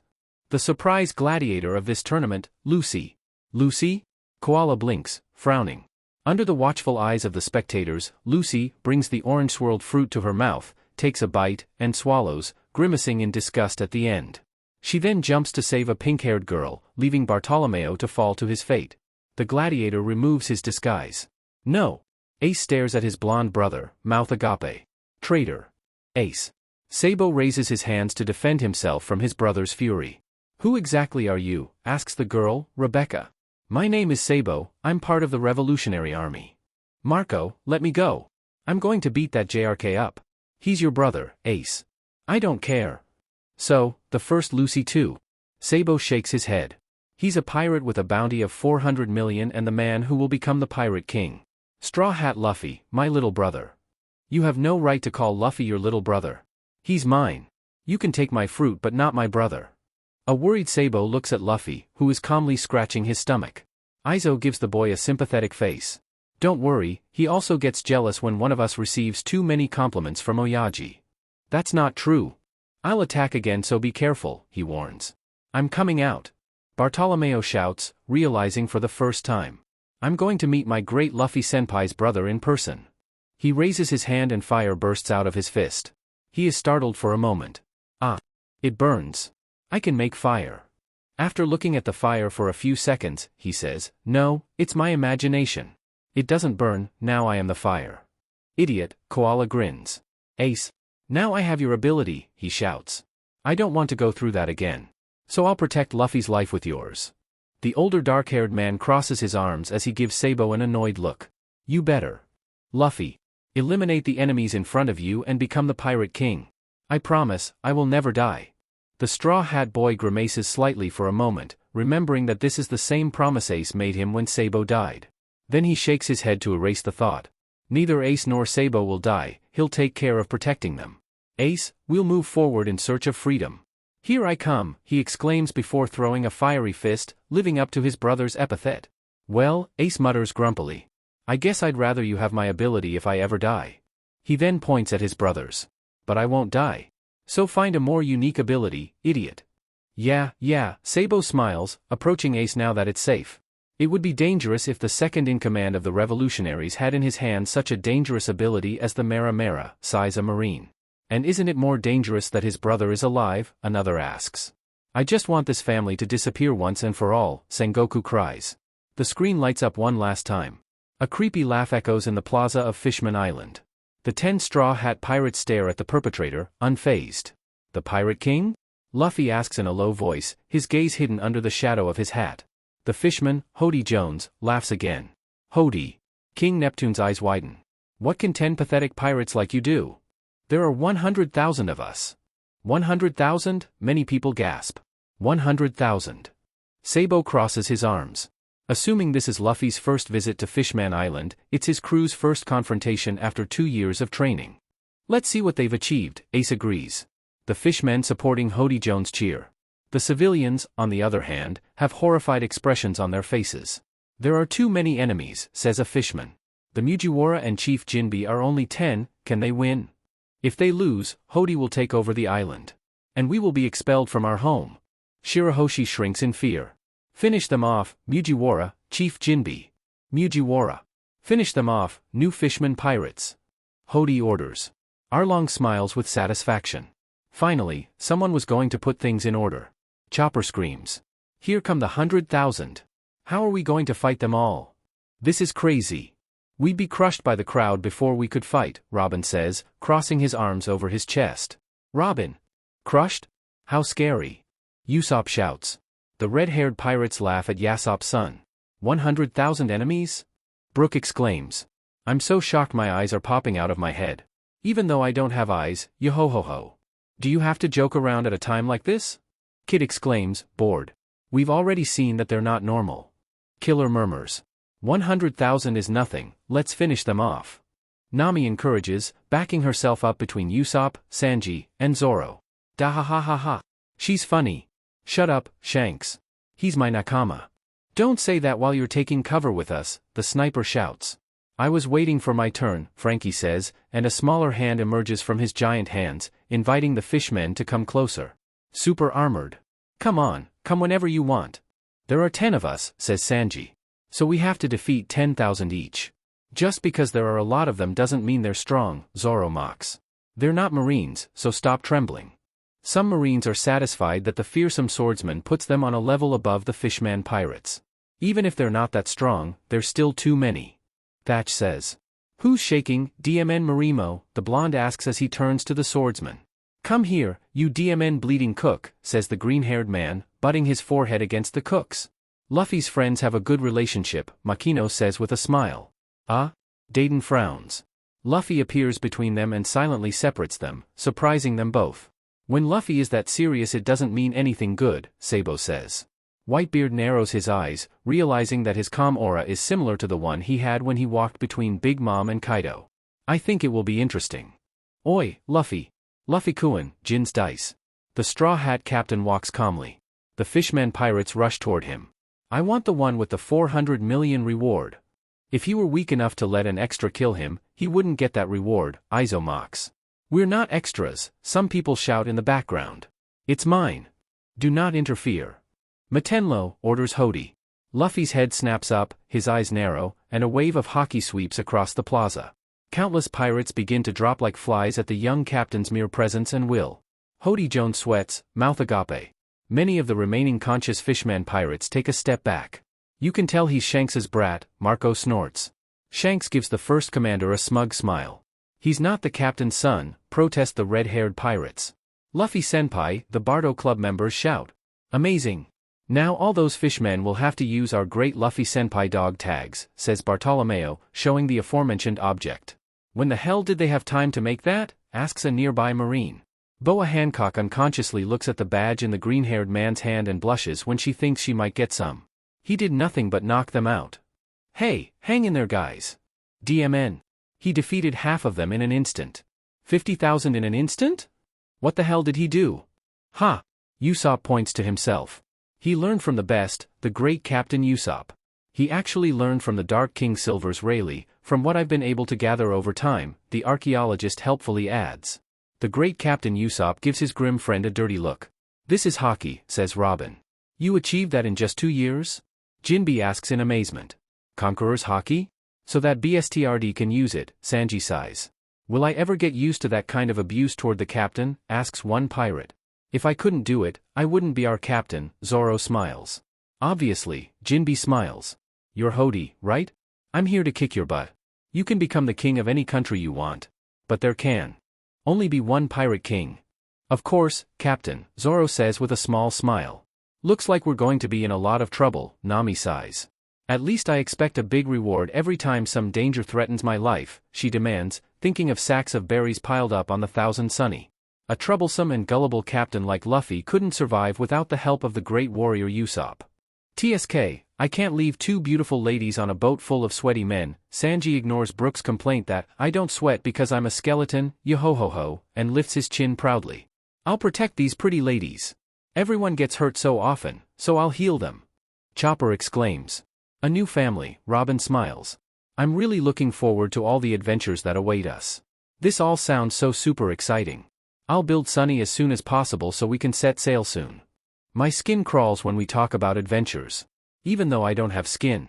Yo-ho-ho-ho. I guess everything's going to change from now on, Jinbe smiles. Adventures. Adventures. Adventures. Luffy shouts. I'm so excited. That's great because I don't have anything else I want to show you, Bessie says with a smile. Many tense up at these words. That means they'll soon be leaving this place, right? How will everything they've seen affect the future from now on? What's wrong, Captain? A man asks. Hawkins frowns and shuffles his cards again. No matter how many times I look at the cards, he glances at the Straw Hat Boy. Your odds of survival never reach 0. Huh? How is that possible? The first thing many people will do when they leave this place is look for him. The rookie shrugs. Sengoku nods at the mermaid. That's fantastic, Lady Bessie. I really want to thank you for everything you've done. You've already received your payment, but I'd like to know if there's anything else I can do for you. The mermaid slowly shakes her head. Don't worry, Sengoku-san. I accepted this job, but I've certainly received more than I've given. The fleet admiral frowns. What do you mean? Everyone listens silently to the conversation. A bad feeling forms in Ace's stomach. What I mean is, it's been very entertaining. I've learned a lot of interesting things about history while watching the Mugiwara's entire journey. I've discovered some very secret things, she smiles. I've also received a generous payment. Thank you for that, Sengoku-san. Whitebeard narrows his eyes, almost understanding the mermaid's intentions. Lady Bessie, he calls. What do you plan to do now? Her smile widens. I'm not on anyone's side, she admits. I don't particularly favor ruffians, as I've seen too much in my life to say I like pirates. However, that doesn't mean I support selective justice by the Marines. That's fine, Shanks nods. So? After everything they've seen, fate will change irremediably. My ability doesn't allow me to see something that isn't written down, but I think we all know that unless one of his protective friends or family reaches him in time, Monkey D. Luffy will die. Some shudder at this thought? Others smile. Despite what I said before, I don't favor pirates, but I do owe Monkey D. Luffy and his crew a debt. You've seen, they saved my island. She looks at her nails, painted the same color as her hair. Aside from that, if the fate that awaits us from then on is worse than what was already written, I don't want to have that weight on my shoulders, you know? Likewise, I wouldn't be able to rest easy if I let history play out as it is, knowing how many sacrifices were necessary to change the world. What does all this mean then? She smiles. No one can play with fate. I'll just let it be written as it should be. I won't change anything. I'll let you change it if you think it's necessary. I don't understand, Luffy admits, and Ace nods at his side. Are you saying that? Sabo paled. Are you going to erase our memories? For a moment, everything falls silent. When the mermaid tilts her head, her smile intact, most of those present panic. You can't do that. Sengoku sputters. Bessie feels a little scared when the man advances towards her but maintains her good demeanor. Please, gentlemen, calm down, she asks just before the room involuntarily quiets down. As you can see, the power of my Akuma no Mi allows me to control this room. My fruit's powers also include the well-known Jamais Vu and Déjà Vu. When I use Jamais Vu, you will forget everything you have seen in this room. Before the commotion can start again, Shanks asks, what was the point of bringing us here then? Then he snorts and adds, apart from your own amusement, of course. That's where the Déjà Vu comes in. You won't remember any of this when you leave the room, but you've still seen it. Déjà Vu means that if you run into any of the people who have figured prominently in this room, Monkey D. Luffy, for example, you'll have that feeling of having met them before, of having lived through the situations I've shown you. That's why the rest is up to fate. If Akainu-san, she wrinkles her nose, runs into Luffy-san, he'll probably feel like he's too dangerous to continue living. Likewise, if Bartolomeo-san runs into Luffy-san, she lets out a small chuckle. Luffy-senpai? I'll make an altar for him, kiss the ground he walks on. A little less intense, since you won't remember where that feeling of idolatry comes from. But yes, that's basically how it works. No, wait. Sabo exclaims. Then we won't remember Ace's death. We might be too late. Maybe I'll forget my whole past again. Bessie nods. Probably. Please don't do this, the blonde begs. I won't be able to bear it if I lose my brother. You have no right to do something like that, another claims. You can't erase our memories. When we get out of here, I'll arrest you in the name of justice. Bessie rolls her eyes and looks at Monkey D. Luffy.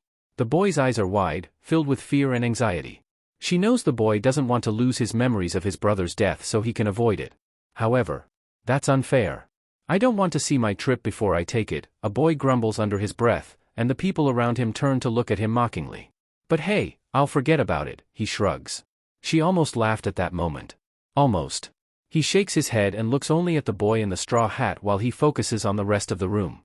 Good luck, she tells him, her voice drowned out by the indignant cries of the people in the room. I trust that fate will favor you again. Monkey D. Luffy, Bessie smiles. I'm sure everything will be fine for you. Thank you in advance for when you come to save my island. The boy's eyes widen slightly as she moves her hand. The room is empty. Luffy wakes up in the treehouse. He seems to have had a rather long sleep, but he doesn't feel very rested. He yawns a little as he looks back at the forest where he grew up. He misses them so much. Ace, who must be living 1001 adventures, and Sabo, who escaped early to seek freedom. The names ring in his head like an alarm. An uneasy feeling settles in his stomach. Why does he feel like he's missing out? He frowns and closes his eyes, trying to figure out what the anxious, nervous, and urgent feeling is that won't leave him alone. His stomach growls. Oh, no. It was just hunger. I don't think it will be defeated by sending a simple military unit. The other Marines nod. The Commodore leading the meeting, brand new, sighs. Exactly. Since their formation, and since the defeat of Captain Axehand Morgan, they've been very active, and their current whereabouts are unknown, brand new reports. Buggy the Clown, 15 million. Leader of a pirate fleet, Don Krieg, 17 million. And finally, the leader of the merfolk, Sano's Arlong, 20 million.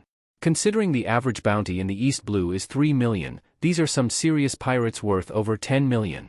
And he took out every one of them. He plants the bounty sign on the notice board, revealing a grinning child. The starting price on their heads will be 30 million, which is a record, but reasonable. The smartest thing to do would be to take care of them quickly, to stamp out this seed of evil before it grows roots. Arms crossed as he leans against the door frame, Fleet Admiral Sengoku narrows his eyes. What's wrong? Tsuru asks, walking past him. That kid, isn't he Garp's grandson?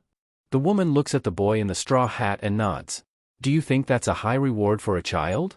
Sengoku shakes his head. I think it's low. I feel like we're going to have a lot of trouble from now on. Being AD, I wouldn't expect anything less, she murmurs. Doctorine.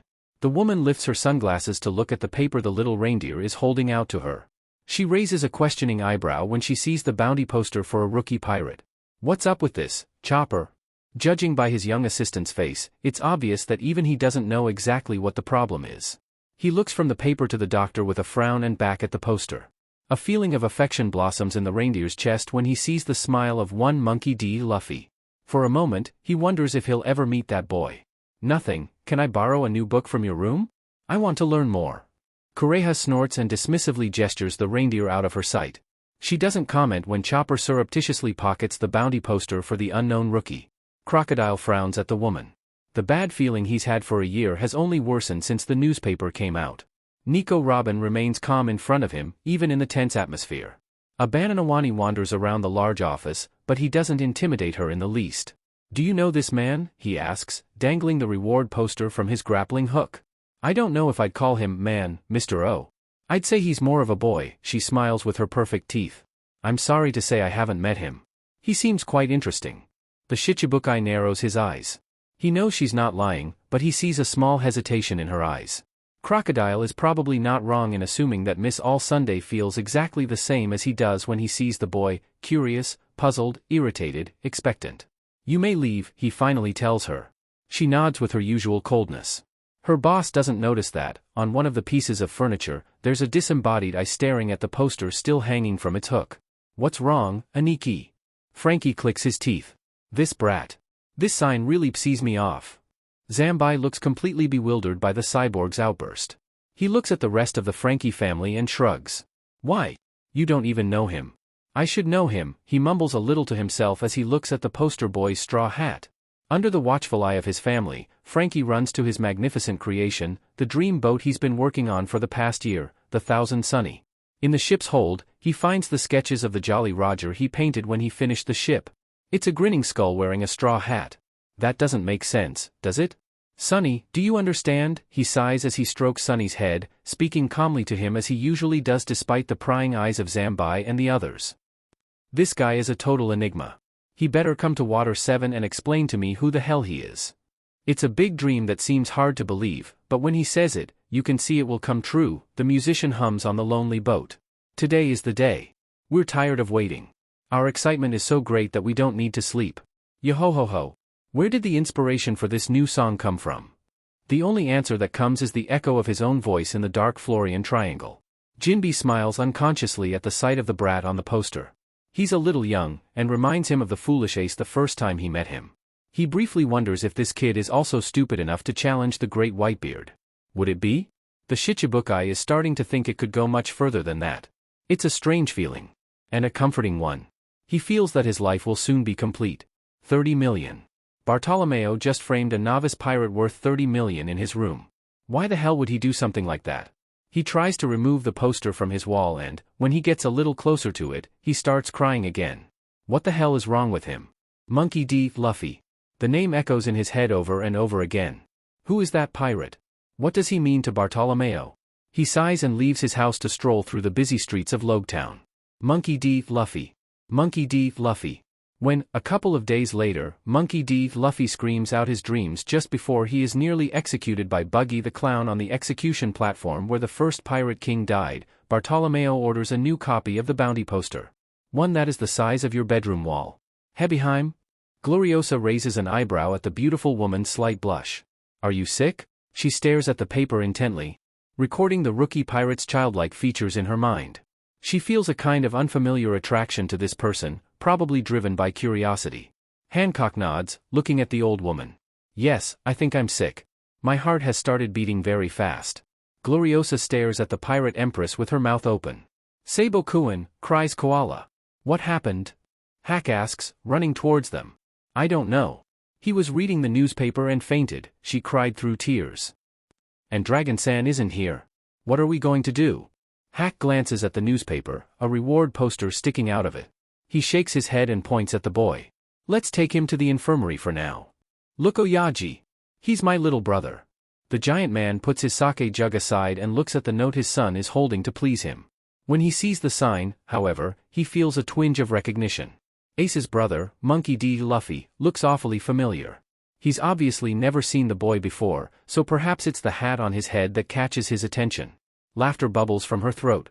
For some reason, she feels like this person is going to bring a little excitement to the world. That's a pretty high reward for someone from the East Blue. It seems your brother is as interesting as you've described, the man says. Want to welcome him to the Grand Line? We might be able to give him and his crew a bit of a scare. Ace brightens. Yeah. That's a great idea, Oyaji. Luffy isn't arrogant, but it would definitely benefit him to know that the strength of the greats is far beyond his current level. Okay, go tell Marco about it. The young commander jumps out of the captain's chair and begins searching for his brother. He stops every time he sees one of the other commanders to boast about his younger brother's bounty. Thatch is back, the lookout announces.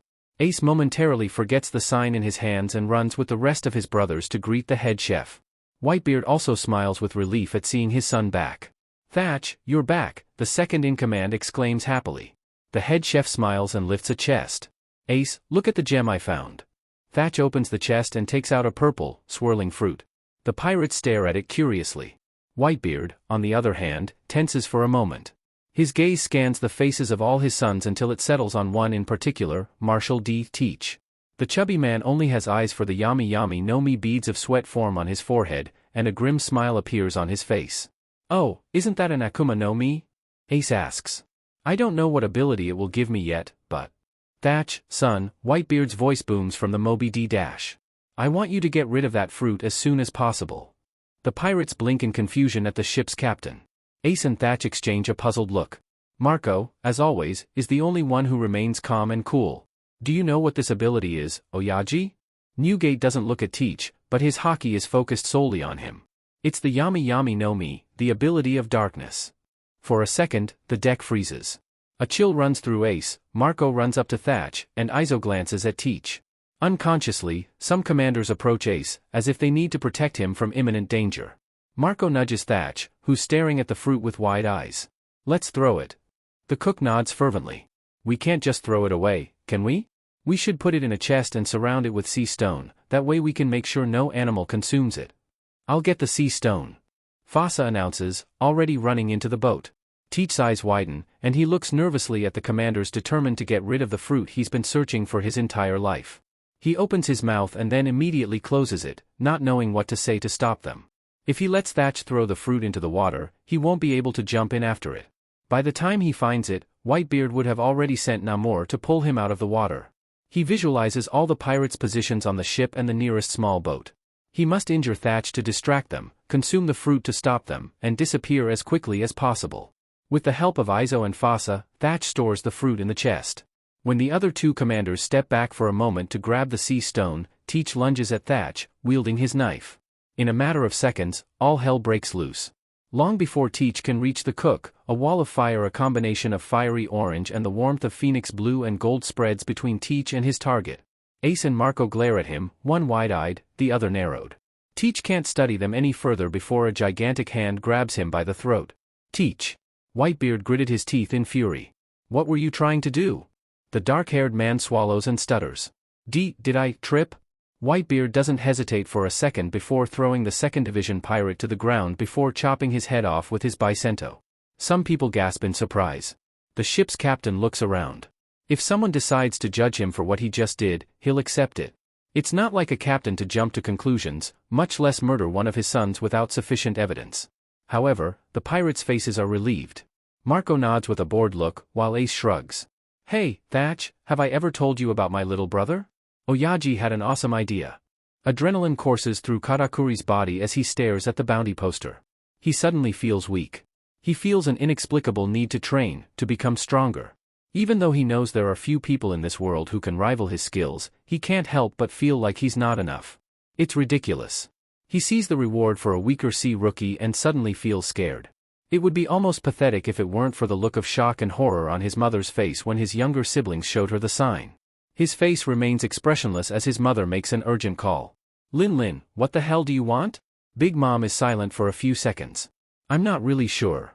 Huh? Kaido leans a little closer to the Den Mushi speaker, as if he hadn't expected such a response. Are you kidding me? Kaido, she says. I saw a bounty poster for a rookie. He's Garp's grandson and he's wearing the Akagami hat. The snail's eyes widen, reflecting the Emperor's surprise. I've seen it too, he admits. Now I understand your call. Right? You feel it too. I don't know why, but I want that brat out of the game as soon as possible. It reminded me of something you told me a long time ago. A story about a small town. And a funny boy. Mihawk unrolls the poster to reveal Luffy's smiling face. Shanks raises his head in surprise and opens his mouth to speak. Whatever you say, Luffy is not your son, his crew yells at him. But I haven't said anything yet, you BSTRDS. Shanks stands up angrily. Whatever, we're having a party. Drink up, Hawkeyes, drink up. We're going to die. Nami and Usopp shout in unison. Miss Wednesday turns pale and cries inwardly. Mr. Nine faints. To run into a big shot like this just as we arrive at the Grand Line, Zoro sweats in anticipation as he unsheathes his swords. Now that's bad luck. You don't look too scared, Captain Sheet, Sanji says, keeping an eye on Marco the Phoenix, who's grinning dangerously in his direction. I have no idea who Shiramige is, Luffy replies, crossing his arms. Not even the sound of the waves can fill the awkward silence that forms after this statement. It's Shirohige, Izo corrects, a drop of sweat falling from his forehead. That's what I said, the teenager agrees. Gururarara. You insolent brat. I'm sorry, Oyaji, Ace apologizes, bumping into the leg of his captain's chair. I'm sorry, really. I should have warned you. Oh, isn't that Ace's voice? The rookie captain squeals. Apparently so, another voice chimes in. I hope you don't mind me joining this meeting, guys. Both crews turn to look at the newcomer, a young man with a noble air and a top hat on his blonde hair. And who the hell are you? The Jet Black brothers ask simultaneously. Do you really not realize he's your DMN brother? 𝖯 mutters. And how do you know that? Izo asks from beside him. The cook shrugs. A woman's intuition. You're not a. The Wano samurai trails off as he watches Ace beat the mysterious blonde while the Straw Hat Boy cries on top of the two boys. It doesn't matter. I have no idea what's going on, but now's the perfect time to turn the ship around, Nami squeals, running off to hide somewhere. But your captain is still there, the infiltrated princess points out. You see? It's all advantages, says the navigator. At the World Economic Journal headquarters, writers and editors are rushing around like crazy to announce the latest news to the world. Morgan smiles as he looks at the picture. Rookie monkey D. Luffy, whose bounty arrived just a couple of weeks ago, has shown connections to unimaginably strong and important people. Whitebeard and Fire Fist. The Revolutionary Army? And isn't that the princess of the Kingdom of Alabasta in the background? Crazy.